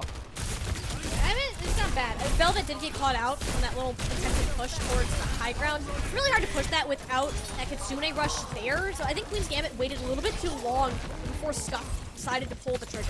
Oh, Hattori. Hattori is so low. She's going to be able to get out alive, but that was like near disaster for Queen's Gambit. They should be able to, you know, fall back and retake this high ground. And it's going to get really oppressive for Queen's Gambit because, like, you know, again, it's a situation where you have to expend ultimates, not to get control of the cart, but to get control of the high ground and even get the cart moving. And Velvet's not being allowed to play the game anymore. Look how much pressure was put onto both the Brig and the Sojourn there. Peace and Nenwai working in tandem to get stuff done. Hattori very healthy and thriving in this backline. Nowhere for anybody on Queen's Gambit to get a full regroup throw. They haven't even gotten a chance to use those ultimates, CB. Yeah, but like they get enough picks to where like Nightmare Eclipse can't keep this pressure up, but it's so scrappy that like they don't really have to concede too much ground. And here we go. It's time for a little bit of rooftop surfing. Yeah. Yeah, I got the shades on too. Is it bright on Planet Cool? Oh, walls are off, actually. Whoa. She's like, all right, that's fine. I can move. Getting that cooldown out early is great. That's actually the whip shot there, trying to deny it. It only really catches Senna. Hattori can't finish off the kill. Velvet was trying to keep them alive, does the job well enough. Queen's Gambit now looking again towards Santana, and the downpour. It couldn't have stormed harder. Santana, wonderful work in making sure this round continues. And that's like a full team kill there, too. I mean, Hattori spawns a little bit too early, so it's not going to sound the whole klaxon there. But like only 21 seconds and we had to use so many ultimates. We still have both DPS ultimates for the side of Queen's Gambit, but you need to find Paydirt with those. You can't risk getting picked here. Wisp looking for a head right now. Needs to try and shut Senna down. Nenwai poked their head out, but not for Senna. It was for Santana instead. Wisp still being on this Widowmaker has been very silent so far. I mean, Santana denying the space early is good, but Nightmare Eclipse will have plenty of time to recontest. Yeah, but Missin's got the blade now, and like Nightmare Eclipse all have to walk through one narrow corridor. That is a dream situation for Missin, and only a Suzu can stop it. And the blade is out. Has eyes set on Nenwai. Gets the dash, the mega health pack there to keep the Lucio on their toes. Nightmare Eclipse now looking to regroup. There's no one to contest Witch. It's just a free shooting gallery. And if Katori keeps playing how she has, the dreams of Queen's Gambit are getting narrower and narrower. Nightmare Eclipse looking to close out Dorado on a strong note. Now up 2-1. I think like Missing kind of took the bait there. Like she really wanted to get Nenwai with that blade just to shut down the threat of a potential sound barrier, but Nenwai had the moves. Like Alucio is kind of hard to hit, especially with that mega health pack there. By the time Nenwai gets it, Missing has to give up and try and double back, but no one shows their heads. That ults down the drain, and then like, you know, you go for that kill there onto Wisp, but like no one else was forced to use any resource to dodge the blade because you focus so much attention onto Nenwai. So like in the resource game, Nightmare Eclipse is still very well equipped to deal with anything at that point that Queen's Gambit could have thrown at them. I really think if you're Missing, you wanted to try and focus on the players coming out of the spawn. You know, maybe try and get the free kill onto Wisp so that Senna doesn't have to worry about anything. She can kind of like just control all the space on her own. Right now, like, I mean, in the hit scan head-to-head, it's the same story we've seen in Calling All Heroes. It's Wisp getting the better of Senna overall, and not a whole lot being done about it. And you know that irks Senna. Like, for so long, she's fought to get that trophy, to get kind of on top of the crowd, and she's done it before, but when you look at this performance today, Wisps has been far and above the stronger hit scan, just in terms of the impact it's had and how Peace is playing around some of these rail shots. Tori going in and doing the chip damage, having more of those final blows available for the Widowmaker. And the fact that Wisp really wasn't forced to switch off the Widow much on this map, where Senna had to give up on it pretty early on too. It kind of speaks true where these two hit scan players, their story's gone. And I also do kind of want to highlight Santana, because we're seeing a lot of Santana highlights going on in this replay here. Like, Santana and Hattori are both playing to, like, the peak of hazard play that I have seen from just about anyone. It's crazy the value that these two players are getting out of this hero. But for Santana, it's like, there's peaks and there's troughs, right? Like, Hattori, it's relatively consistent. Like, there's a couple times where she's getting caught out and she's feeding. With Santana, it's like, either you're getting the biggest downpour of all time, or you're inting to try and make it happen and getting punished for it. And it's those instances where they were trying to make that happen and getting punished for it that I think really bit Queen's Gambit in the butt, like towards the tail end of that. Like, I think back to that one around the fountain where no one else could have peeked out because the angles weren't clear and they try to go for the downpour and get punished for it. Or the end of point C on their defense where Santana goes in really deep, gets caught out in a corridor, walled off, and gets punished because they're the ones trying to make the hero plays, and it's working more often than not, but it's when it's not that it's really, really hurting this team. If Queen Gambits have learned one thing today, is that Nightmare Eclipse aren't built like the other two opponents that they've faced earlier on in our bracket, and they're gonna have to bring even more moving ahead in this best of 7. We're only 3 maps in, CB. We got so much more game left to come. We're gonna send it to a short break, get our players set for map number 4. We'll see you on the other side.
our grand finals is certainly delivered here on the Calling All Heroes Championship Sunday. 2-1 lead over to Nightmare Eclipse, taking Dorado most recently, and that certainly highlighted where we're going to see the rest of the series going, especially in differences. We're seeing the inconsistencies more in Santana's play and the highlights that Wisp has been able to provide.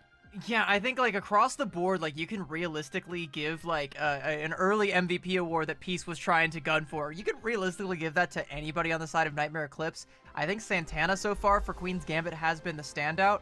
And in a best of 7 first to 4 series, you know, you still have 2 more maps to win for Nightmare Eclipse to actually get that dub, and that means there's 2 more potential map picks for Queen's Gambit. Dorado didn't really go their way, so I'm starting to wonder, like, what exactly do we do here? Our only real option left is going to be Hybrid / Flashpoint, so I'm guessing it's going to be Suravasa, because that's what a lot of teams have gone for, but I don't know that that's, like, the best. Actually, Blizzard World might be good for them. I'm not too sure.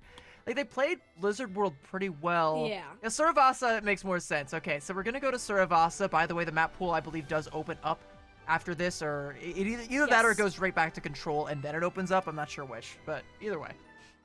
Either way, only one more opportunity after this to try and stake your claim. And I think if you're Queen's Gambit, like, you really need to try and make this one count, because this is another kind of, like, Control situation where everything's very neutral. There's not a whole lot of, like, advantage. It's all going to come down to who's carrying over the resources and getting better use of those resources in between each individual flashpoint. Yeah, I think this map makes sense for Queen's Gambit, just because it's been one of their most successful in the past. To bring up that resource game, CB, and in these couple of matches prior to this, both against Valentine and way back earlier in the day, if you remember that, against Fable, Queen's Gambit handily outdid the resource game. They had the better ultimate management, they had the better usage of their abilities and positioning, but now they finally met their match in that regard. Nightmare Eclipse have surpassed them, as a matter of fact, and it's really making them struggle in the kind of longevity of a lot of things, from weird commitments, kind of overstepping where they should be, perhaps undercommitting, waiting too long, and it just puts them in some weird scenarios that Queen's Gambit haven't exactly been able to recover from yet.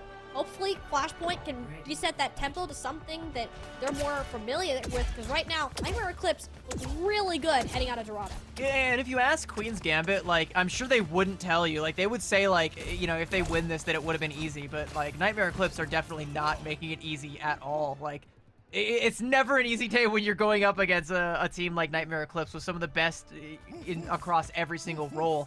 Like, Queen's Gambit are keeping up. These matches have been close, but it's one of those situations where it's like, we're not only just playing, like, the meta game, we're now kind of also playing the mental game, where it's been a long day for Queen's Gambit. How much more steam do you have in the tank, and are you going to find yourself, for lack of a better term, mentally boomed if you fail to win this flashpoint? Like, can you bring it back from that?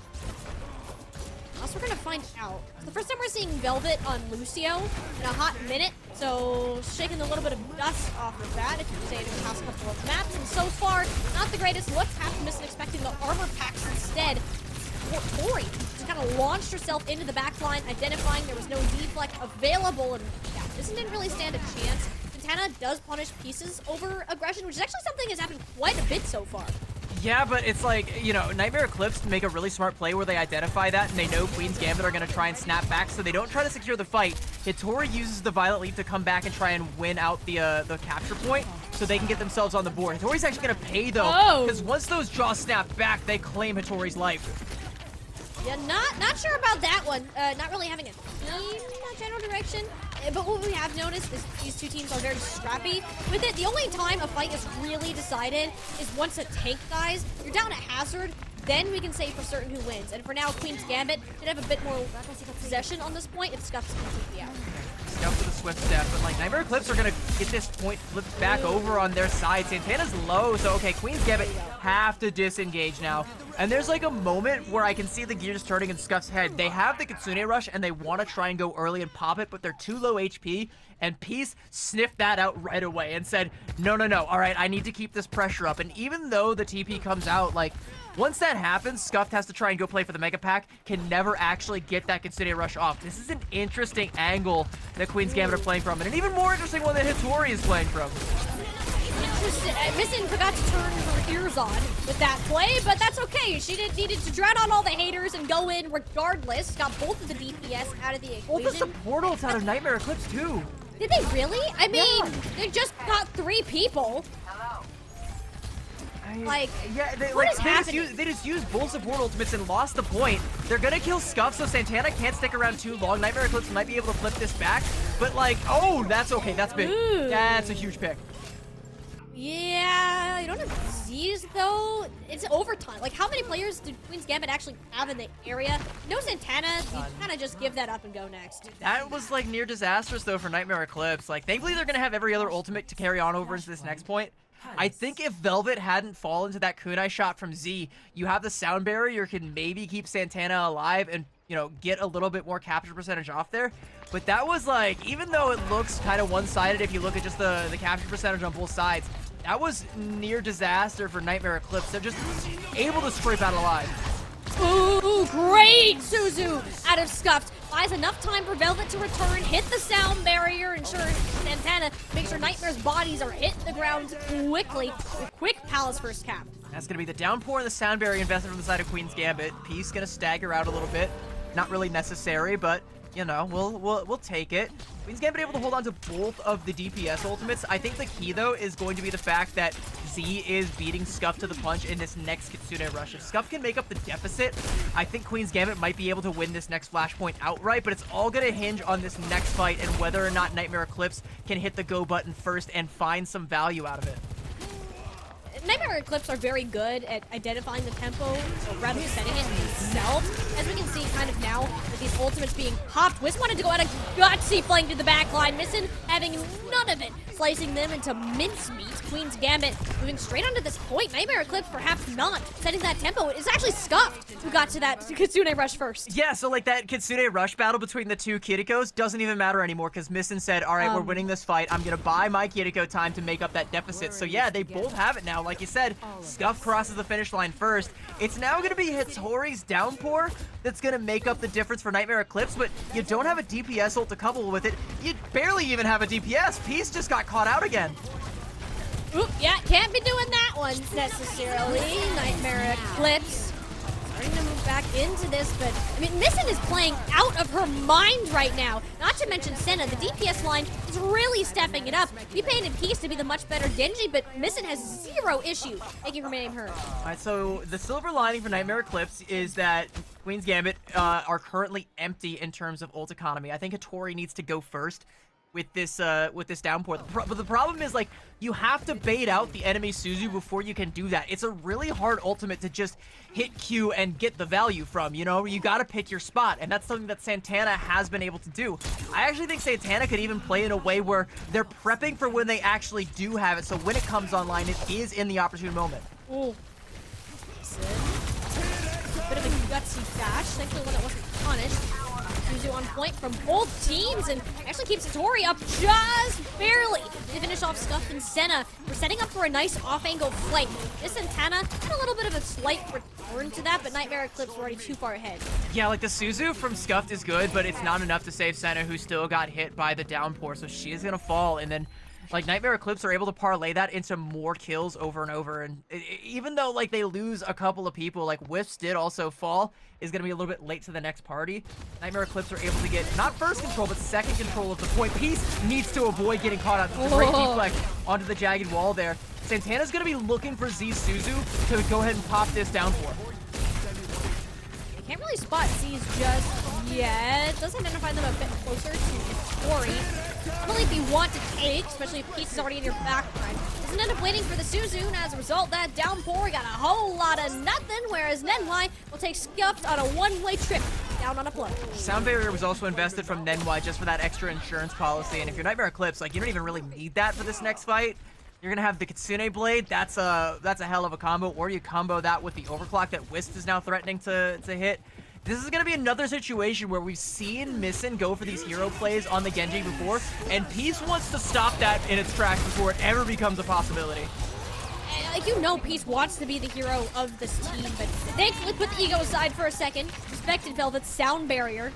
This is the final part of this point. Should Nightmare Eclipse get it? But it's actually the Santana jumping towards the point, catching out an unsuspecting Sojourn player, leaving us in a 4v4 scenario. The difference is Scuffed his Kitsune Rush and Z's does not. The accelerated cooldowns here are a big difference maker, especially with these kind of movement that Z's ended up pulling. He's not far enough from the grasp of Missin.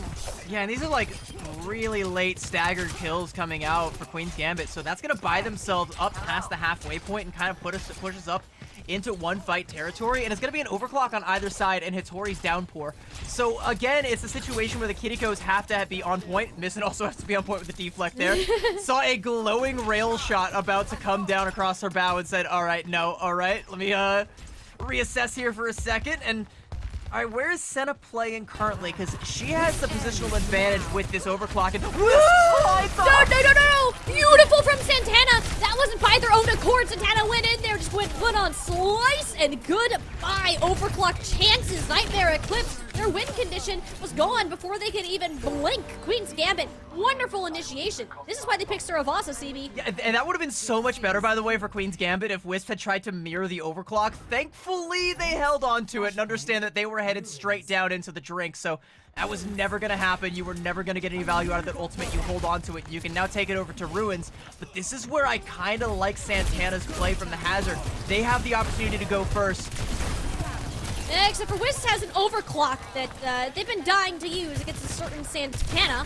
It's no longer on the map, so Queen's Gambit will go ahead and pull a full retreat, or at least they should try instead of contest at this point. A little bit confused about that, but all right, Nightmare Eclipse, look at the same result. They just want to die fast because the flashpoint hasn't unlocked yet, so they're really minimizing the amount of pressure or the amount of capture percentage that Nightmare Eclipse can gather, while also trying to get a little bit of work to build back up their ult bank, because Nightmare Eclipse have quite a beefy one right now.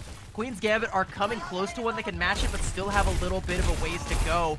I mean, we talked about Santana's downpours, and I think right now is a good time to hit a big one. It's Suni Rush from Z, though, so I think they're going to think twice about it. Oh, the Suzu! Just a hair late to save Santana. It's kind of the second time that we're seeing this tank player get caught out and just explode. Queen's Gambit need to have a more consistent form of play. I mean, to be fair, like, it was the Kitsune Rush that caused the explosion, so you did at least get an ult out of Nightmare Eclipse, and that's, I think, what Santana was anticipating, or maybe just didn't expect them to go that aggressively with it, but that's something that's only going to work once, and now you have the ability to set the tempo with your own Kitsune. The problem is there's a lot on the side of Nightmare Eclipse that can slow the pace down. Oh! They just can't take the fights. Nightmare Eclipse is so aggressive with this. It's a great downpour, sure. Santana just can't be dying as much as they have been. Queen's Gambit do send their supports to the point to hope they can buy a little bit more time for Santana to regroup, and it's not really going to amount to much even if Santana gets there. And that's going to be the point going over to Nightmare Eclipse. So, like, you use both your supports. Like, they aren't there to help aid in that that downpour. I think Santana might have died regardless, but there needed to be a touch from Queen's Gambit, and trying to capitalize off that ultimate meant that nobody would have been able to get that touch, so you have to send the supports in. Now we are at map point here on Flashpoint. It's going to be Gardens. Queen's Gambit get, like, the early positioning on the point, but Nightmare Eclipse are, like, right behind them. I don't know that Queen's Gambit are prepped for Nightmare Eclipse to come from this angle, but they should have the ults to stuff the attack once it comes through. Emphasis on the should. A little bit of mismanagement lately. I mean, it's been a little bit tricky to watch, I won't lie. Nenwai Sound Barrier, though, out just in time to save Victoria, and the one from Velvet, light years late. Even though it was just a couple of seconds, already down to key members of your team. Heavy investment, zero results to show from it. Nightmare Eclipse one step ahead. Yeah, there was also the Kitsune Rush from Scuff that got invested there. That's kind of bad for Queen's Gambit, because I don't know that you're going to have enough time to build back up to both of them. I think you need to take one fast fight here, hope that Z and Wisp both use their ultimates, and then you come back and couple that with DPS ultimates of your own. Oh, Senna's no. gonna get caught out here, though. There's no way she gets out of this alive. Missin has to go for a hero play with a blade. you just had to kind of take this fight on the chin and hope for the best. Santana will come up with both supports and Hittori. Wait a minute. How is Nightmare Eclipse fumbling this? Senna just fed her brains out, and somehow Queen's Gambit have a healthy Santana and a completely dead Nightmare Eclipse. Yeah, it's winnable for Queen's Gambit. They've won the fight. They need to get themselves on the point and start the flip, though. Some members of Nightmare Eclipse can trickle in and try to build this capture percentage up, though, and that's exactly what Santana wants to avoid. I mean, like, yeah, Hittori goes in. They should be able to dispatch her pretty quickly, but she takes down Senna. That should not have happened at all. Hittori needs to be dealt with here and now. Just getting that extra percentage, this is a single fight territory from what could have been at least 2. Yeah, and it's also a high pressure situation, one which Queen's Gambit, to their credit, are very composed through, because it's very tempting to see that that Hazard come back into the fold and think, we gotta ult to try and shut this down. But they don't. They lose Scuffed, and Velvet has to go back to taxi them back, so the supports won't be there in position in time, and Scuffed is gonna be a little bit behind on this Kitsune Rush play. The DPS from Queen's Gambit, specifically Senna, have to make a play coming into this next fight, because Nightmare Eclipse, they have the ults to make this one stick and win the map. It has not been the map of Senna so far. She has hit the shots now, and there it is. Dragon Blade shut down. There's a second on to Z's. We just had to say she had to step it up, and look what happened. Senna has delivered to the highest degree. Queen's Gambit are trying their best to stay in it. Santana should seal the deal. NY gonna have to go for a reset here, 65%, and that was the Kitsune Rush and the Blade both used from Nightmare Eclipse. Peace gonna swap over the Sim to get a TP play, get some forward positioning, then likely swap back over to either Tracer or Genji. NY a little slow to the party. All right, there we go. So over to the Genji, but like now you're going up against a lot. Bull support ultimates for Queen's Gambit and a Blade. Missin could send this one home. NY has to be perfect with this beat. But it goes out a little bit early. Scuffed is down. The Kitsune Rush, not enough to keep Scuffed alive. Velvet gets burned down momentarily after. It's truly now all on Missin to be the hero with no healing to support them from behind. Nightmare Eclipse will overwhelm Queen's Gambit with a sheer amount of damage and focus fire. Points flip back over. Not a single chance for a touch. Match points, championship points for Nightmare Eclipse. I mean, that could have gone any number of ways. Like I said, NY's beat had to be perfect, and it was. So too was Hittori's downpour. I didn't even call out that she was building up to that or that she had it, but it comes down, and even though you see that Velvet pops the sound barrier, she still gets rooted, and the punishment, the damage that comes out to confirm that kill, and additionally the kill onto Scuff mid-cast of the Kitsune Rush. Sure, you still get the benefits of the Kitsune Rush, but you don't get all of the healing through it. So once that overhealth from Velvet's barrier is gone, there's nothing left for Queen's Gambit to sustain. And it just all falls apart from there. Even that Blade that Missin pops, like, there's no one left to be the beneficiaries of it. There's no space, there's no healing, there's nothing to augment it. It all just falls apart with just one key pick off there onto Scuffed. And the sound barrier, to NY's credit, was also, just like I said, it needed to be perfect.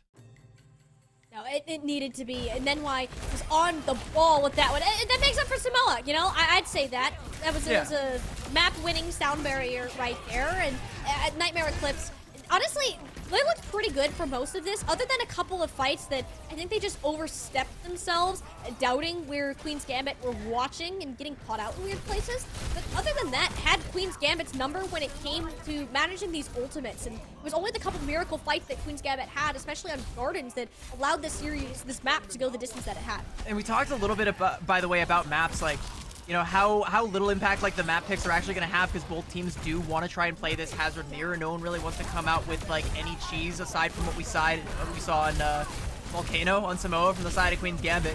You know, once that Mauga got put back in the holster, it's been all the Hazard mirror, and it's been tit for tat on either side, but Nightmare Eclipse just barely coming out ahead.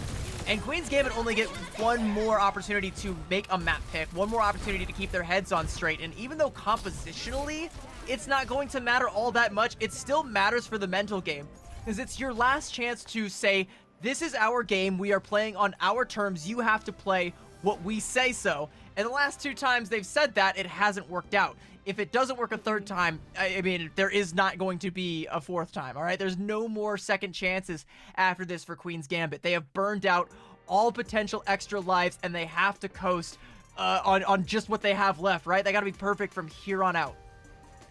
And this is what you need to know, too. This is the most important decision that will be made through the entirety of the season. for Queen's Gambit.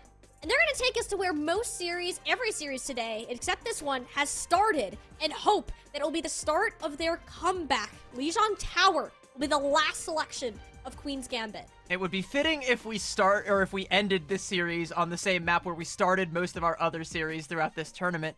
But to me, I think this does kind of make sense for Queen's Gambit because the map pool is opened up and we can go back to Control now.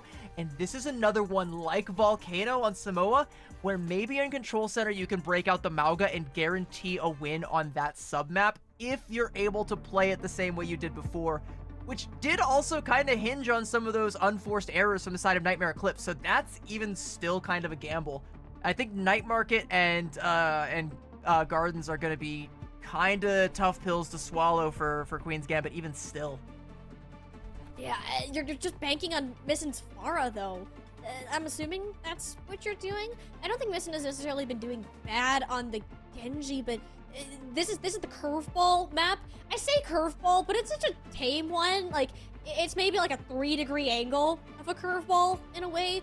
You're just swapping up some stuff in the support line, maybe throwing Missin on a Pharah. Otherwise, it's the same old, same old. It's kind of that comfort pick that, while Nightmare Eclipse have been scrimming mostly Samoa, they're not going to have a problem with Lijiang Tower with how favored it is by the general Overwatch community either. It's just a matter of, are they prepared for Missin to pull out this flyer again? Yeah, I think that's an interesting shout, right? Like, if they do decide to go for that Pharah, because I don't know that Peace is going to try and make that same reach. Peace wants to be on Genji as much as they possibly can. Like, that's their hero. That's what they shine on. That's what they want to win the MVP award with, and I can't lie, like, my vote for MVP for Nightmare Eclipse is going towards Z anyway. Sorry, Peace, but like, hey, maybe you change some hearts and minds if you come out with the Genji on this last map and just really pop the heck off. But I don't know that I see the Pharah coming out from that side, and that kind of begs the question, will it work out for Queen's Gambit? And also, like, I gotta call out Scuffed on the Juno again, because that's something that we saw Queen's Gambit play on Lijiang in the last series, and it worked. We saw them play on Samoa, and it worked, but I still feel like it's exploitable. And I still feel like, you know, a team like Nightmare Eclipse should be able to collapse on that. So do you reach for that? Do you feel like you're confident enough to break that out in, like, this key critical moment where you don't get another second chance, you have to stick the landing, and then you have to carry that forward into 2 more map wins even after this? It's a very glass cannon sort of approach that you'd go with here, because that's what helped on Samoa, sure, that having the unpredictability of the Juno and just the access to the orbital ray. It was great, but the problem really became is when we look towards other maps that was played on, such as Esperanza, Peace absolutely had Scuff's number, and Nightmare Eclipse can exploit this composition. They've shown that they did it back on Push. Are they going to do it here again on Control? Is that a risk that Queen's Gambit are willing to take? And how flexible are their comps? Are they able to swap up the Pharah without playing with the Genji or with the Brig? Or are they going to try to keep it that Brig Kiriko? Or just do nothing at all? Have Velvet and Scuff to stick to that Lucio Kiri that Nightmare Eclipse have been running the whole time. Well, as we go to Night Market to kick things off, I kind of expect that, like, I mean, if we don't see Missin on the Pharah here, which is still a possibility, she's going to go over to the Symmetra just for the TP. But, like, after that, you do have, like, the opportunity to make that swap over onto the Pharah. Either that or the Genji. Honestly, either way, I feel like I prefer that we all take a pause and do some box breathing, as Fable once taught us. I don't prefer that, actually. I kind of wish we had just gotten into the game and I could have seen what they were going to play. But unfortunately, we have yet another tech pause. Someone does need to do a little bit of box breathing. Someone actually does. Or maybe the PC box needs to do some breathing. I don't know. I wouldn't hate it. My lungs kind of hurt. It's the hard part is with kind of these, like, long games in a row. Like, think about just the burn of sitting and watching these teams play for, like, what, 5 hours has it been since that point? Almost 5 hours? It's been Queen's Gambit, so many maps of intense play, of you having the highest levels of focus. Like, at what point does that start to burn out? Have they already hit that point? As coming so close on the last couple of maps to victory and having it slip through your fingers? Like, what toll does that take on them mentally? Are they able to, not just mentally, but also physically recover enough to for this remaining maps in the series, because it's going to start with Lijiang Tower, but from there, it's another 2 maps in a row that they would need to take the championship. Yeah, and like that extra 2 maps in a row is what's gonna take us from like 5 hours into like maybe 6 or 7 hours. Like we're Yeah. approaching the point where in order to win this championship, they essentially had to clock in for a 9 to 5, and you know you get pretty burnt out at the tail end of that. But here we go. All right, going into the game, Wisps is not going to stay on the Widow. Is going to Wisp stay is on the gonna Widow. stay on the Widow. Wisp is going to stay on the Alrighty. Widow. All right, not too sure about that one, but I'm sure we will see why in a second. We're gonna hide and wait and pause. So Wisps, I don't know if they really wanted to come out on the Widow. Maybe we're pausing because everyone's now yelling at Wisp for walking out on the Widow. Seems like an odd pick for Night Market. Not completely unfounded, but usually only typically seen in quick play.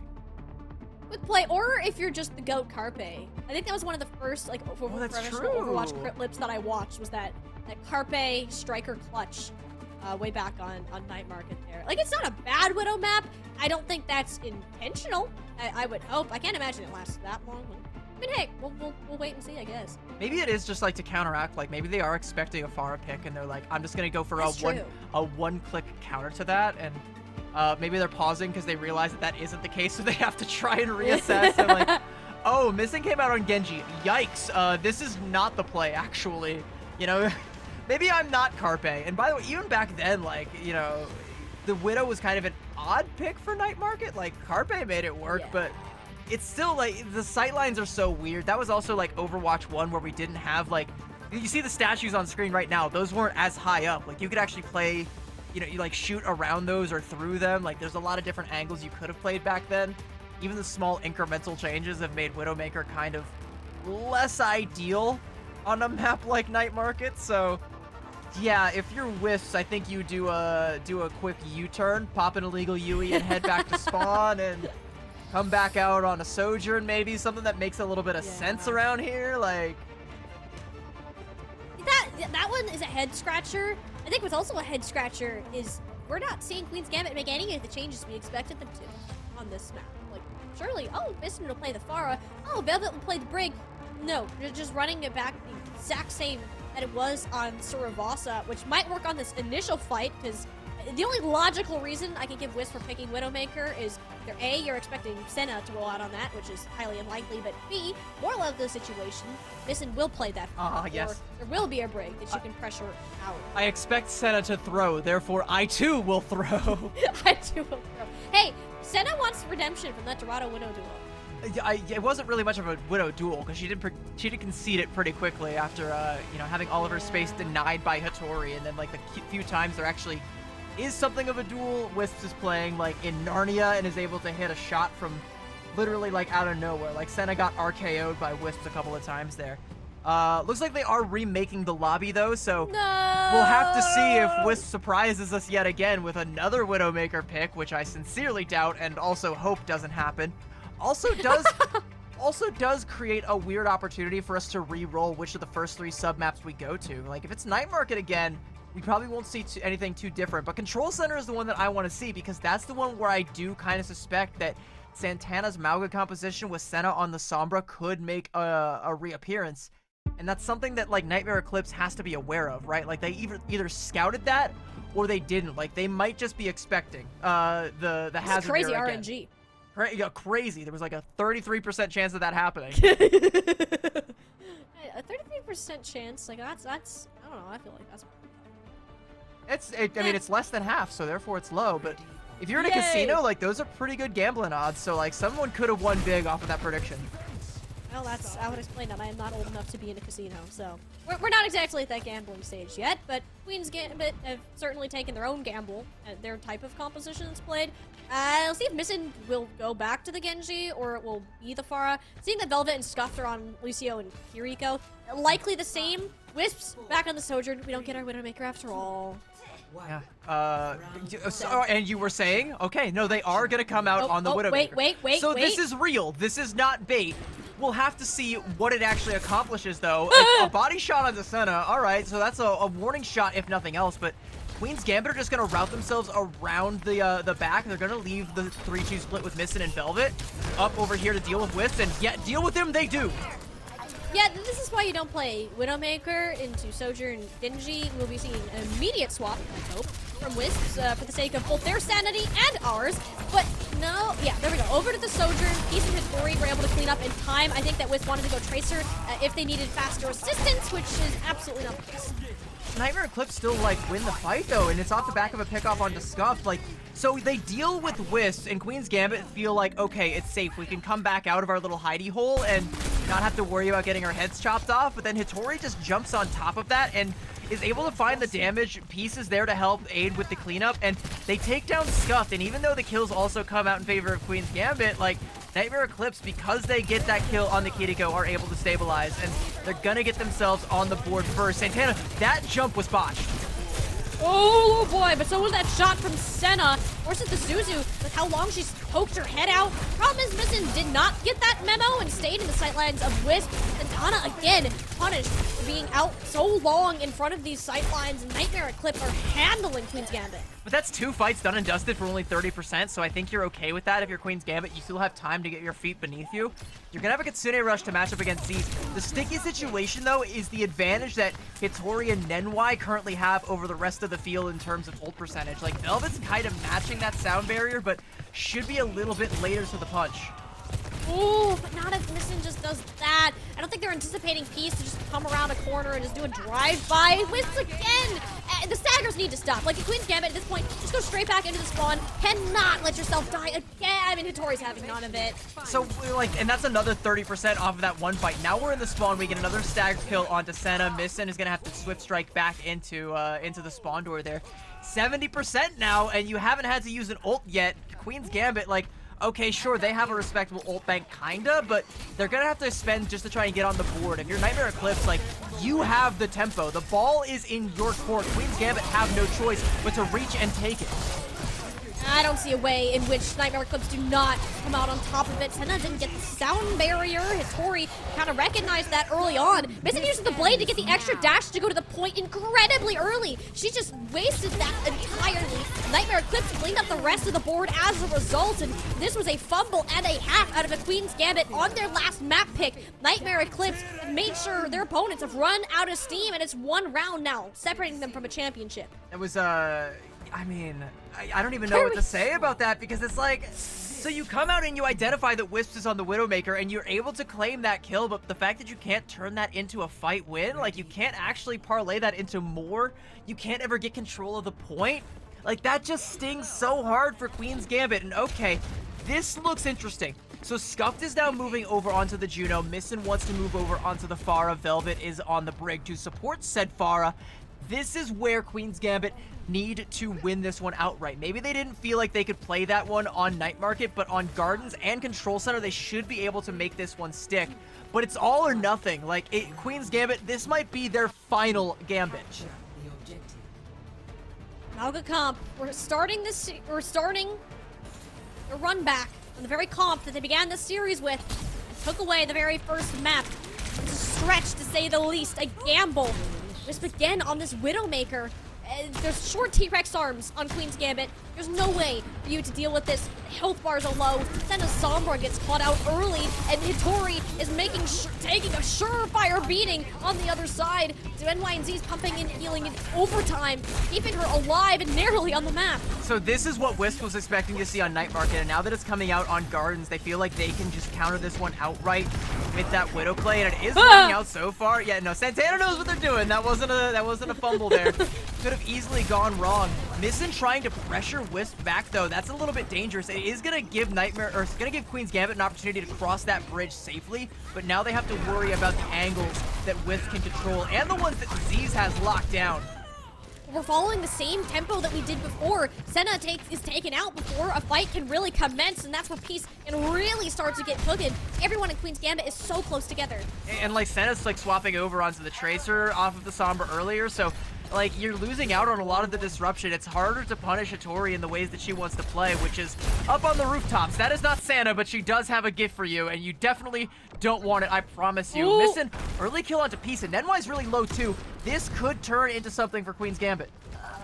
Yeah, the second pick onto an NY should go ahead and steal the deal. Whips gonna make sure that these shots are certainly felt, and Zeus isn't exactly afraid to continue investing into this fight. Even gets missing picked out of the air. What in the world is this performance? Adam Z's, this point should have been flipped over long ago, but with how much work this Kiriko has been outputting, Queen's Gambit has to fight even harder. Yeah, and like Queen's Gambit can't even secure the flip. There's finally a kill onto NY and P. Z still lives, but I don't think she's gonna stick around any longer. She had the Swift Step in the Suzu too, and like Santana knew it, so they couldn't even try and collapse and punish that aggressive play from Z. That nearly goes Nightmare Eclipse's way and pushes us into one fight territory, and it's off the back of some stellar support play.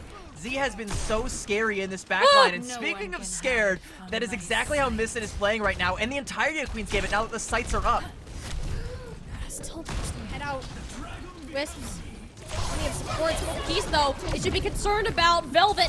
Been cut down, and that's before Nova Ray makes an appearance. You shut down that, but at what cost? Every ultimate, well, okay, 3 out of the 4 ultimates that Queen's Gambit had to be pushed into this fight. You have a long ways to go. Missing gonna swap off the Pharah over onto the Genji now. I'm curious if that means Wisps is also gonna make a swap. Yeah, Wisp and Peace also both making the swap. Peace? I think Peace is going to swap to the Genji. Yeah, I don't know that we were gonna stick on the Symmetra. That's another early teleport play just to buy some more time. We'll get him closer to the fight. How much will the outcome change? I see an unmatched sound barrier right now, and for Nightmare Eclipse, that's a victory song in their books.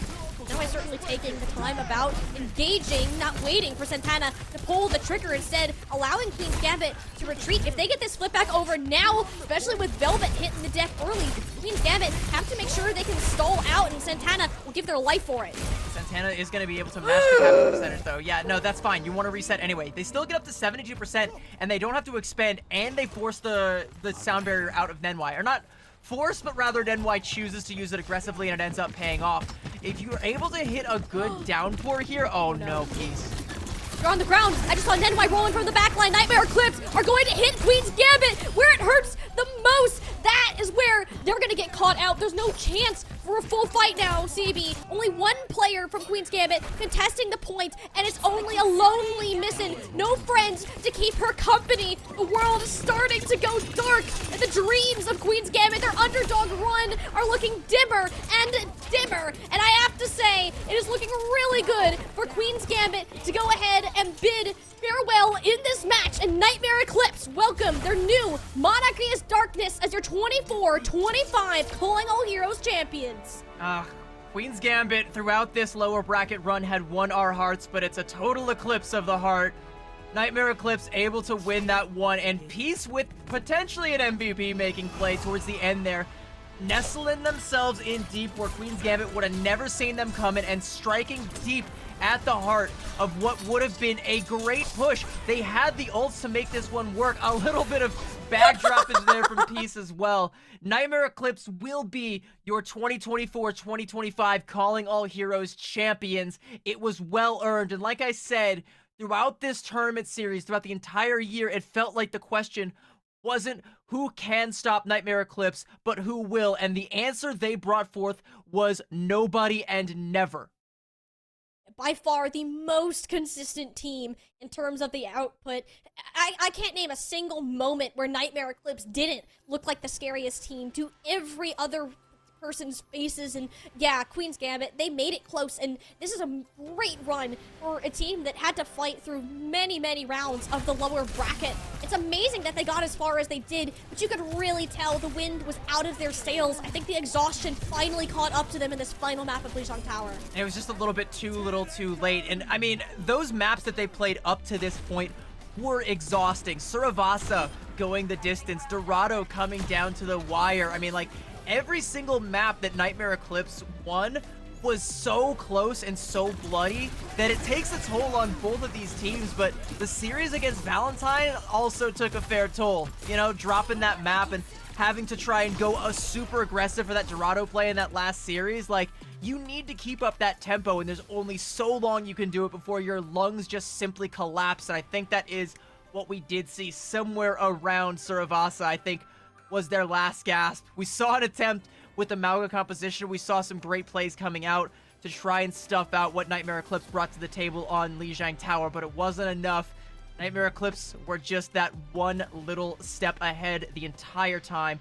And Queen's Gambit, from the get-go, they fired that opening salvo on Samoa, but could never follow it up with that extra little bit of oomph that they needed.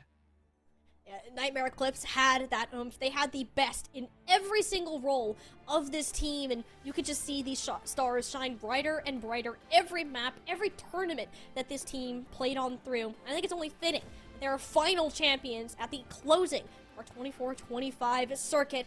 CB, we crowned our winning team, but you know what we're yet to do? We need to name our MVP, and to do that, we have an interview with our champions coming right up on the other side of this break.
our 24-25 Calling All Heroes circuit has officially come to an end. Nightmare Eclipse are your champions and will remain that way until our competition picks up sometime later on. But for now, CB, we gotta celebrate the wonderful journey that Nightmare Eclipse took, not only to get to this point, but throughout the entire competition year.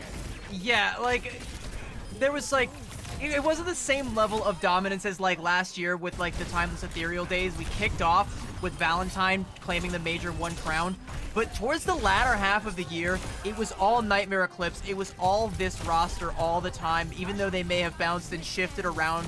Wisps, Peace, Hitori, Z, Nenwai, like this core feels like unstoppable, and they feel like they are unstoppable. They came out today looking unstoppable and understanding that, like, if they play with that level of confidence, if they set that tempo, there is nothing in the world that could possibly stop them. Not even a Queen's Gambit boasting some of the youngest, hungriest, and also veteran best players in their respective roles. Not even that roster could stop Nightmare Eclipse. No, Nightmare Eclipse, an unstoppable force of nature that we just kind of got to witness grow today. A little bit of a rough start when you look back onto Samoa, but that was just them dipping their toes in the water. From then on, it was just play after play, especially looking back at Dorado, where I think this was the farthest difference we saw between these two teams throughout the series, minus Lijiang Tower as our last map. And if you can judge by all of these highlights on the Widowmaker, you could probably see one of the big reasons why. Yeah, like the Widowmaker play, especially on Dorado, was quite the difference. It was something that Queen's Gambit, like, they have Senna, one of the best hit scans in the world, but is always just like one step behind Wisps, and I know how much that stings, especially knowing she had no choice but to concede that Widow duel and make the swap over onto the Sojourn. And it's not even just because of the headshots that Wisp was hitting, it was also so much of the pressure that was coming out from Hitori and from Peace. Like, again, every single member of this roster is one of the best in Calling All Heroes at their role. They understand exactly how to win any given fight, and if it's controlling the space, and that means shutting down the enemy Widowmaker, which is something that, you know, Queen's Gambit as a collective just could not do as effectively as Nightmare Eclipse, and that's the hive mind, right? Even in a micro meta, having everyone on the same page, understanding and working towards one goal is going to be the difference between a championship team and a runner-up team. The sheer amount of experience of playing with each other, like, that can't be factored in enough towards that victory today. The smaller things that you may not have to communicate, that if you would, a brand new roster, because you're so familiar with each other's play styles. And you also have to hand it a little bit to Hitori, who, again, brand new tank hero that she really does not like playing and has expressed disinterest in it in the past, and yet still put on an insane performance. Like, we've seen no one adopt the playstyle that she has, just like lurking on these roofs, waiting to just pounce on anyone who dares walk below it. I mean, but it wins championships. She's one of the ones on my list, though, because she's the one who, like, on Twitter, who's being like, oh, this hero's so busted, I don't want to play him. If we go back to Amalgam meta, I will be coming for Hitori. Like, I'm gonna be knocking on her door and be like, hey, what was all that? All right, like, clear your browser history right now. I know you've been online talking a lot of smack about this hero. This meta's been fun to watch. Like every time we get like these hazard mirrors where we see like the tank players popping off and making plays in ways we typically don't get to see them outside of their ultimates, it's crazy to see, and it sets up for some insane DPS play as well. So maybe she hates it, even though she's the GOAT at it. I love it. It's been fun to cast. It's been fun to watch. It's been chaotic from top to bottom. I know it's also been kind of difficult for you over on the play-by-play to keep track of like all these things happening in like 6 different tectonic plates all at once. I'd be lying if my lungs didn't hurt a little bit after that, but I think it's just the joy of having this meta and the sheer amount of skill expression that was available. It's such a change of pace from the past couple of metas that we have had, and now I'm very excited to see where the future of not only Nightmare Eclipse goes, but these players, these teams, these individuals, and how that can continue to progress. And what better way to find out, CB, than to hear from the players themselves. We are going to have the tank extraordinaire Hitori hopping on the desk for an interview now, a freshly named Calling All Heroes Championship. How does it feel to come out on top today? Hello. I mean, it feels always nice, but it was like kinda expected, I would say. Especially like with just in general how we played. If we just play our game, we just win. especially on like this comp where it like matters a lot with people playing splits and talking to each other. I just think like from like the macro-wise play, we're just like better than everyone. You say it was expected, but like, did you ever have like a moment of doubt after Samoa? Because Queen's Gambit came out pretty heavily, and it felt like on some of the maps it was close. So like, you say expected, but was it always expected? Were there any moments where you kind of were like, okay, we really need to get it together, or we might actually like fall behind here?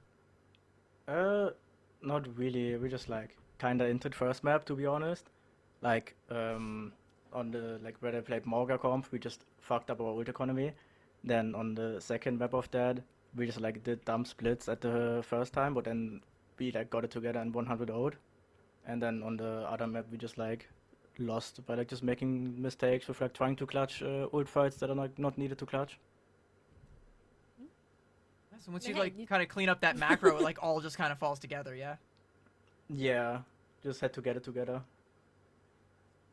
Clearly, you got it together once you got to Lijiang Tower because that was probably the biggest differential between these two teams throughout that entire series there. And I've heard it from your teammates, and I kind of want to hear this from you as well. I've heard that you're not the biggest fan of playing Hazard so far. Like, now that you've won a tournament on him, do we still have these same thoughts? Have we gotten closer to liking him? Like, where are we at right now? I mean, Hazard is fun to play, but it's mostly just the ping that makes like a really big impact and issue because half of my like slash is just no wag, so it's like really half. Oh, okay, all right. You're off my list. Okay, so you like Hazard, just the ping problem. That's fine. I can deal with that. All right, I just don't want people to like talk us into another Mauga meta. Like, no, thank you. So- Wait, what? I So, zoned out. no, that's okay. That was an awkward pause there. I was kind of hoping that you would have like something else to add to that. No, it's totally all chill. But like, okay, so let's talk a little bit about you and your performance throughout not just this tournament, but the entirety of the Calling All Heroes circuit this year, because you've been kind of a juggernaut, one of, if not the top tanks amongst the entire tournament year. What has the like experience of this tournament cycle meant to you? How has it felt to be performing at this level for this long? It's pretty nice because I'd like just like in general competing, so it's like really just nice to keep on playing, especially with like me playing OWCS as well. So in between the OWCS breaks, I just like played core or like the Faceit breaks. So it felt like really nice. I just like competing in general, and I also learned a lot, especially like when I like made a team with Wisp, because we also just scrimmed the higher tier 2 teams in NA. So all the scrims I like played on were really good in the EU and NA. And that's kind of the thing too, Vittori, is like we've seen your journey in Calling All Heroes and OWCS as well. You've made a massive name from yourself there and just growing in your tank play, and it's been a treat to watch you throughout all of these tournaments so far this year, and well, hopefully still to come because we just started 2025. Like, what is next for you? What are you looking forward to in your Overwatch career? I built up a pretty good team right now for OWCS, so I'm looking forward to playing that next week as well. I just hope everything will work out, because right now I'm in Sweden. That's also why I had higher ping than normally. But yeah, I think everything will work out. All right, so I'm gonna give you a quick little curveball question here, something that you talked about. Like you said, you guys inted map number 1. I want to hear from your perspective. Who do you think is the biggest inter on your team? In general, or like this, In general, like, you know, maybe we all have an idea in our heads of today, but like in general, who's the biggest inter on your team? Oh, I mean, I think everyone should know that Nenwai likes to be silly a lot of times, and maybe a little bit too much. That's So why we I need I the would just beast say it's tamer, Nenwai. right? Yeah, I have to like tell Nenwai to do shit. It's really fun. How often does this happen? Like, you see Nenwai going in really deep. You're like, no, come back here. Is that kind of like a common thing, or how does that work? Do you just kind of trust them to get whatever done? I trust Nenwai, but it's like sometimes she just overextends. It's like, I got this, and then it's like, oh no, help me, and it's we get some funny tweets out of it when we always see what Wisp is like making of like the little core montages. So it's a lot of content. It's definitely content for sure. Like, you know, some of the crazy plays. I mean, it's definitely a sight to see. Like, I've seen both like the feast and famine coming out of the beast. So there you have it. Nenwai is in fact the biggest inter on the team, and Hattori does in fact have to rein them in. It is a bit of a beast and beast tamer sort of situation, but hey, it worked out. It won you guys a championship in the end. Yeah, it worked out. We got it together. It's really nice. Well, I think that just about kind of does it for all of our questions here. I mean, it's been a great opportunity to watch you grow as both a player and as a champion. Now, it's been wonderful to see. Do you have anything else you wanna say to your team, or shout outs to any of your friends, family, anyone else, before we send you on your way to go off and celebrate with the beast? Yeah, I just like shout out my whole team. It's like we're like a family kinda. It's really nice like team environment we have. You can just openly talk about everything, and that's also why we keep on improving so much. So that's like really nice. And then like our two coaches that also came in for the championship, Marv and Waylon, they also helped us out a lot. And yeah, that's kind of all. It's great to hear about this massive network that you have behind you, Hattori, continuing to support, and I know CB and I, along with everyone else watching today, will continue to support you on your journey in Overwatch Esports. Thank you much for giving us your time on the interview today, and have fun celebrating this victory with your teammates. Thank you for having me. What a pleasure to hear from, you know, I think it's kind of undoubtable the best tank in Calling All Heroes right now. Hattori, like I said, as soon as she came into the circuit, staked her claim atop that mountain and has not been dislodged from it yet, and at the end of the year still stands tall. And I don't know if anyone's going to be able to dethrone her. Not even our Blacklight MVP, because it's a player who plays a different role. It's not going to be a tank player. It is not a tank player. I think we got a little bit of a preview at that earlier today, but here you go. Secret no more. Wisps will be your Blacklight Calling All Heroes Championship MVP, and I'd say this is incredibly well-deserved considering the performance that was put on, not only with Just but the Widowmaker, from basic playmaking to creating space with the team, and overall not feeding on a role that is very easy to feed on.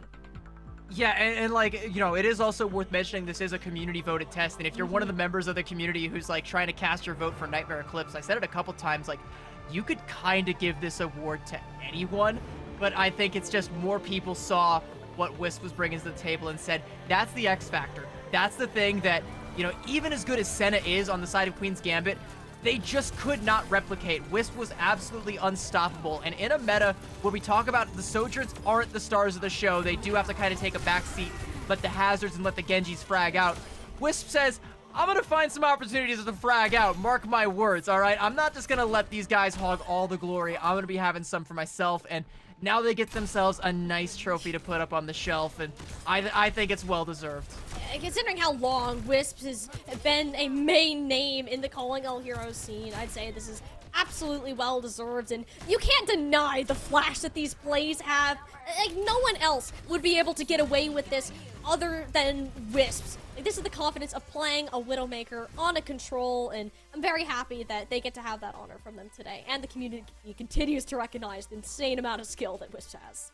I will say that the Widow on control very well could have disqualified Wisp for MVP if that hadn't gone well. So that was another gambit thrown out, but it did work out in their favor, and like the picks were still there, like it still worked. So, you know, we're on the razor's edge there. I think, you know, Peace might feel a little bit like, okay, all right, maybe you guys should have hinted on Wisp a little bit more. You know, maybe gone for that kill a little bit harder, so I could have like really popped off and got it. I'm sure it was close because again, so many members of Nightmare Eclipse really showed up today. Like, Z was phenomenal in the backline. That backline frag potential is something that not other teams can replicate. Hattori is playing Hazard in a way that no one else is playing, and it is getting tremendous value. Peace, by and large, still looks like the best Genji in all of Calling All Heroes, but despite all of that, Wisp still comes out as the MVP, and I don't think anybody's going to say that that wasn't deserved.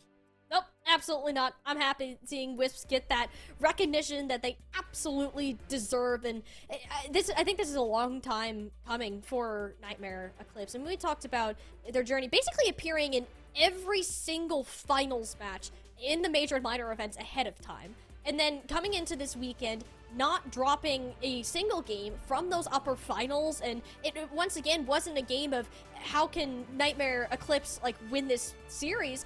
It was who can even stop Nightmare Eclipse, who can get to that point and reach those same peaks, and they've certainly silenced out of all of the doubters today.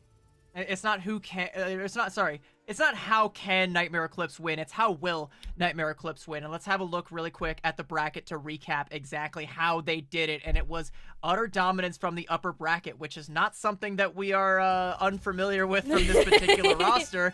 They drop a map to who is Nadokado, and that's about it right up until they meet Queen's Gambit. Queen's Gambit, by the way, that is playing at just about their very best, and they still could only get one singular map off of Nightmare Eclipse. And it's worth mentioning that, like, in the past, we've seen, like, golden stages, golden tournaments out of this roster.